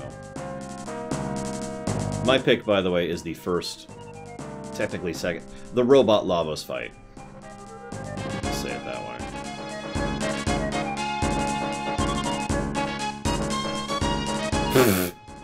I'm sorry, Valerian. I shouldn't laugh about that. So I've been to Maui twice, right? I've probably mentioned that a few times. The second time I went, I brought my SNES, which included, and I can only bring like 3 games.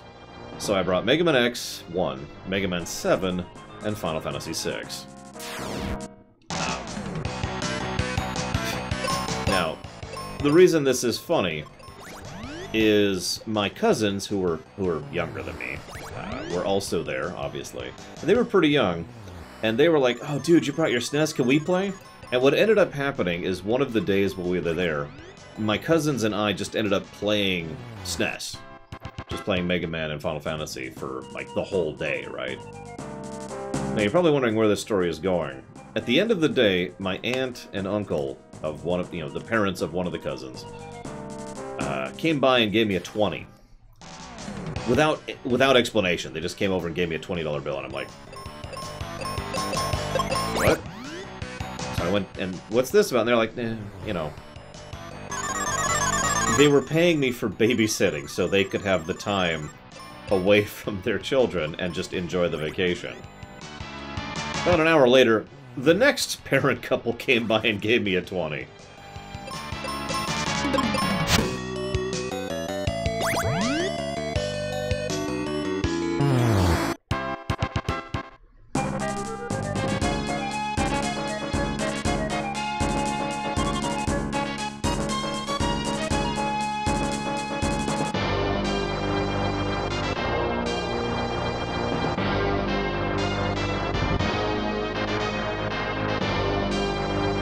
Shadow the Hedgehog, huh? How so, Mr. Red?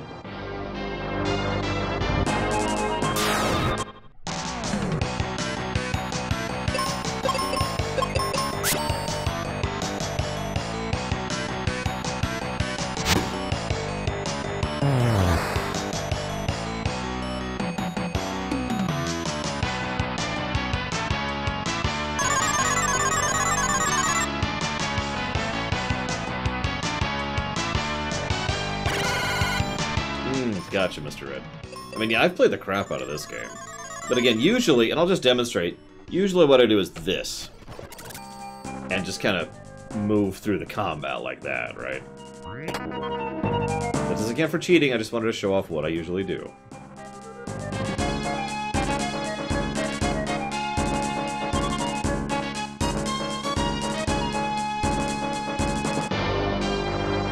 Here, I'll demonstrate. We walk into combat,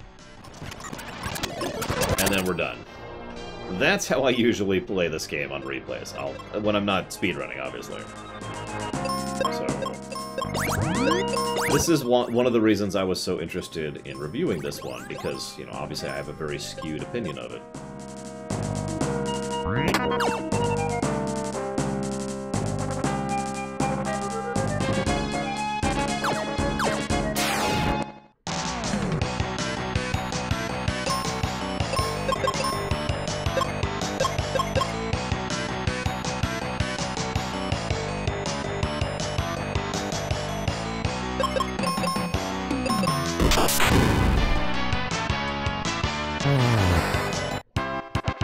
Sorry, I decided to glance at my notes, because I actually still have my speedrun notes for how to push through this game. Because I have notes for how to fight each given encounter, and whether or not you should fight a given encounter, that kind of stuff.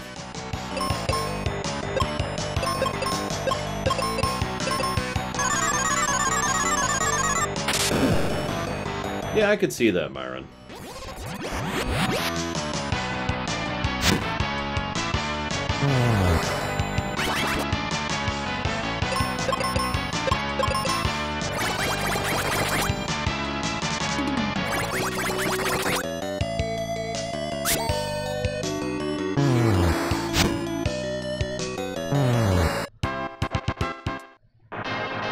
Who wants to get the best armor in the game?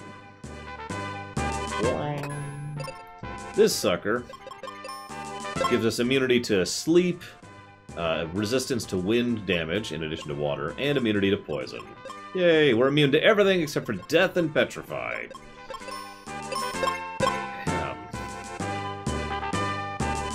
Hey, Captain Mac. Isn't that my Captain Cap? Kaylee asked us to give it to you. Are you okay? Kaylee's right here. Dad, I was worried about you. You look awful.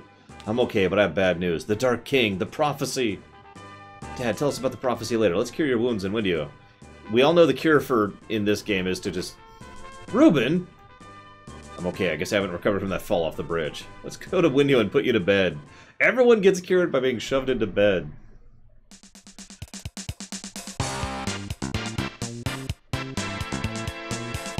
There you are. Spencer, Phoebe's been looking for you. I met her at the inn in Windia. Now she wants to see you. We're done here. Let's go. See you, kid. What? Apparently, Black Val. Who knew? Time to get Reuben to leave the party permanently. And we'll get our final party member. And for some reason, it's Phoebe. That's always bothered me. Why do we get Phoebe? I'd rather have Reuben, honestly. Whatever. Anyways.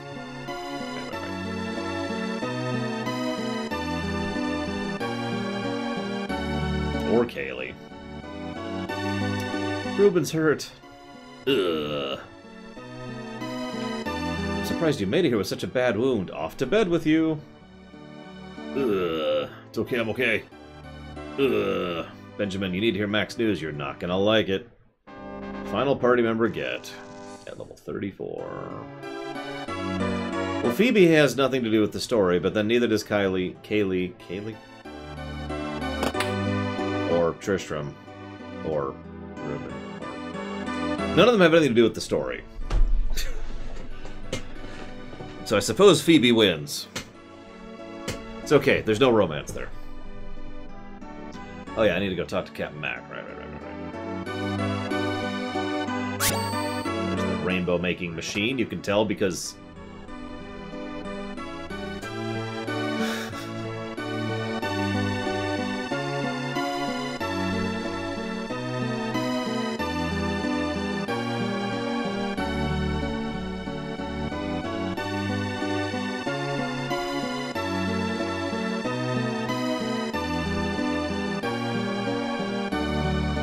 I wouldn't ship Benjamin with Cloudman, personally.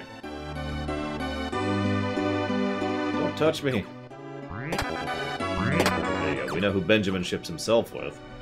What can be so important? I've discovered a lost part of the prophecy. The one behind the four is darker than the night, and rises midst the land. You saved the crystals, but the real enemy is the Dark King, and he's in the focus tower. Reach the tower with my ship. Okay. Final dungeon time, guys. We might actually beat this today. And I will not get much sleep tonight, but that's okay. I don't need sleep. Tough. And dead. But mostly tough. I'm so sorry, Alex. Guys, could I have someone execute Alex for having delicious sushi? For the horrible crime of having delicious sushi. Okay.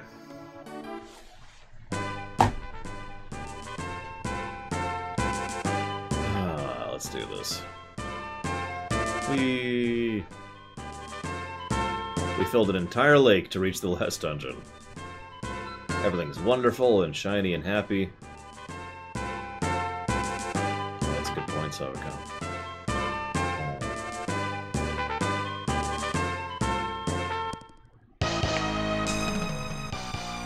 It's time for fun.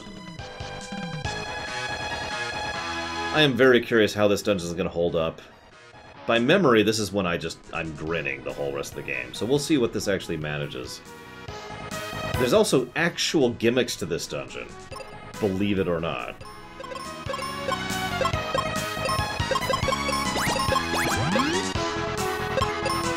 And by the way, she has all sorts of gear now. Immune to all kinds of things, but... Stop interrupting the music.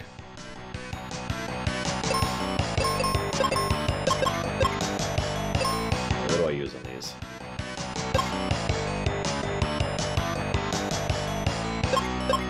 Checking my notes. I already did the work. I should probably go ahead and pay attention to my own notes. Oh, that sounds cool, Myron.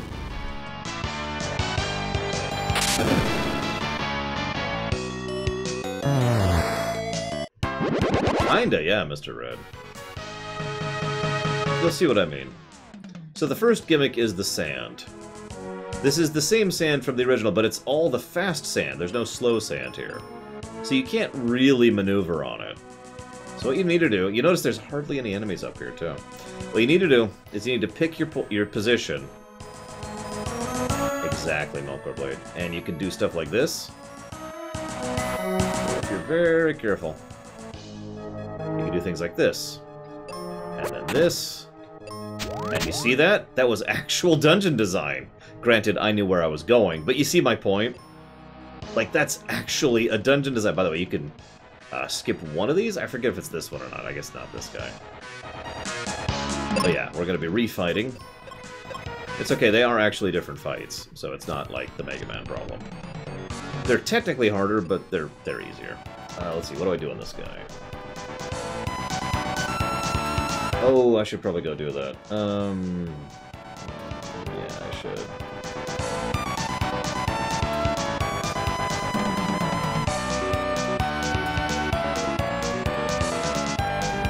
Yep, okay. That's what I thought. Alright, so this is going to be a very difficult fight. So I want you guys to give me all your power in chat. Okay, here we go.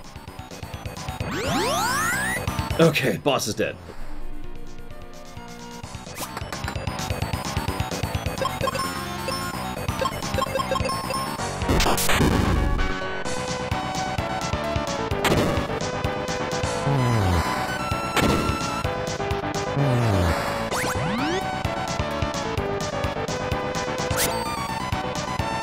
By the way, you can crack this game in half.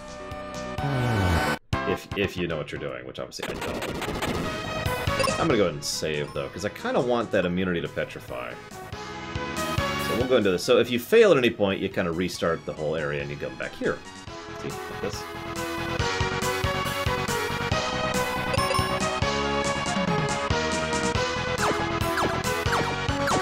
I love this song. This is my favorite song in this game, bar none. This might actually get a positive to gameplay. Holy crap. I don't want to get too positive, but, I mean, there's actual good design here. Holy crap, guys. Okay, so is this... Yep, right here.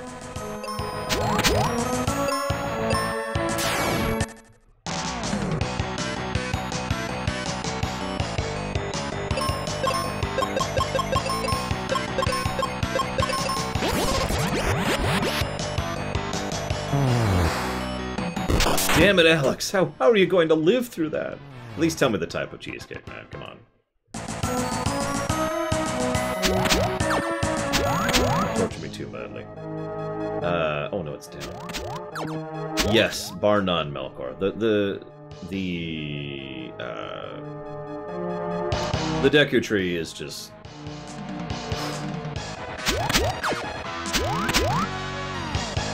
Am I in the right area?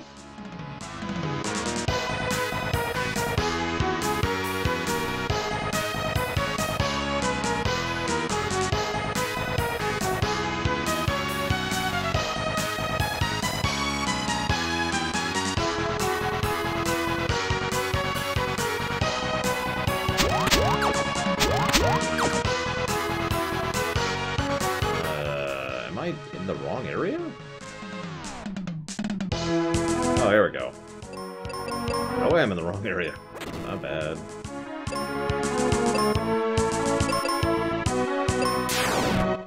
I mean, that's still good, Alex. It's just, you know, it's average good.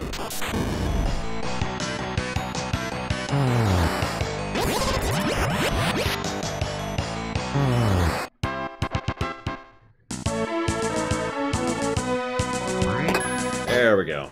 We are now immune to petrify.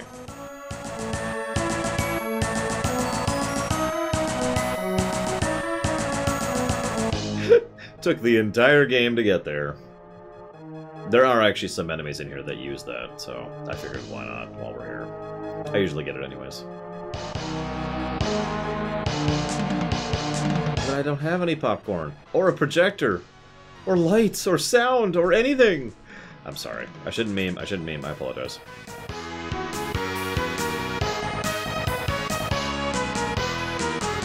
Did I screw this up? I think I did. Yep, nope, I screwed it up. Damn it! Hang on. Hang on! It's my fault, it's my fault.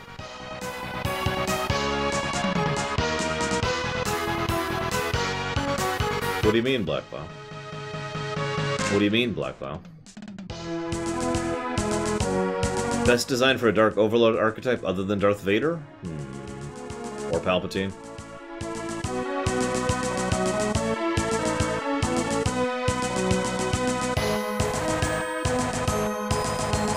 Hey, hardballed one. It's been worse than I remember, but it's okay because there's still some good stuff here. So that was found phase 1. There are 4 phases to this dungeon. You probably already see the pattern.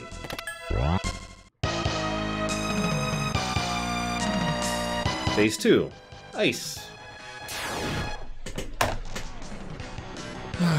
Okay.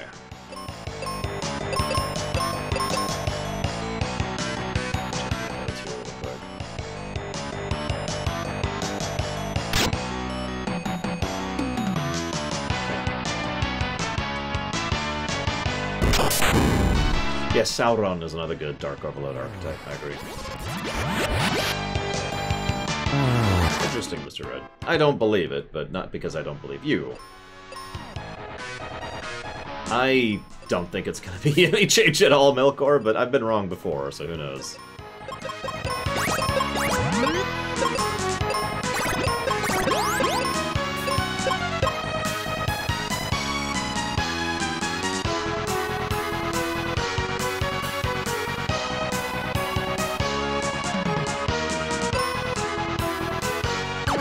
By the way, if you fall from here, you fall back into the sand area. I kind of like that, actually. It adds a little bit of, I don't know, something to the overall design of this place. Again, I think this is actually a designed dungeon. Maybe not the best designed dungeons, but it is at least a designed dungeon. You know, there's game design present.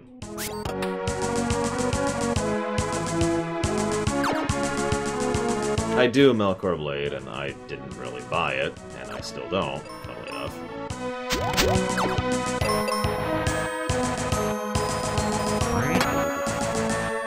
And that's as someone who absolutely loves his Switch, just for different reasons.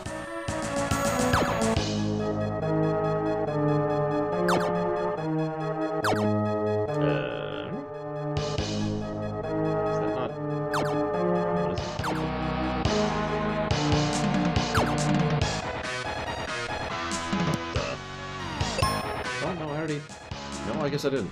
Okay, whatever. No, that's right, that's right. Lost it where I'm at the dungeon.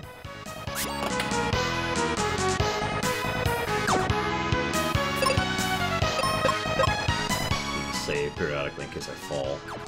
That would cost me a bit of time.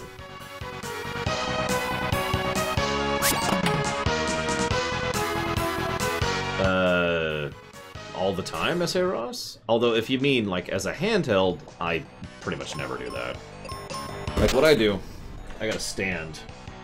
And I'll just, like, put it on the desk or whatever. And then I'll have the controllers separate. Like this. And I'll play that way.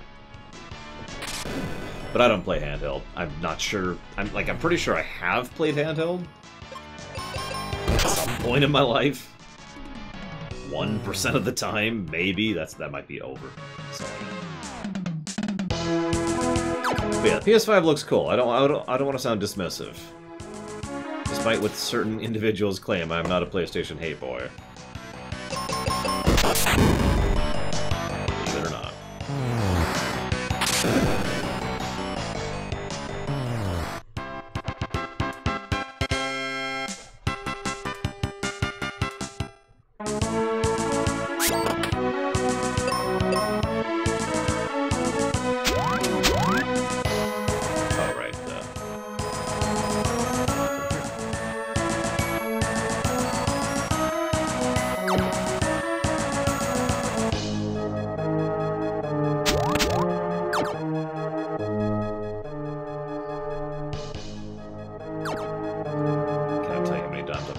right there on accident. Let's just save. Just getting paranoid. Getting paranoid.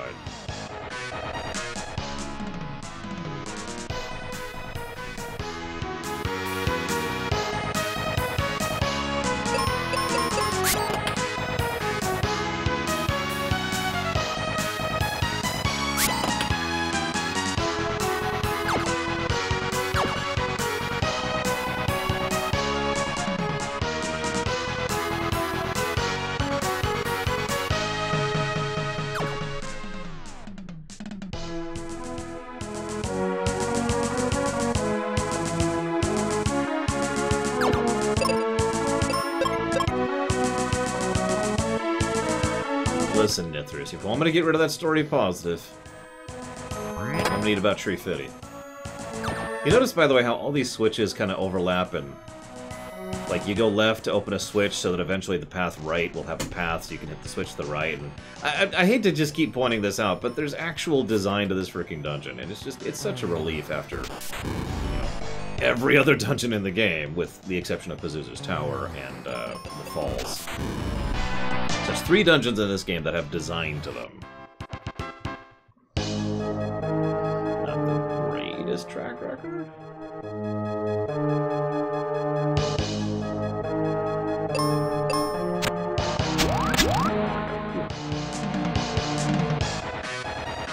So, boss number 2.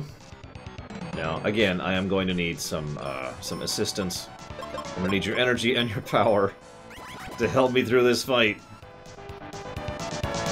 Oh, I missed.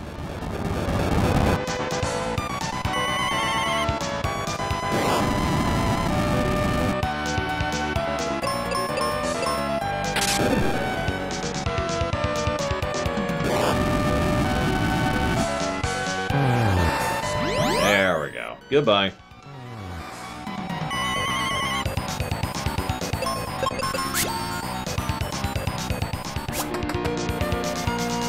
I could flex my pecs too, but, you know, I think that looks weird if I'm being honest.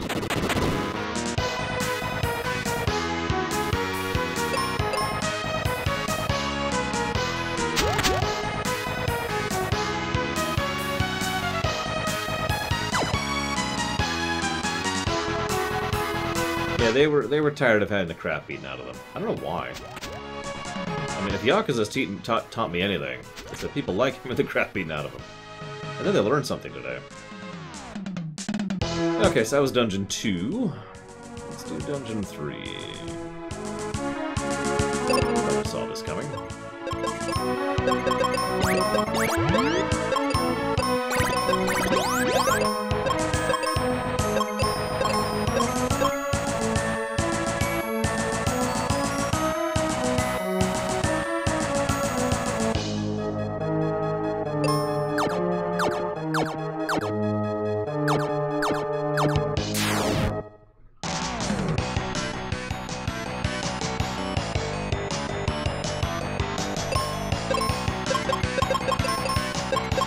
A lot of my strategy for these places is going to be Flare White from this point on, by the way.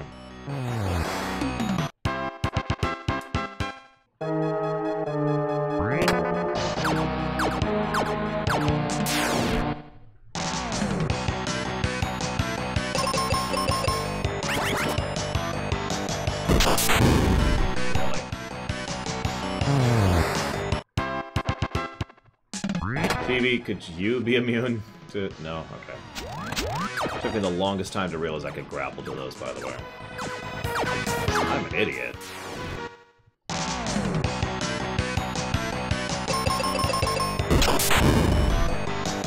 Yeah, imagine you just have dozens of nukes. I mean, what would you do? Not cause thermonuclear war?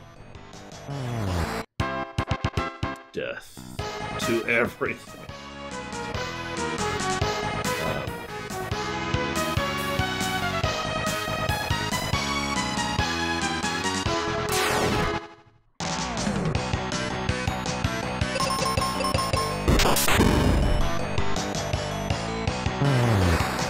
Yeah, by the way, those are weak to that.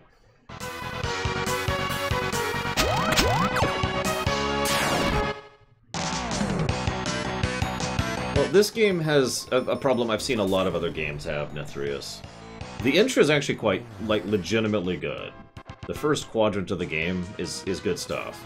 The last section of the game is awesome. My mood has jumped up for this last section of the game. Then there's the middle. And pretty much the ice area, the fire area, and the wind area can all go to hell. Yeah, the outro is probably going to be a plus. Okay, we can't actually exit this guy, sorry. Yeah, the middle is bread. It's like having an inverse sandwich. There's just dry, bland bread in the middle of deliciousness on both sides. I think he's some loser, loser. I wouldn't listen to him. Don't be surprised, but I'm going to do Flare in white again, because we have to call it white. We can't call it holy. This is a game for Americans, thank you very much. A bread sandwich. I mean, it kind of does.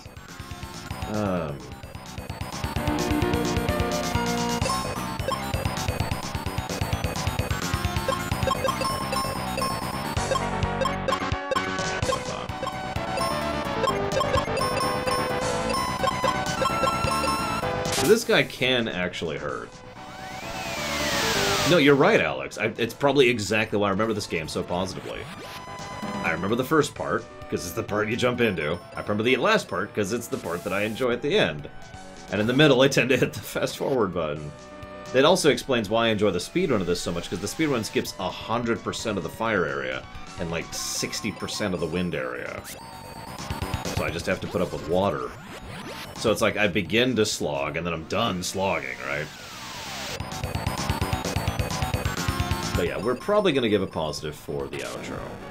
I'm still debating a positive for the Pazuzu area. In fact, you know what? I don't even know why I'm debating that. We have a new standard for that. Let's do it. Positives.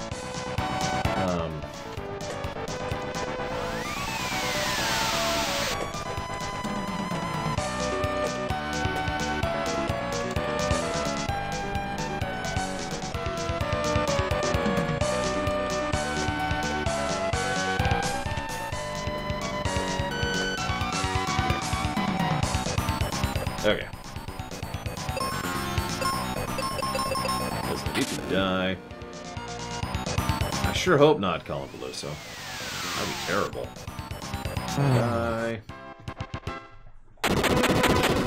3 down. 3 down.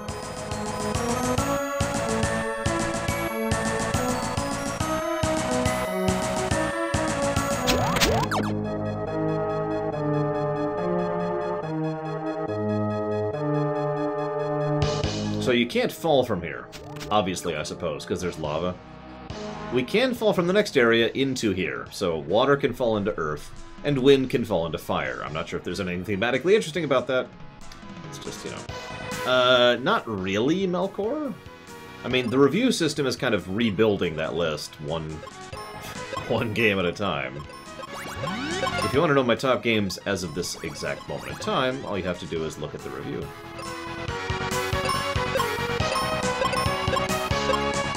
What's at the top.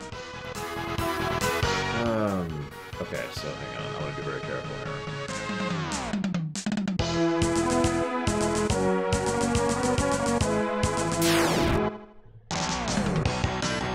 here. Yeah, I feel like there's some actual effort put into making a good game here, which I suppose sounds like a duh, but I mean it.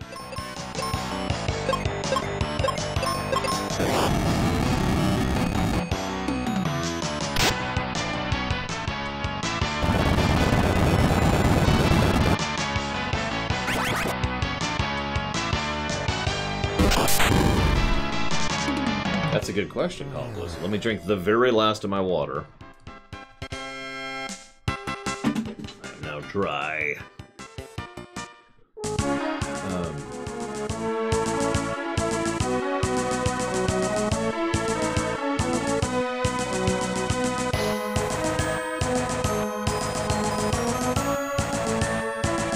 Anthem's total score, -7 freaking teen. Yeah, the amount of convenience and quality of life features in this game is weird, considering how long it would take other games to catch up to these ideas. That's true, Savacom. Kaylee also has really long hair if you've seen the artwork.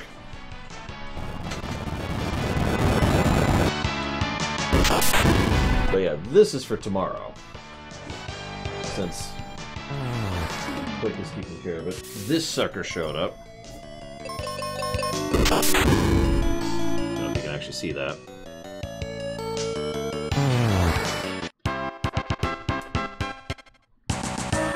Doesn't have a GPU, but I mean that's the easiest and quickest thing to install on a computer. The rest of the build will be the stuff that actually takes time. And I have no news to talk about. Hey guys, there's a Mass Effect, and that's it.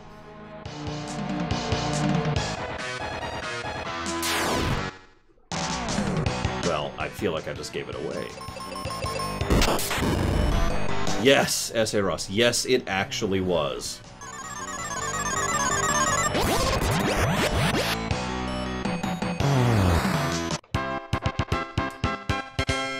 Any quality of life games that aren't in the other mainline games that I wish they'd brought in from this? Oh gosh, the overworld interactions, the hang on, let me just pull up my own list here. The overworld interactions, the double shortcutting, the ability to save anywhere, the ability to save quickly, the guest AI option and the cheating AI option, the fact that you could see overworld encounters, the fact that you could avoid overworld encounters, the fact that it had Zelda-style dungeons, although FF6 did that. FF5 did too, now I'm thinking about it. Honestly, I was thinking about it. In the FF series, most of the FFs don't have good dungeons. There's a couple of exceptions to that. 5, absolutely. 5 has really good dungeon design. 6, yep. And 7 actually has some pretty good stuff too.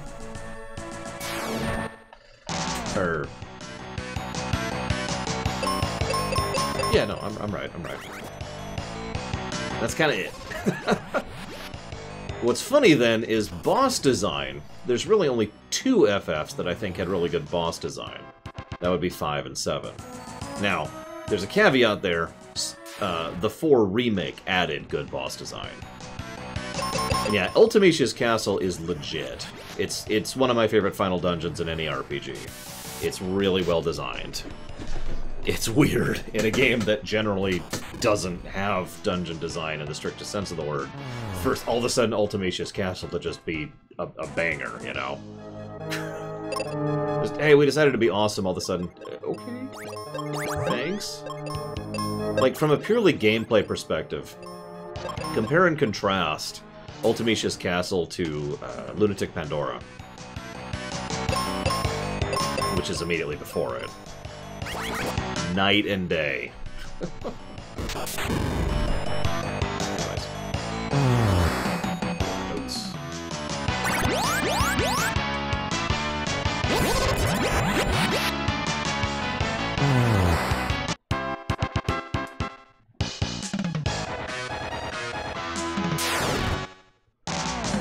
FF7R had some good boss design.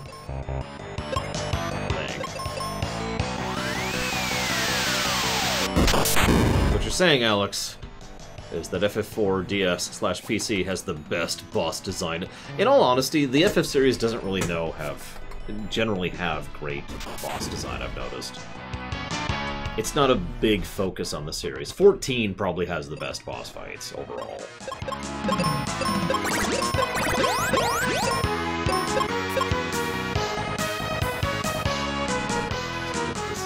I want to fight that guy. But yeah, we've got 14, 7 has some good boss fights, 4DS has some very good boss fights, 5 probably has the best boss fights. And yeah, that's all of them, really. Favorite pseudo-lore run? I mean, if I could count the Ganondorf trilogy, I'll count that. Otherwise, probably Witcher 3. That was actually a really good run. I was really worried about it, and it turned out super awesome. So...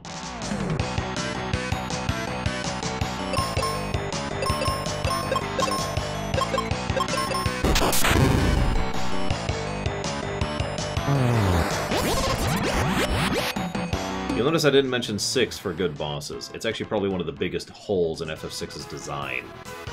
And it is probably one of the biggest things I would pick for a change in FF6 if I was to ever do a proper remake of it. Add boss design to that game. because there just isn't much there.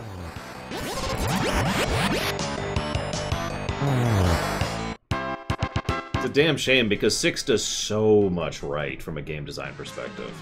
Loot distribution, power progression curve, alternate leveling methods, difficulty curves, plural. Dungeon design. You know, some of the best dungeons in the franchise, in my opinion. It just doesn't really do the bosses. Yeah, Chrono Trigger has some good boss designs. I wasn't counting that. What am I supposed to do here?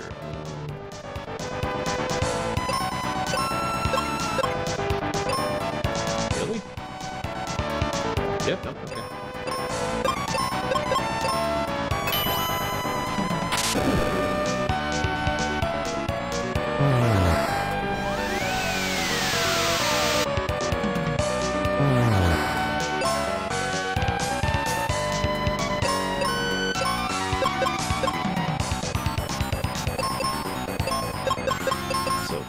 This can suck.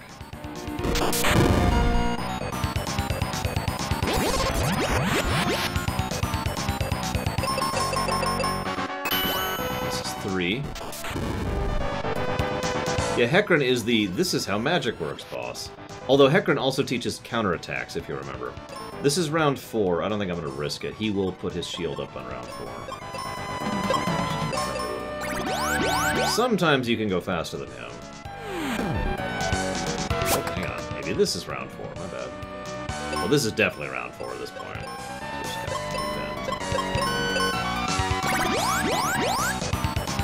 What, Hecarim? Oh, this guy, Zuh, I think.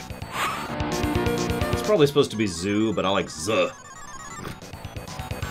It's not a weirdo.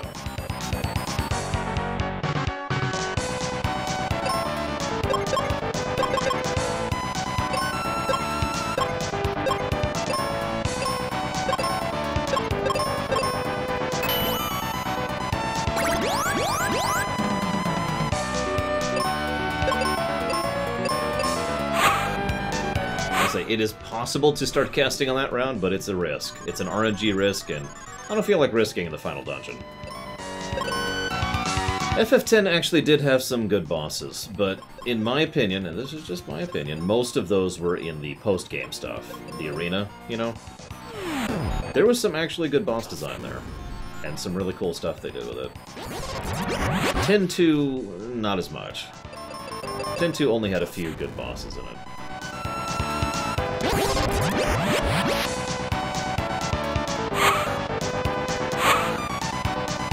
SMRPG... I remember SMRPG more for its irritating boss fights than its good ones, but there's some good ones there. I don't want to sound like there aren't. By the way, this is actually the hardest boss in the game, technically.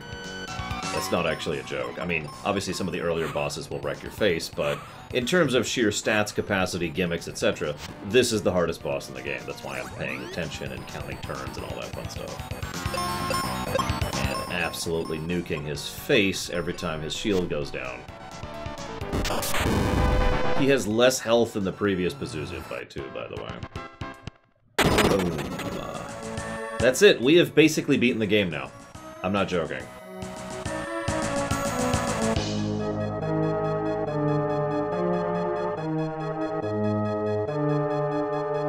There's only really 2, Regibrock, and they're both the Pazuzu bosses, so go figure. Yeah, this is victory lap time. That's where we're at. Here, I think? Yep, I'm right.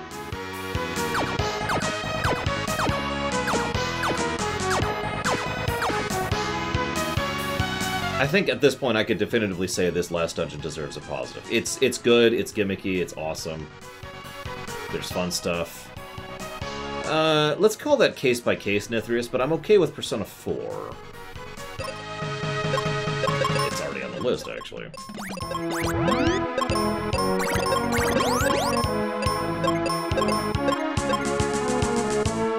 Persona 3, maybe. I'd have to look into that.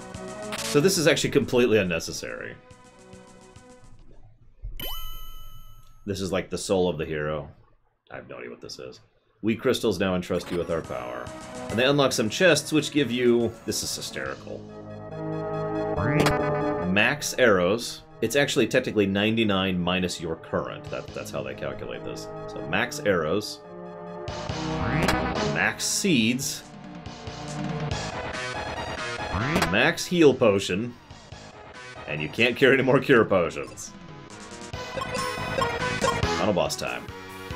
Now, this is where we fight the final boss. As you can see, he is pure evil. There's eyeballs and space, and I don't know what any of this crap is.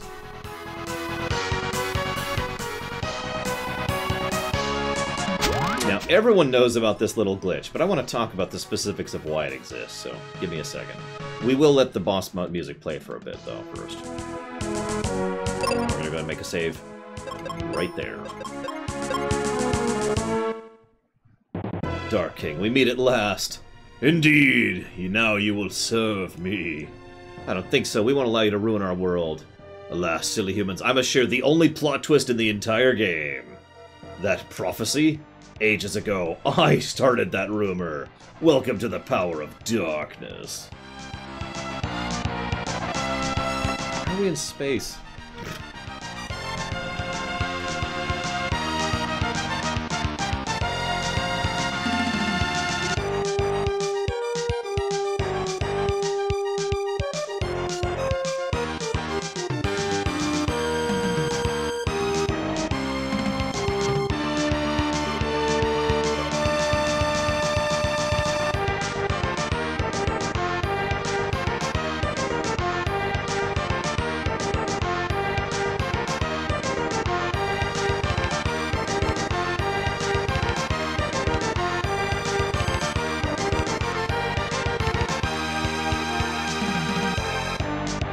Hell yeah! Sorry, love that song. It's kind of simple, but it's so wonderfully mathematically symmetrical. It's good stuff. I love it. I've mentioned before that FF4 taught me music theory. This song, this exact song, was another song that I used to listen to on slow-mo to analyze and to try and figure out how music works. I'm not even joking. So, let's see.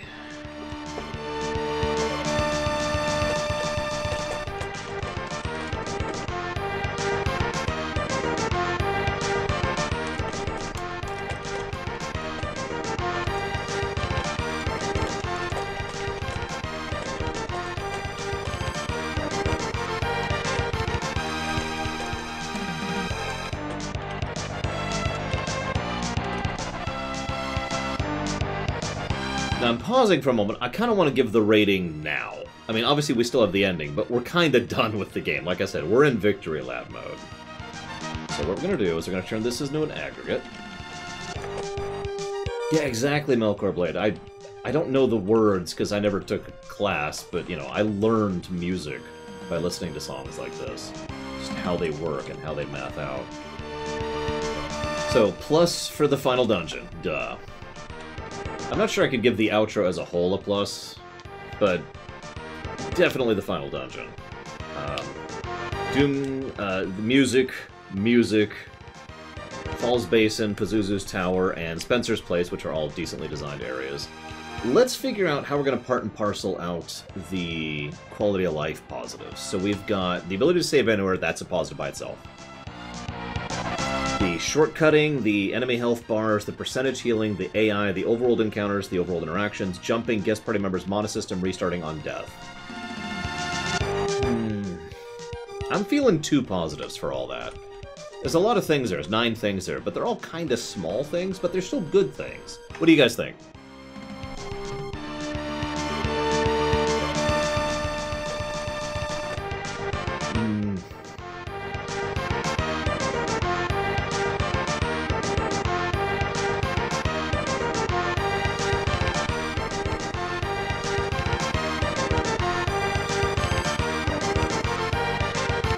Anybody?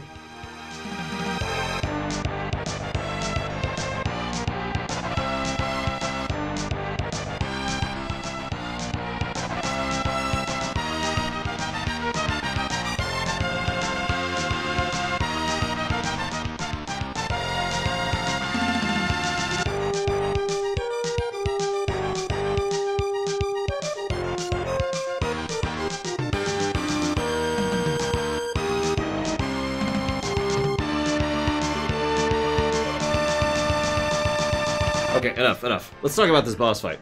How many of you know what overflowing is?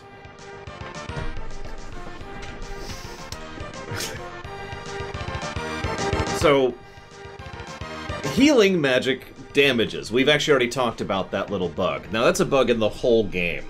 The thing is, the way healing damage is calculated depends on the specific stats of the enemy. So, we're gonna cast Cure on him.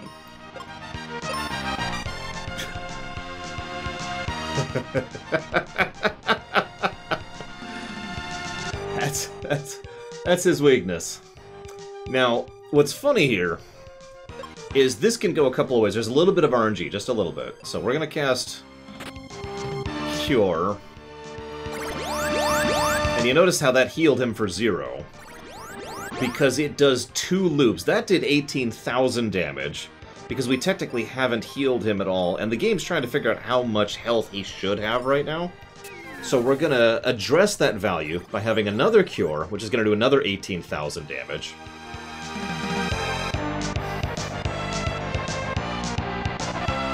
Now, hang on. Now, like I said, there's a little bit of RNG about this, but then she's gonna heal him for 10,000, but that's not actually healing him. What happened there is that overflowed twice because her magic stat is so through the roof that what literally happened is it went to the highest register, overflowed, this is what overflowing does, went back to the minimum, went to the highest register, and overflowed again.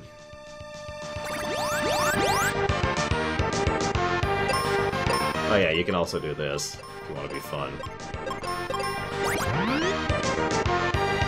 Oh, it didn't work. Oh yeah, by the way, the Dark King's a spider for some reason. I don't know. Holy crap.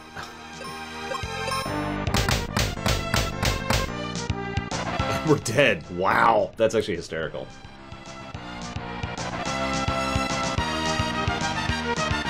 Okay, hang on. So, there is a way to stagger this perfectly. So what we're going to do, there's a way to manipulate the RNG a little bit. So we're going to heal. Then we're going to defend.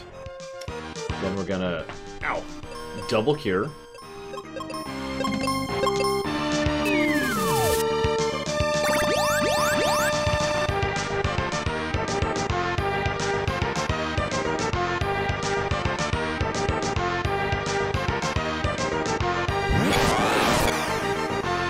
By the way, being lower level makes this fight easier. I'm not even joking.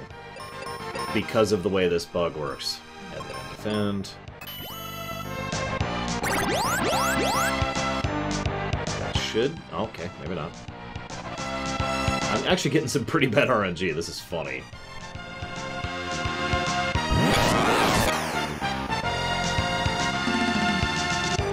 Oh, duh. I forgot to have the claw on. No wonder my magic is the wrong stat. Let's go ahead and recover for a second.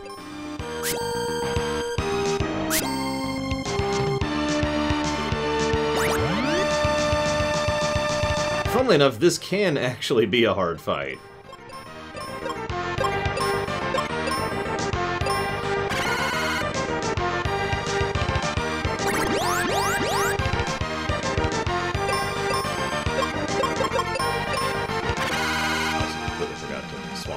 Stats because I'm an idiot. Well, you see what happens, Compaloosa. It's the first thing I do. I don't have a drink to take, so I can't do that. It's alright.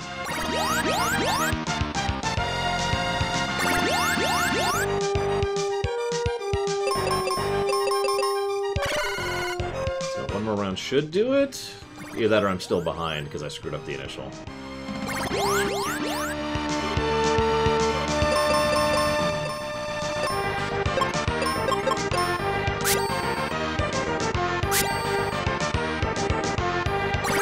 I may have to restart this. This is hysterical. Oh, I know my problem. I'm the wrong level. That's why I'm dying. That's why this isn't working. Okay, I'm just gonna close the guide here, because I'm actually... There's a way to stagger this if you're level 24, which is the ideal level to be here, to kill him in 3 rounds. It's hysterical to watch, it really is.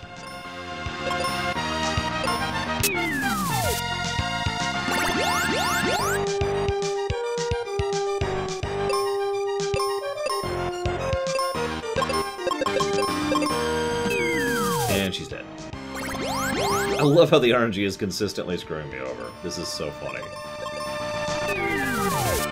For the ideal strat, yeah, to kill him in 3 rounds.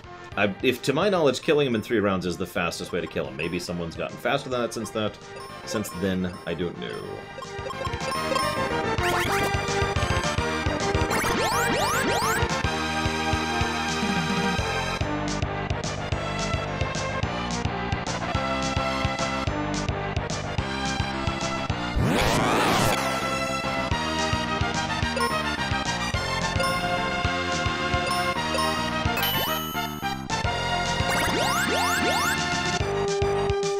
There we go. That's the perfect lineup right there.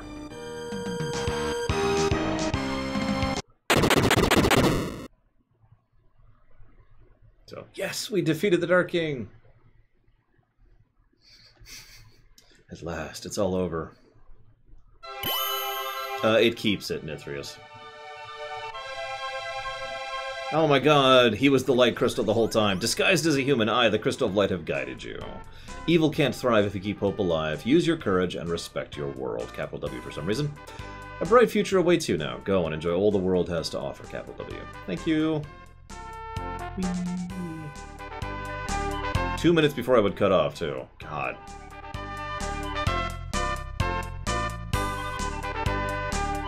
I don't think the ending's going to get a positive or a negative, so I think we're at the scores we're at.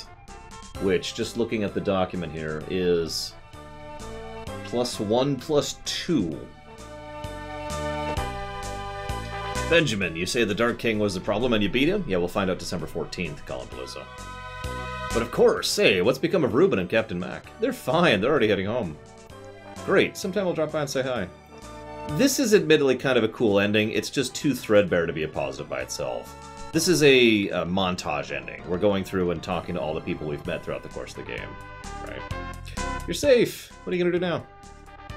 Hey, maybe we can answer that. Mac, how about lending me your ship? I need a little more adventure in my life. Don't worry, Kaylee. Kaylee, why aren't you coming with us? Anyways. Don't get your cap again. That's when the vote happens, Colin Palooza. Yes, I did, Zactaft. Don't worry, I will probably forget that by the time we get there. Spencer, you still digging? Yep, all because of you guys. Anybody seen Tristram? That jerk, he's gone treasure hunting again. I'll tell him I said hi. It's okay, there's not a lot to highlight in this game. Randomly interrupt the ending music. Ruben, are you singing? How's it going? Ruben, couldn't be better. Why don't we hang out in this town? No way, I'm off for more adventure. Well, at least let me see you off. Okay. Yeah, the election happens December 14th, Colin Palooza. It will probably follow what happened in the popular vote, but it does not have to, and that's what worries me. The ship's better than new. Thanks, Mac. 3 cheers for Captain Benjamin. Wait until you see my next invention. Can you come over again? Have a good trip. Do it up while you're young. I think I've had all the adventure I can stand. How about taking me along? You'll need an expert treasure hunter. And Phoebe finally leaves the party. You know what you're saying, Grandpa. Alright, he has to end up with Phoebe or Kyrie. Or Kaylee. Whatever damn name is. Pick one. Go, quick. He'll be back in no time. See the world for me, capital W. We're gonna miss you. Aww. It's Kaylee. She's the one true love. I'm gonna miss you too. Farewell. The electoral vote happens the 14th of December, Colin Palooza.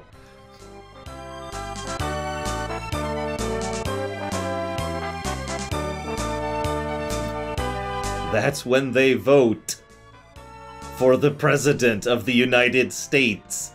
Oh my god. It has always been like that. Yeah, it's specifically... it's like the next Monday after the next Tuesday of December, or something like that. But yes, that has always been that way. For centuries. Anyways, what are you doing here, Tristram? I can't resist it when I hear about an adventure. I'm gonna keep an eye on you, kid. That's Benjamin, you nut. The end. That is the end. We have finished the game. No, it's not, it's just, you're not dumb. The reason I'm upset is because so many people don't know that. And there's actually a lot of complexity to the Electoral College, and I talked about it last week, so we're just gonna ignore it right now. Yes, he ends up with Tristram, which I find hysterical. Final Fantasy Mystic Quest. I feel like I've already said it, but I know a lot of people skip to the end of these VODs, and I even put a timestamp. Oh, by the way, translation. Ted Woolsey. He did this one by himself. He localized this one by himself. It's actually probably one of his better localizations, even though it's relatively a little bit of text. But he managed to nail most of the specifics pretty well. Final thoughts. The intro is actually pretty good. The outro is really good. And there's some legitimately good stuff here or there. There's just a huge amount of bleh in the middle. Of boring, dull drac in the middle, and that is probably the biggest flaw in this game in a nutshell.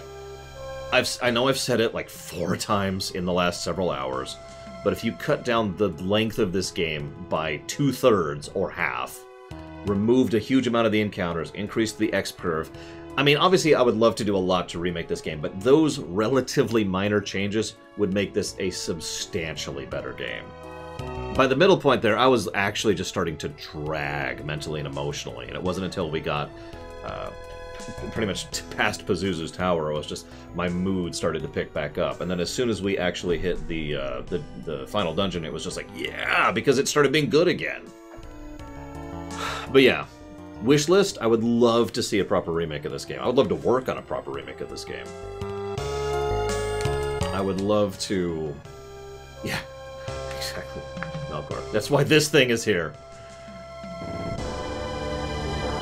But yeah, I would love to dig in, add more puzzle design to the middle, focus more on the Zelda-y kind of things.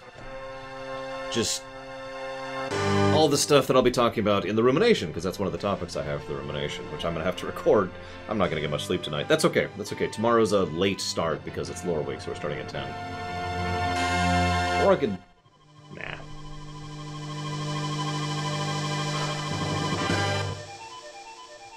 But if I'm being honest, a +1, +2 score is better than I thought this would review. It really is. I am a little bit surprised by that. I feel like this could have been a good game if they had approached it with a different mentality. Am I going to give this the sushi tag? I want to, but I'm not going to. I know that sounds strange, but the problem is, again, to go back to my food analogy, it would be like having a piece of sushi, then having, like, an entire loaf of bread, and then having more sushi. And I don't think I can qualify that as a sushi game when there's all this in the middle, you know what I mean? So, no, this will not get the sushi tag. A sushi sandwich. An inverse for sushi sandwich. That is it. I hope you've enjoyed, ladies and gentlemen. I'm going to go get ready for the Rumination. I got a lot of stuff to do. Tomorrow, 10 a.m. EST, as usual, we'll do a lore week, which will be nothing because we have nothing to talk about, and we'll be building that thing. And otherwise, we'll be doing Streaminations, of course. And we should be on for the Star Trek VOD tomorrow, which will be Star Trek 4 we'll be covering. So I hope to see you there.